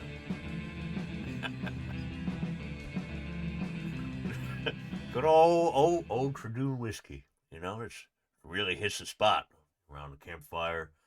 You know, on a cold evening, you want some old Tradoon. You know.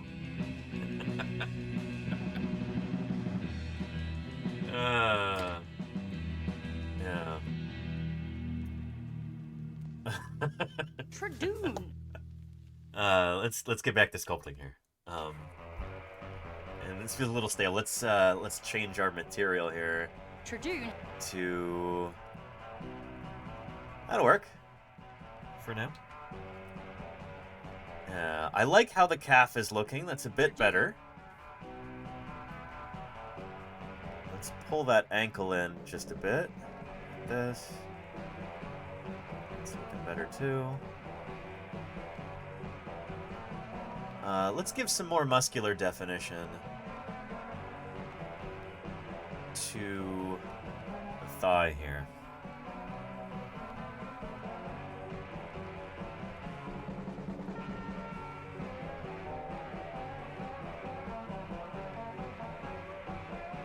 There we go.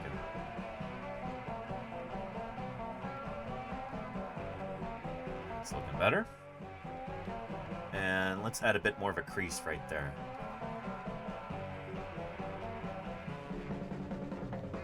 That crease tool is going to turn out to be really, really useful when we do our feathering on this.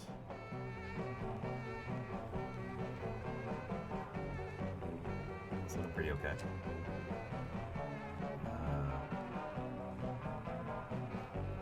And I know, right, Casey? Can you believe it? One of our New Year's resolutions this year is indeed more art streams. Or was that?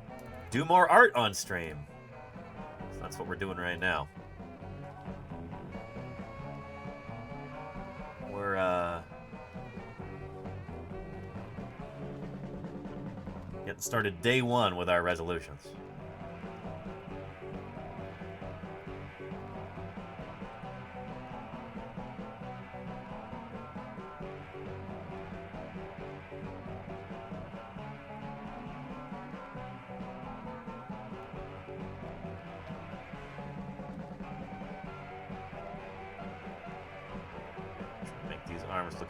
Look and feel a bit more realistic too.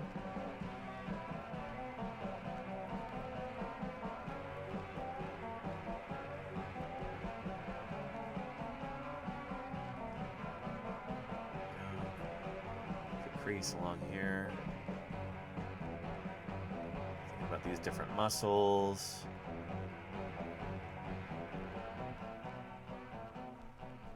And then let's think about our scapula again too. Running along up there.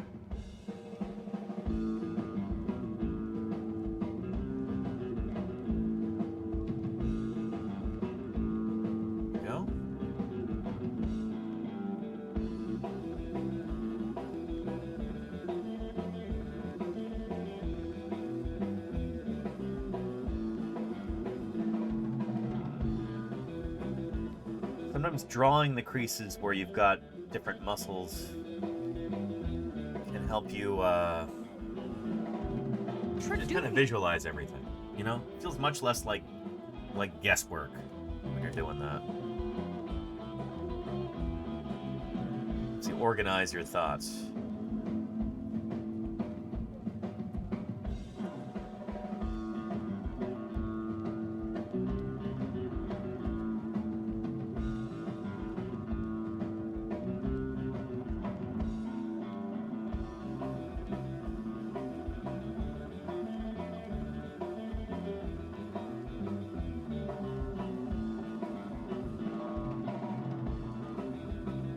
Nice.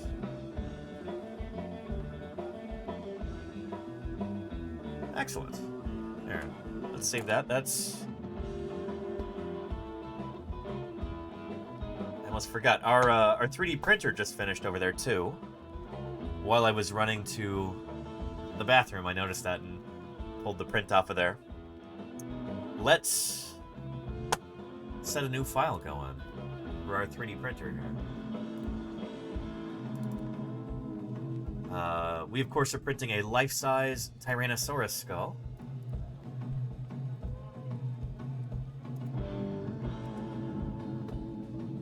This one right here, in fact, the Maximus specimen, which unfortunately sold at auction for several $1 million a few years back, but we managed to get files to 3D print this thing. And, printing it full size. Sucker's going to be close to 5 feet long. And this is going to go to the Children's Natural History Museum in Fremont, California. Once it's completed. Let's figure out which file we should print next, because this is divided up into a bunch of different pieces. I just finished... What was it? I think it was 75 or part 76 or 74. I think this is the one that I just finished.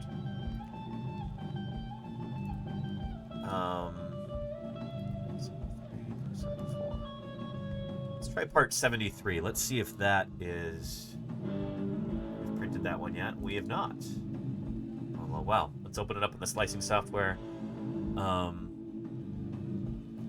I'm going to go fire up the printer, get it preheated, take the memory card out.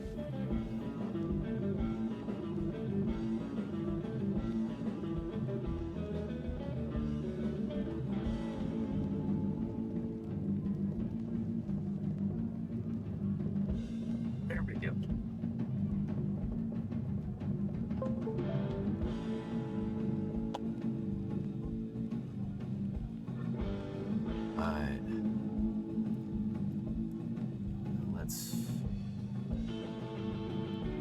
It's ready for printing.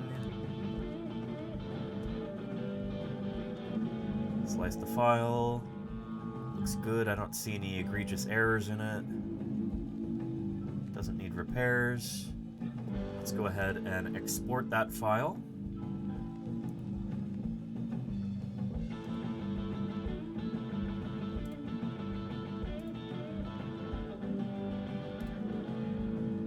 There we go. Excellent.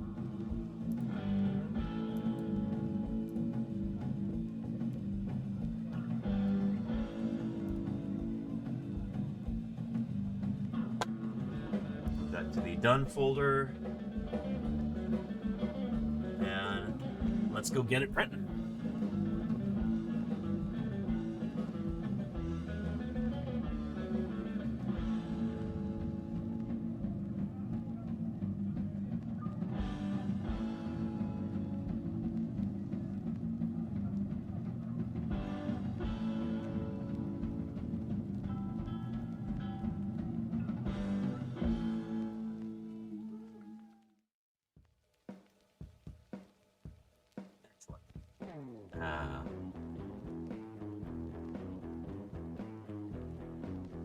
And George from New York. Fatality. Thank you for the 24 months. Thank you for returning. Happy New Year to you. I appreciate your continued support, keeping me online. 24 months now. It's a long time. Thank you for that. Appreciate you. All right, here we go. It's starting to hum to life. Printer's gonna start its kind of calibration process here, and we'll start printing that file. Beautiful.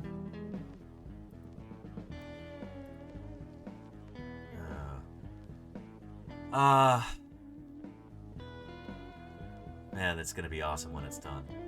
And holy cow, George from New York, thank you so much for those gift subs. 5 of them right there.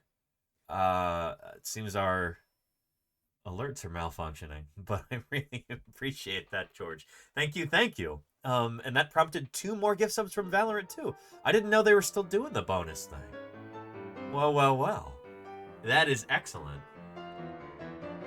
And the gift of science. Thank you, George. Valorant I gifted appreciate it very Valorant a much. subscription. Thank you, George from New York, and thank you, Valorant, as well. Brilliant.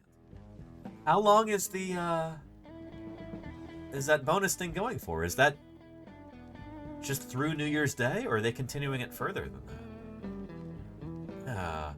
It ends at midnight your time. Well, well, well, Scorch Hellfire. Very cool. Do you know why it ends at midnight Pacific time? And not Eastern, as many things are? I think it's because the Twitch headquarters are in San Francisco. Right here in the beautiful sunny San Francisco Bay Area. I've been to the Twitch headquarters. They're over there on Bush Street. Yeah. So Twitch is on the same time zone as me.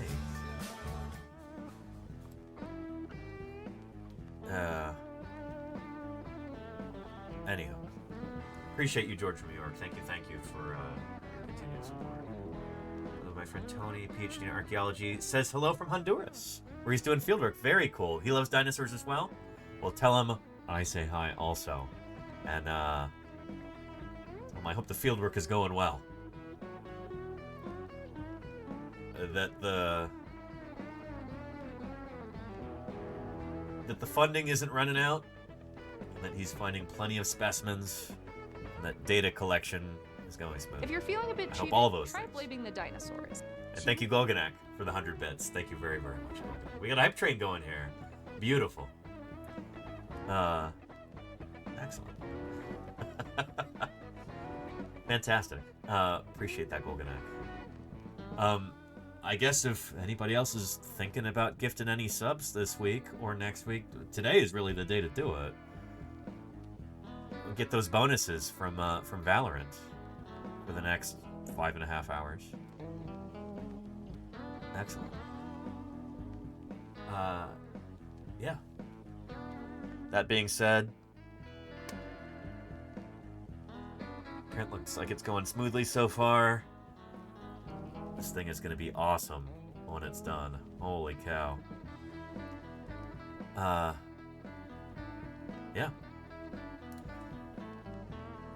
Let's get back into sculpting our Troodon here. I'm still not happy with those hands. What can we do about those?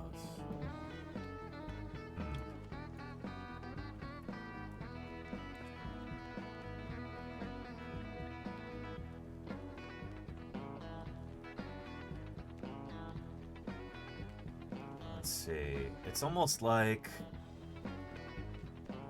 Here, I can put a big crease in here. That'll help. Oh, that actually helps a lot. Just makes more sense anatomically this way. That helps too.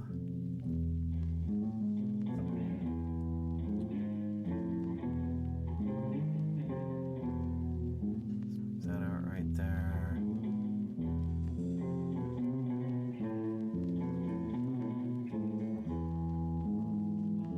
Okay, that's a bit better.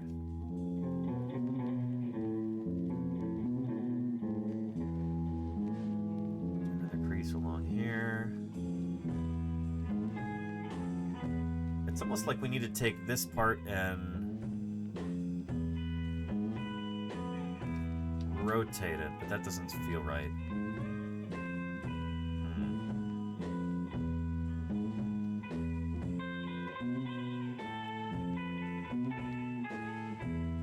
Maybe by taking the thumb and moving it in a bit like that. That does kind of feel better too. Yeah, there we go. It's one of the things I like about digital sculpting is, to a certain extent, you can kind of feel it out. Oh, does this feel right? Not really.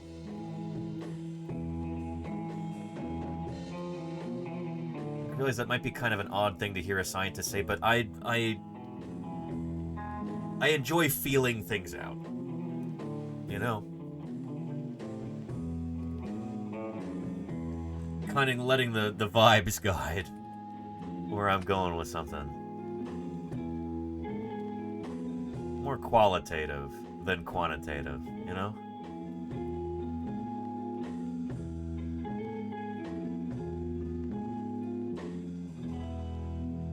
It's... Don't get me wrong, numbers can be wonderful. Especially when we're doing science. Sometimes you kind of need a break from them, you know?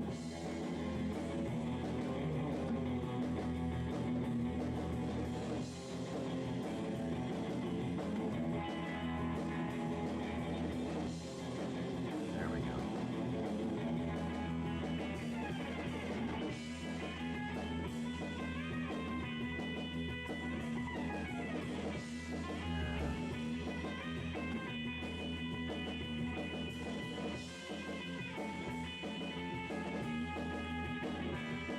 Okay, not too shabby.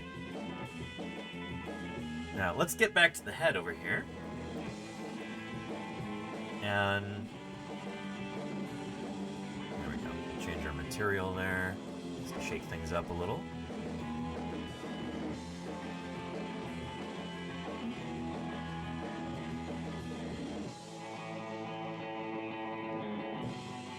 Let's kind of inflate this ridge up here.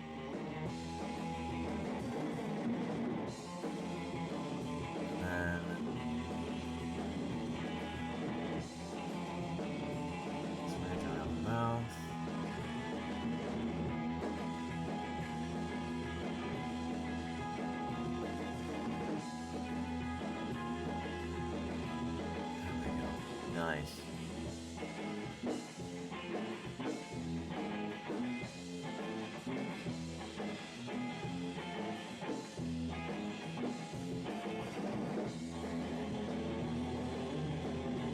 That's looking good, but the distal end of our lower jaw needs a bit of embiggening.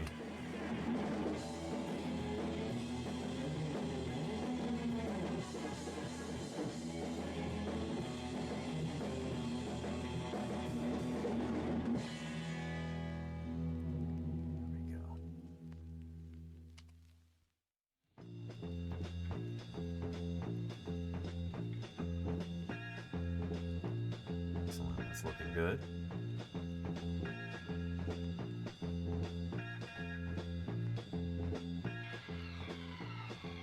And what I'm going to do is kind of pull this down all along its length. Because we want our upper jaw and our lower jaw to kind of meet together. I think I want to do the whole lips thing with this. There's been debate recently over whether or not theropod dinosaurs had lips. And it seems like there's a general consensus emerging that they probably did. I don't have a horse in that particular fight, but it seems like there's a general consensus growing around the idea that, yes, indeed, theropod dinosaurs did have lips. Not like big kissy lips. I'm talking about lips like you see on maybe a Komodo dragon. Kind of lizardy lips.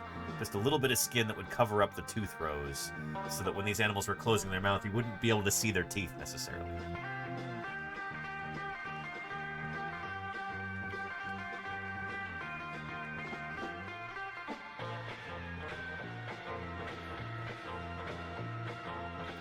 And Racer FXX says, why do we think they had lips? It just kind of makes sense from a kind of a biological standpoint. If you're thinking about an animal with teeth that are exposed to the air all the time, that's just a ripe environment for bacteria to grow and decay the teeth and just cause all kinds of problems. One of the reasons why critters have saliva is to help preserve the teeth. You're kind of creating this environment in the mouth that's more controlled than it would be if it were exposed to the outside air. It makes it more difficult for bacteria to grow. It just kind of helps maintain the health of those teeth. And the whole mouth in general. That's a big part of it. Yeah, and then you look at other animals too. Here. You've got a T-Rex skull right here. T-Rex used to be portrayed with the teeth sticking out, you know, so that even when the mouth is closed, you could still see the teeth.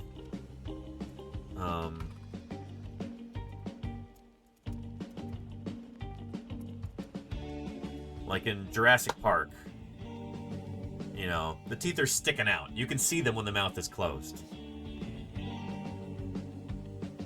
In a sense, that might make them look cool, but does it actually make sense for a real living animal?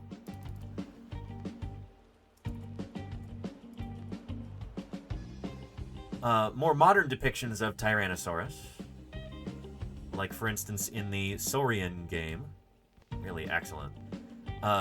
There's just a little bit of like overhang of the skin and flesh, lips, you could call them, covering the teeth, so that when the mouth is open, you can just kind of barely see the teeth, but when the mouth is closed, you can't. Like, here's the young T-Rex here, and you can't see the teeth at all. This makes sense when you look at some modern animals.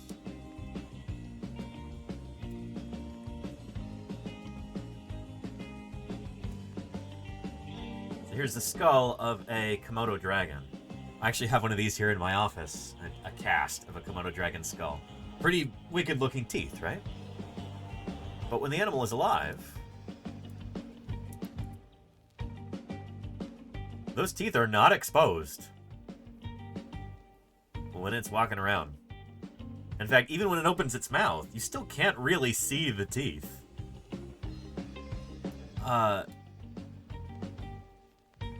Theropod dinosaurs may have been very similar to this, you know? So yeah. Yeah.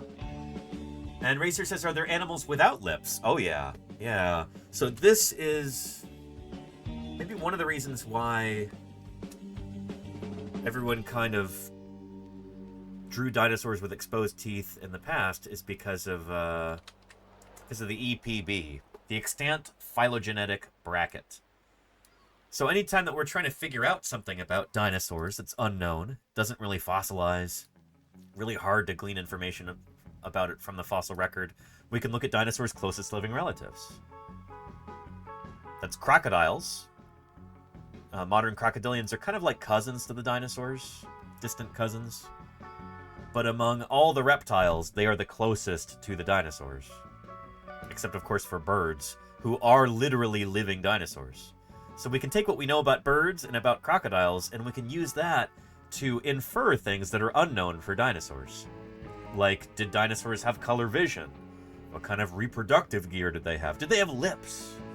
You can use the EPB to help organize your thoughts about this and make guesses that might be a little bit closer to the truth than if you're just wildly guessing, you know?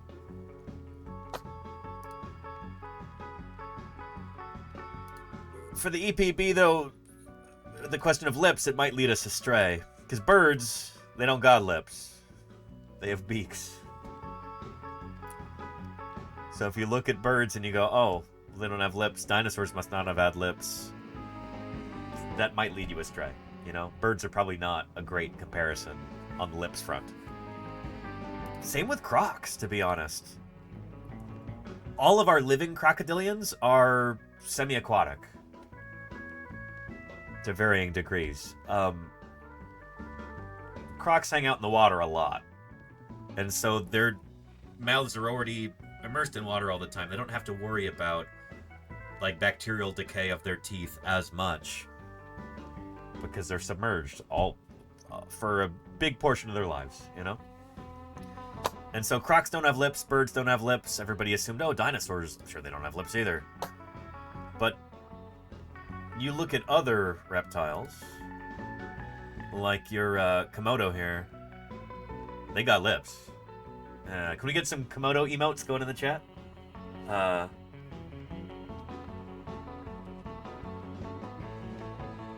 Yeah, there's the big Komodo model at TwitchCon. Big photo op thing. Let's see if I can find that clip when I was there this year. With my Velociraptor. Velia here doesn't have lips. She is lipless, which is maybe not ideal. Maybe she should have lips. That was just a little bit difficult to put together. Where's our Komodo? There we go. Yeah. So yeah, no protruding teeth in the big Twitch Komodo there. Yeah.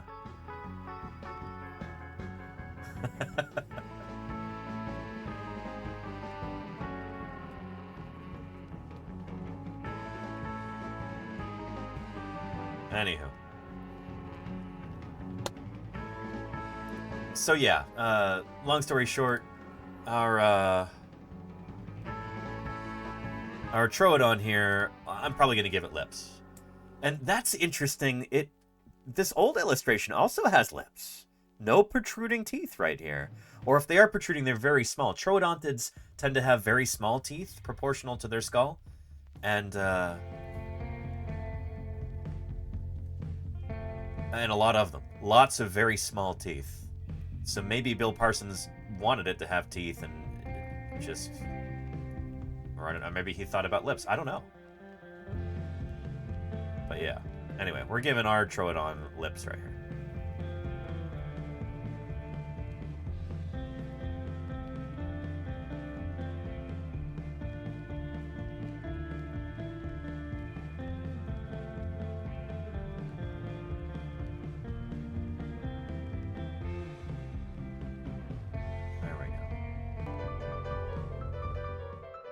And K-Crew, thank you for those gift subs there. I really appreciate it. Thank you, thank you. We've got some bonus ones from Valorant, too. Valorant a subscription. Thank you, K-Crew. Brilliant. I appreciate it. Oh, look, the Brachiosaur. That's really funny looking. I didn't plan it that way. King_crew_K is getting serious with those 5 gift subs. Hey crew, thank you very much for those 5 gift subs. I appreciate that tremendously.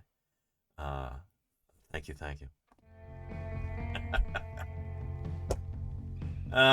There's 5 people in the chat who won't have to watch any ads for the next month. It'll be February before they've got to watch an ad, K crew. Thanks for helping me start off the new year right with that support. Appreciate you. Yeah. And Racer says, thanks for explaining. You bet. That's what I'm here for, you know? That's what this channel's all about.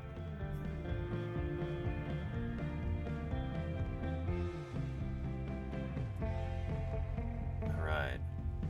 It's looking okay right there.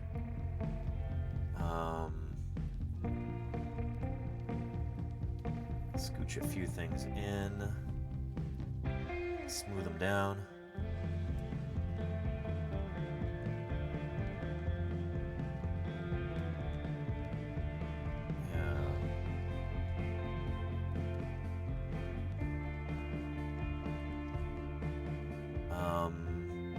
If we can use, if our flatten tool would be helpful here. If we get it at the right angle.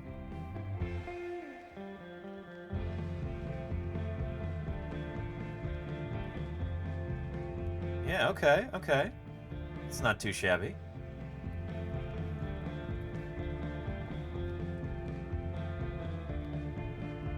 We're going to want a bit of an upturn right here before the eye, and then it downturns again right there when we're talking about our lip line.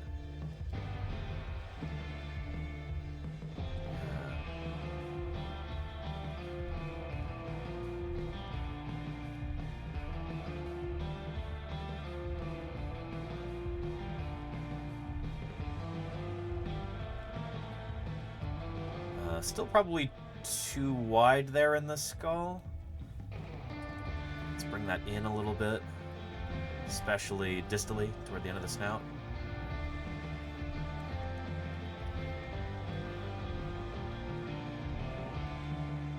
Yeah, nice. I like it.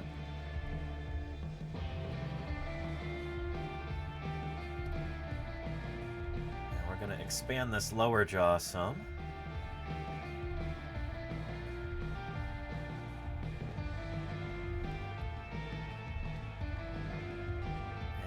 Plane it down here.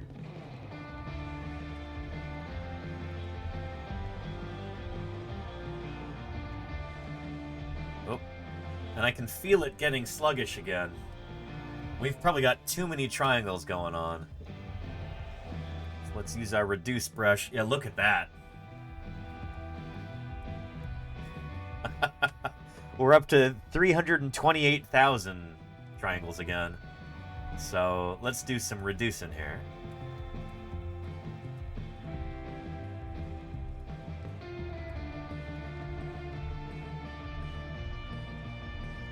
This program is really good at kind of maintaining general shape without necessitating a ton of detail.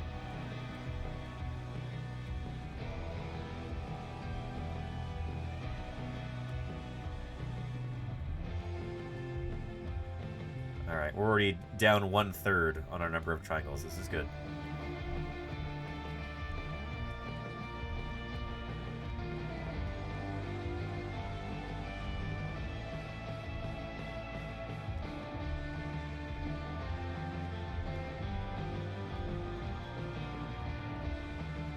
There we go. Excellent.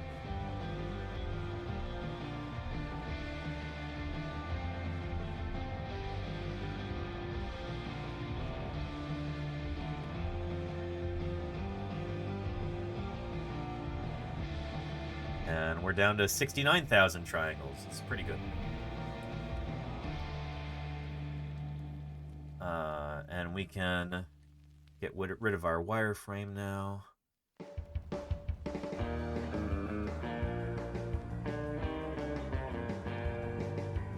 Let's take a look. He's kind of going right now. Let's take those cheeks in.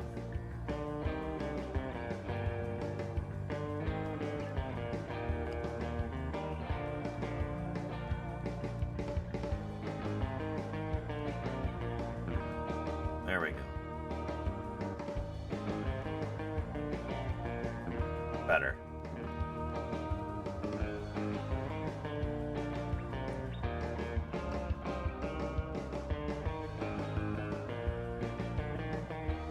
Not too shabby.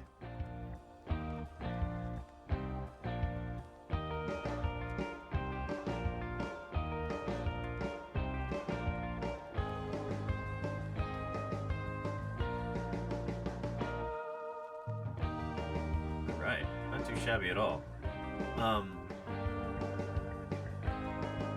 Let's do a little bit of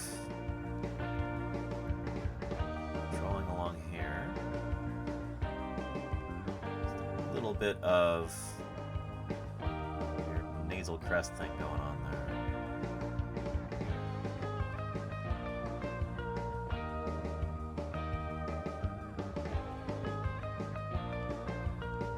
Nice. Looking good. Looking very good. Do you think we started off a couple hours ago with just a sphere, and now we've got this? Yeah. This is excellent. And Casey Snowart, this is Sculptress. Yeah. I'm trying to teach myself how to sculpt in Blender, but there's a steep learning curve for that, and you know, if I'm going to be streaming something, I don't want to be fumbling with the controls the whole time. And so we're just we're using a program that I'm very familiar with right now.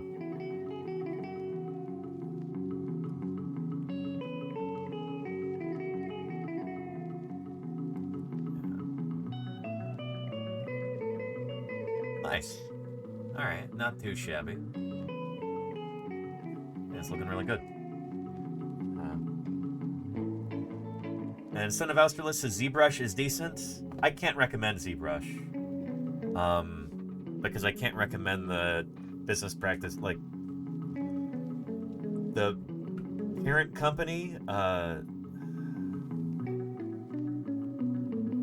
ZBrush got purchased by a company called Maxon a while ago, and they've got some pretty unethical practices when it comes to subscriptions. So I unsubscribed, and they continued to charge me $40 a month for like well over a year, and I kept going to cancel it, and it kept saying that it was canceled, and then it wasn't canceled. And they would change the name on the credit card statement, so it would be something that I wouldn't recognize. It wasn't just Maxon, it was like Independent Digital Solutions or something like that, and it's like, the whole thing felt like a scam. So I don't touch ZBrush at all anymore. Yeah. It's pretty bad. It's pretty bad. Anyhow. And Squiggle says, I'm guessing when this is done, it'll get exported in 3D printing format. Yeah, that's the idea. I'll be hopefully 3D printing this, but I'm also going to be using it as a basis for a 2D painting that I'm going to do. You know, basically modernizing this. That's our template for this illustration, because I know that Dave really likes this. He's been using it since the 90s, I think. I thought it'd be nice to give him an updated version that he could use in talks and papers and everything else. Yeah. Casey says, did you ever get that subscription canceled? Yes, and then it popped up again, and then I kept sending emails to the company, and I finally got it canceled. And right now I'm fighting with them trying to get refunded for some of this stuff, but yeah. Anywho. Yeah. So anyway, I'm not trying to teach myself ZBrush anymore. Blender is the way to go. I know it's going to be tricky to learn, but it'll be worth it. Blender is one of the most powerful programs out there. You can do so much with it, so I'm excited to learn it, even if it's going to take a while. Alright, let's cut that neck a little bit.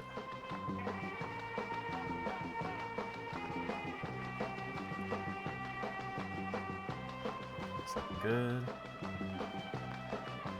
A crease along here.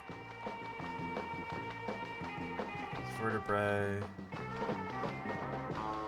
Actually, it shouldn't really have that, huh? Well, if it should be much closer to the midline of the animal. So let's undo those parts. Just do that right there.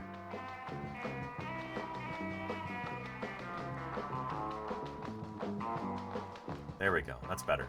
That's much better. Our hips up here, the ilia, I think they might kind of pinch in. A lot of theropods do this, where the ilia kind of pinch together at the top. So I'm just going to kind of leave that alone for now. Do a nice crease right here. We've got the transverse processes sticking out of the sides. And then it's just going to kind of meld in. This is all going to be covered by feathers anyway, so it's not essential that I have these version of heaven. ZBrush Zookeeper, thank you for the follow. Welcome to Paleontologizing. It's good to have you here. Yeah.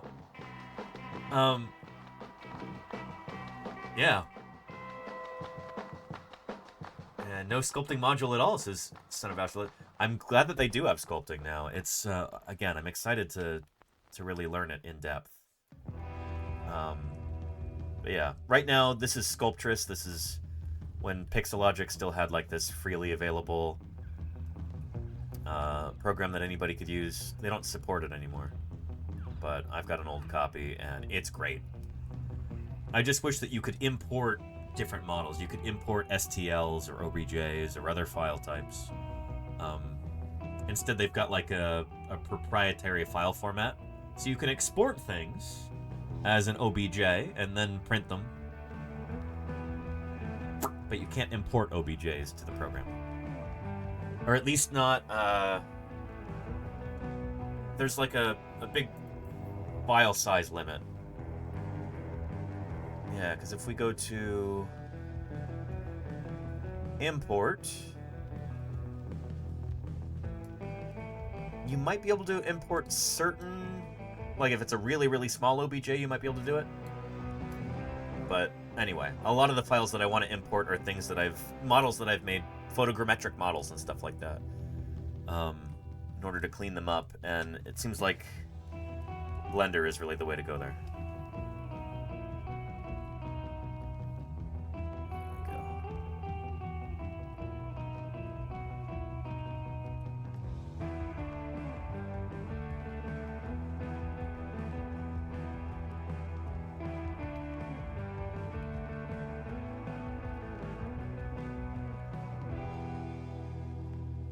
Nice. I'm still a little worried that the chest is too broad here. I think I'm gonna wanna pinch that in even further. Let's try that and see what it looks like. Bring that in like this. I like it actually.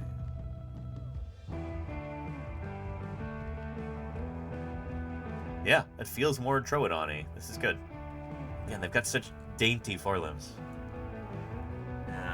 And Devolved says, what's up with two-legged dinosaurs' front limbs being almost useless? That's only true of certain two-legged dinosaurs, Devolved. For a dinosaur like Tyrannosaurus, for instance.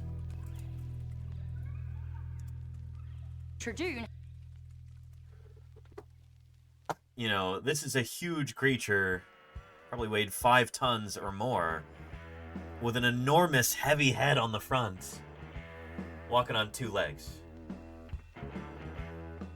This is a balancing act, an animal like this.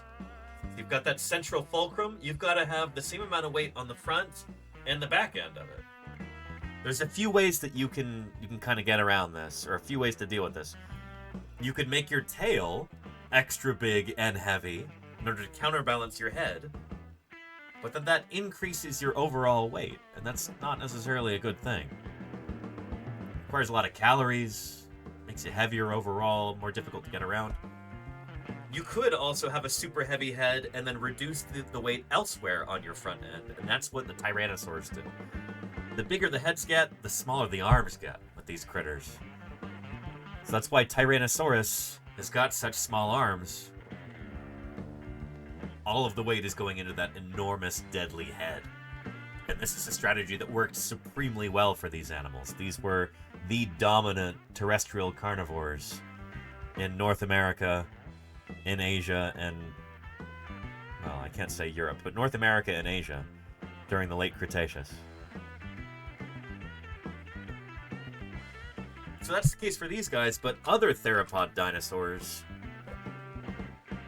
did have really big, beefy arms, or very powerful arms. Therizinosaurus is a good example. This is a big plant-eating theropod. So these guys went, they went vegetarian. They shifted their body weight, their center of gravity backward. They became much more slow-moving, but they developed these big, huge arms, probably for reaching up into the treetops and pulling down branches to eat the leaves off of them. Also, those arms would have been a formidable weapon against attackers or rivals. We see this in dinosaurs like Dinochirus as well, which is an ornithomimid. But another plant eater, presumably. Enormous arms on this critter, too. Spinosaurids, too. like Suchomimus. They've got some of the most robust forelimbs of any big two-legged meat-eating dinosaur, any theropod. Very, very robust.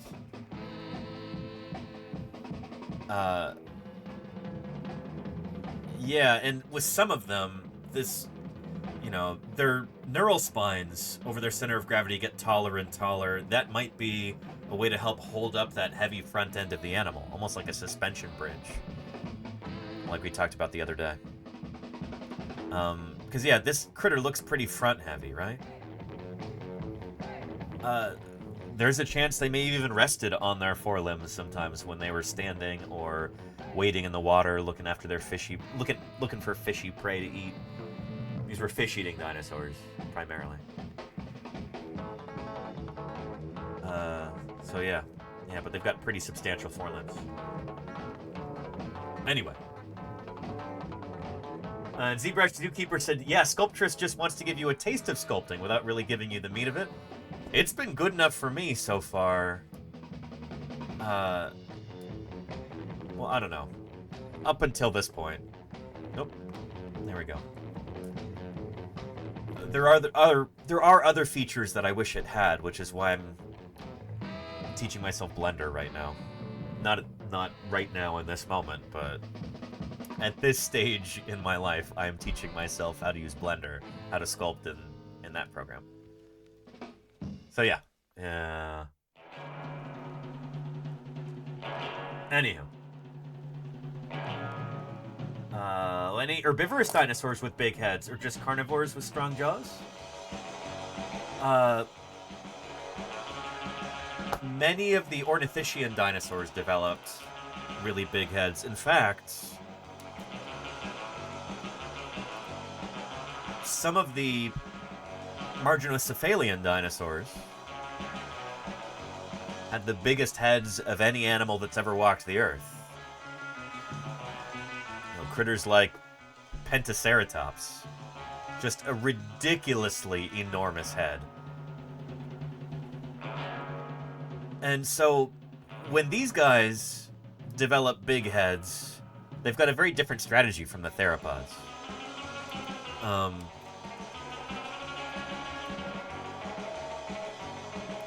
The ancestral ceratopsians, like Psittacosaurus, were probably running around on two legs most of the time. But as their heads get bigger and bigger, these guys become quadrupedal.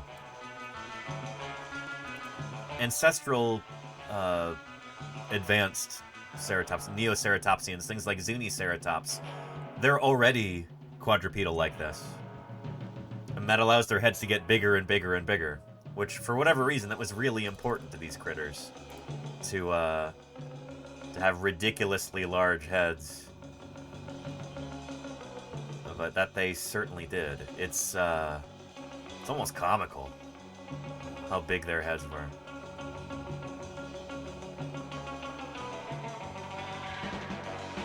Yeah, like,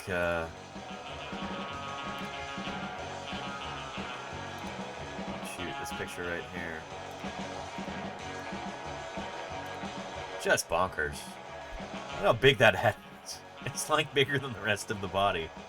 Yeah. More shield, more horns, more beak, more everything. Yeah. Yeah. Just wild. Yeah.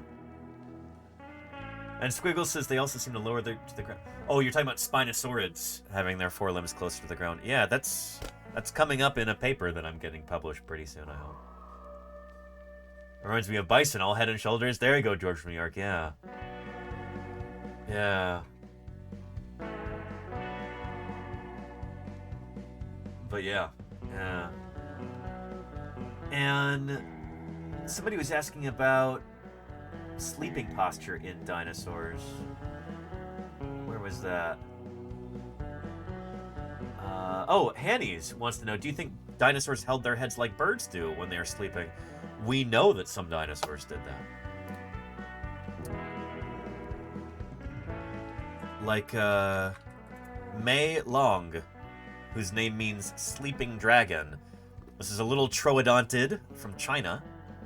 Probably a juvenile. I don't think this animal was full grown because it is tiny, tiny, tiny. You know, like this big. It's not a large dinosaur. It's almost certainly a juvenile, maybe a hatchling. But it was found curled up like this, with the head tucked underneath the wing, the forelimb.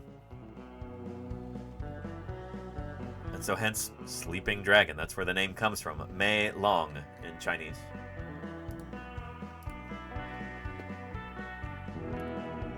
It's another one of those now thousands of pieces of evidence that birds are living dinosaurs, that birds evolved from dinosaurs.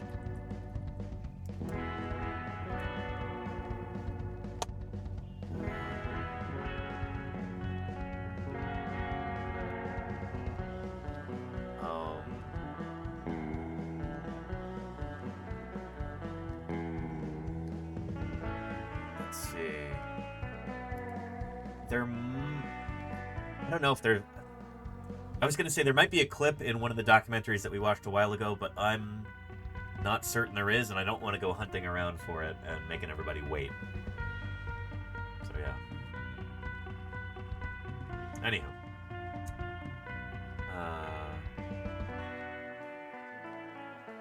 Yeah. And was there sexual dimorphism in those big heads? That's an excellent question, Akamanita. An excellent question. As far as we can tell, there is no sexual dimorphism in the heads. For those of you wondering, sexual dimorphism is when different sexes look different from one another. Dimorphism. Dimorphism implies males and females, but in other organisms there can be more than one, or more than two, like morphotypes. Anyway, we don't have evidence of sexual dimorphism in ceratopsian dinosaurs. Part of that might just be poor sample size. So for Pentaceratops right here, we really don't have enough of them to be able to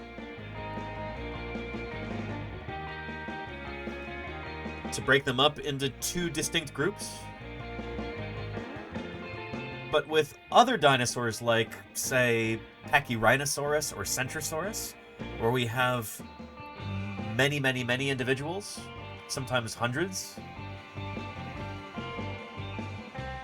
Not hundreds, but maybe dozens if we're being generous.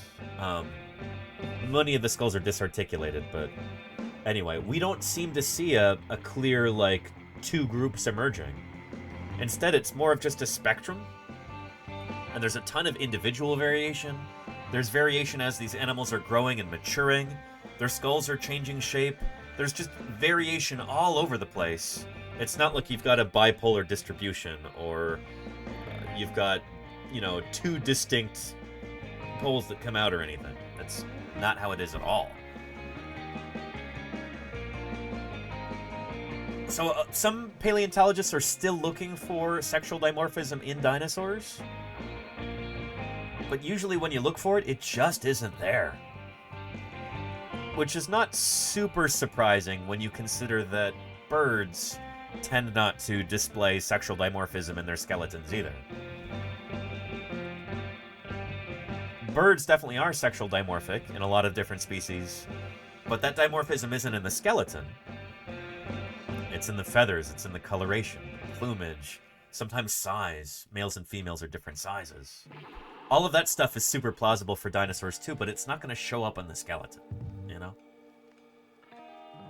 At least it hasn't so far. Try as we have to find it. It's nowhere, it seems. So yeah. Anyhow. And Henny says, are there any animals in the animal kingdom where males and females live mostly in different niches? Almost certainly, yeah. There are examples where the males don't really do much of anything. Anglerfish are probably a good example.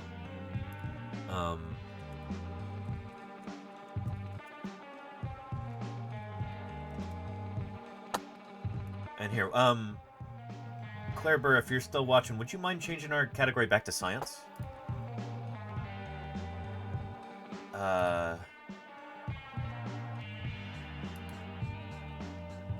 Yeah.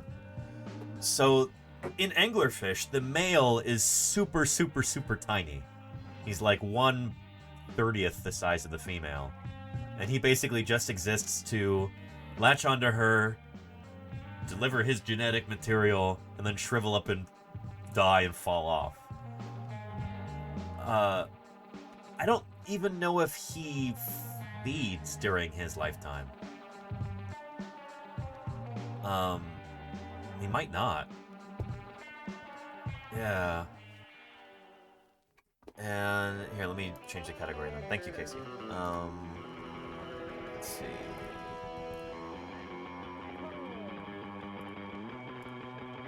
There we go. Yeah, so is that a different niche? Probably, you know?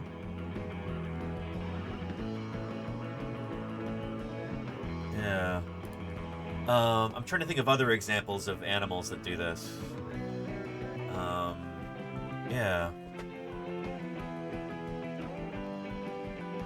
And kind of like lions, males just grunt all night while the females do all the work. Sort of. I don't know if those are different niches, though, because they're generally eating the same thing. They're living in the same habitat. It's just the females are the ones who hunt in a social situation. But when there are unattached male lions, when there are like... You get like bachelor packs of male lions. There's a bunch of young males, and they just hang out together. And they might hunt as a group, or they might hunt on their own. But I would say that's the same ecological niche. They're still eating wildebeest and zebra and king buffalo or whatever else, you know? And they're still living out there on the African veldt. It's not like they live in the jungle or up on a mountainside or something like that, you know? Yeah. But yeah. Oh, and Bondulator, that's actually, I really like that example. Yeah, the female mosquitoes are the ones who actually feed on animal blood. The males don't do that. They eat nectar, right? That's an excellent example, Bondo. Well done. Yeah. Oh, and it's only the gravid females that feed up. Is that right? Only the females who are who've got eggs in them. Huh. Yeah, females need the protein, males don't. Makes sense. Yeah. Yeah. And black widow males. Yeah, I don't know what do they even look like? Male black widow. Oh yeah, that is some pretty extreme dimorphism there. A female versus a male? Yeah. I wonder if they eat something different from the females. Live in a different habitat. Or a different part of the habitat, rather. I'm talking about small critters. I don't know. It's a good question. Yeah. And Win528 says, with regard to the mosquitoes, the female mosquitoes drinking blood. That makes sense. You crave all kinds of things when expected. I suppose so. Yeah. But yeah.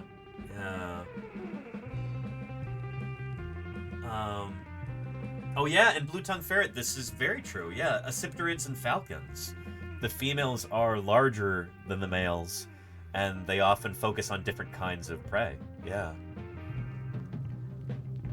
I think it would depend on who you ask whether that constitutes different niches. Is that different enough that those are different niches if they're focusing on different size birds that they're catching? Yeah, I don't know. It'd be a great question for an ecologist. And what about peacock jumping spiders? I don't know much about them at all, Germs. Oh. Yeah. Anyway. And hello, Lordy. How are you doing? Am I going too late here? Is that what you're implying, Lordy?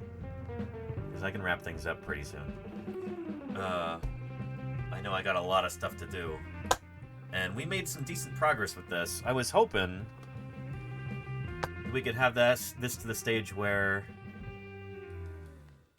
I could print it, but it's not there yet. But it's a good start. Yeah. Oh, just saying hi. Oh, thanks, Lordy. Yeah.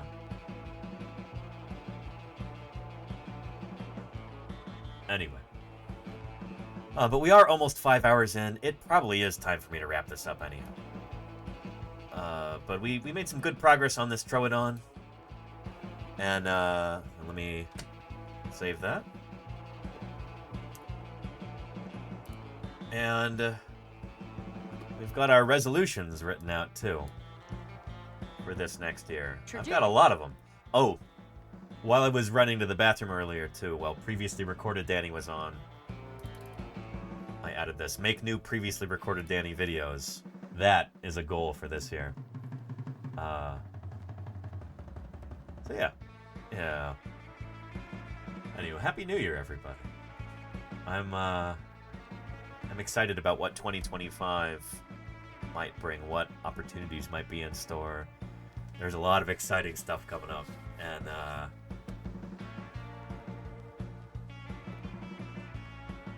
I'm looking forward to bringing you as much fossil science as I can from here in the office and IRL, live from the field or from various museums.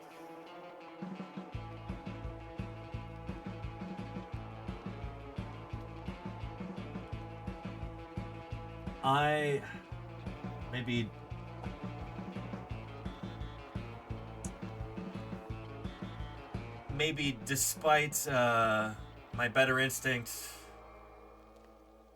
I'm optimistic about 2025. We're going to do some really cool stuff in this community. I've got some cool stuff coming up. I'm going to do my best to make this a good year.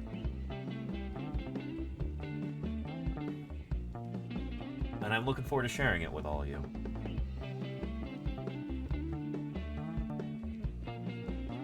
So happy 2025, everybody. I'm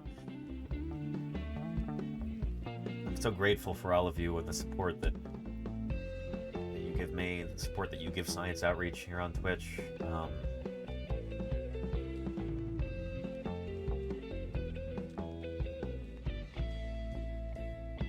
We're going to do some cool stuff this year.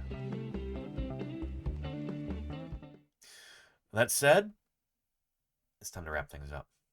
So let's put a Deinonychus skull under our credits here. And, come on now. There we go. Let's see who else is here on Twitch right now. Maybe even doing some science. Excuse me.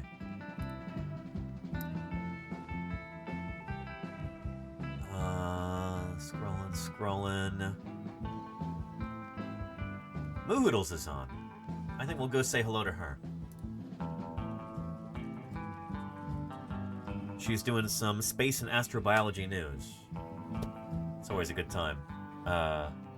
Excellent. Thank you to everybody being named in our credits at present. Subscribers and resubscribers, new followers, cheerers, gifters, raiders, chatters, question askers, lurkers, and of course, moderators. Thank you, mods, for all of your hard work. I appreciate you very much. Thanks for being the beating heart of this community. It's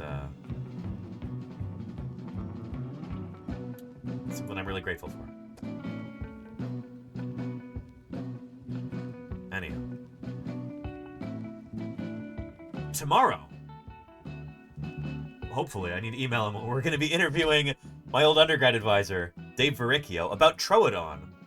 Everybody's favorite dinosaur on this channel. Everybody loves Troodon. We get some Tradoons before we sign off.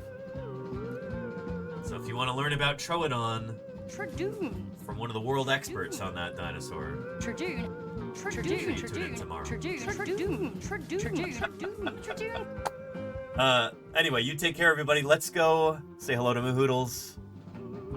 See you later. See you tomorrow. Bye-bye. Tradoon.